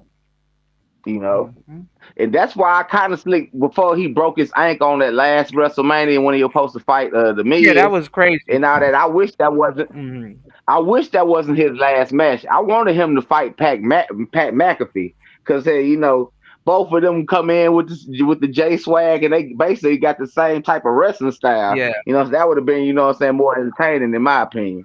Yeah, the Shane instead of Pat, instead of they have. The Shane O'Mac era was crazy. Oh yeah, he did his thing, man. You got to give him his props on that, man. You got to give him his props. And then the dude I like, he in AEW, though, but I wish he would go back to WWE, man. I like Eddie Kingston, man. I always like Eddie Kingston. Mm. He come with it, man. You know what I'm saying? It's like he's still stuck in 95, 98 with the hip hop style, Wu-Tang New York, DMX type shit. And all that shit, but man, the way he do his promos, man, it's just that it's like he's like wrestling real to him and shit. So that's why I just what I'm saying, rock his promo work is off the chain. You know what I'm saying? Like that's one thing about what I'm saying, wrestlers, they got to have good mic work. Yeah, they got to have good mic promo. That's the only way they really can get, because you can't really just get in all the skills. You only can do that much. You might win the cruiserweight championship with all that shit. Well, I was looking at when Cena first ran into Undertaker, and you could tell Undertaker respected Cena when he first came in there, because Cena was good with the promos. Cena was always good with the promos and knew what he was talking about. But I don't know what other gimmick Cena could have done, to tell you the truth. I don't think there was any other gimmick Cena could have really pulled off, honestly. Oh no, it really can't. You know what I'm saying? You can just hate him for it, or it can be stale and get corny with it. But you know what I'm saying? You just really couldn't see him just being, you know what I'm saying, outside. You know what I'm saying? Never give up, and you know what I'm saying, the rap shit. Mm-hmm. You couldn't just see anything out of that. You know what I'm saying? It just basically, you know what I'm saying, basically the urban American hero. Basically got that. What I say? Mark Wahlberg, wrestling Mark Wahlberg. Mm-hmm. Yeah, I mean that's kind of what he was. I mean that's really what he. But he dominated. I mean he kind of became like the what's his name? The Tiger Woods of the WWE. All of the merchandise. I know Cena sold a fuckload of merchandise. Cena sold a fuckload of merchandise, and then like we were talking about when we was kids and stuff like that. One of the things that used to sell a lot that don't sell as much now, and I'm pretty sure it just goes up on people's dressers now, were action figures. Shawn Michaels, well, before he returned, because I think Shawn Michaels' second run was better than his first run. But oh yeah. He got his ass whooped by that sailor. Yeah, but like you could back then you could sell action figures. Yeah. Action figures was a big thing. Now you're not really. I've never seen a Mercedes Monet action figures. I'm pretty sure it exists, but Oh yeah, people aren't. they got them. Yeah, yeah, but people aren't really It's just buying it action figures really they doing for collectors items or something like that. You know what I'm saying? It ain't like where kids is taking them out. You know what I'm now. saying? Right, And you know right, what I'm saying? Dropping kicking each other with them like back in the day. right. Like the young girls now, even if they do watch wrestling, they're not buying Mercedes Monet action figures and stuff. Like kids nowadays are ass, bro. Like kids nowadays, they don't even like it's Christmas time and shit like that. Like kids want iPads and shit and fucking adult toys and shit. Yeah, they want either iPad, a new phone, iPad, or something like that. And shoot, they already got the PlayStation 5. Goddamn it. Yeah, The most the kids gonna want from like WWE merch is really the belt. yeah, the belt and those belts are expensive too. You know, Man, 600. yeah, for a nice 600 replica. for a replica. Yeah. And I mean, But and that's why I said a lot of them they're not gonna remember John Cena, like because like I mean the belt, the spinning belt was cool. Like I think that because that's a big staple in the WWE to have the whole spinning belt thing that changed the culture. But when Triple H was like, okay, we gotta kind of bring more, like the belts got to start looking more serious now, even though they're like yeah. they're big now and they got a lot of jewelry and big diamonds and MVP did a damn good job designing that goddamn United States Championship belt though. They got now. He did a damn good job. If you seen it, if you seen the championship belt, he did that. He designed that one. And then one of the belts I actually like back in the day, I like the old school Intercontinental belt, and I also like you know what I'm saying. I also like that Andre the Giant version of the championship belt. That jump went hard too, where it had Paris and all that shit on there. Am I still on connected? I don't know what's going on with my damn phone. Got bars and Wi-Fi. Shit.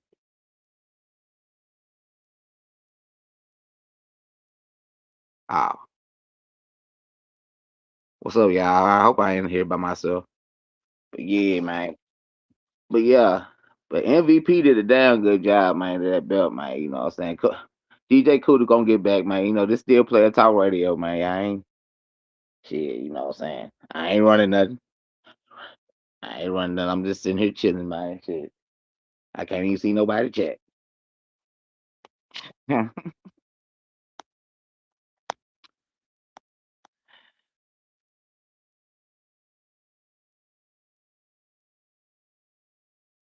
Y'all got muted. Hold up.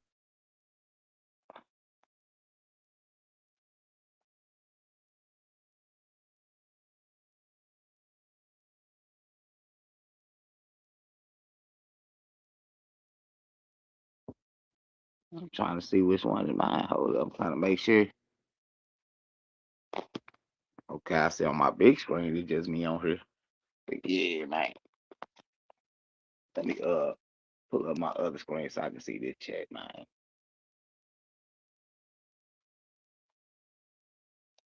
I don't know who that bitch is right here on my goddamn Facebook.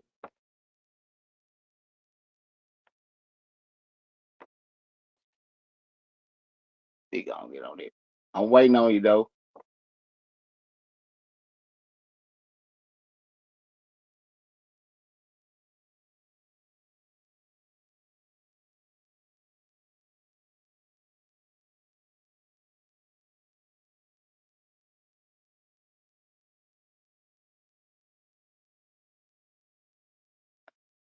Yeah, I think he's gonna have to log back on or something. I think I don't know what it is, man. I think that them, you know how phone service be.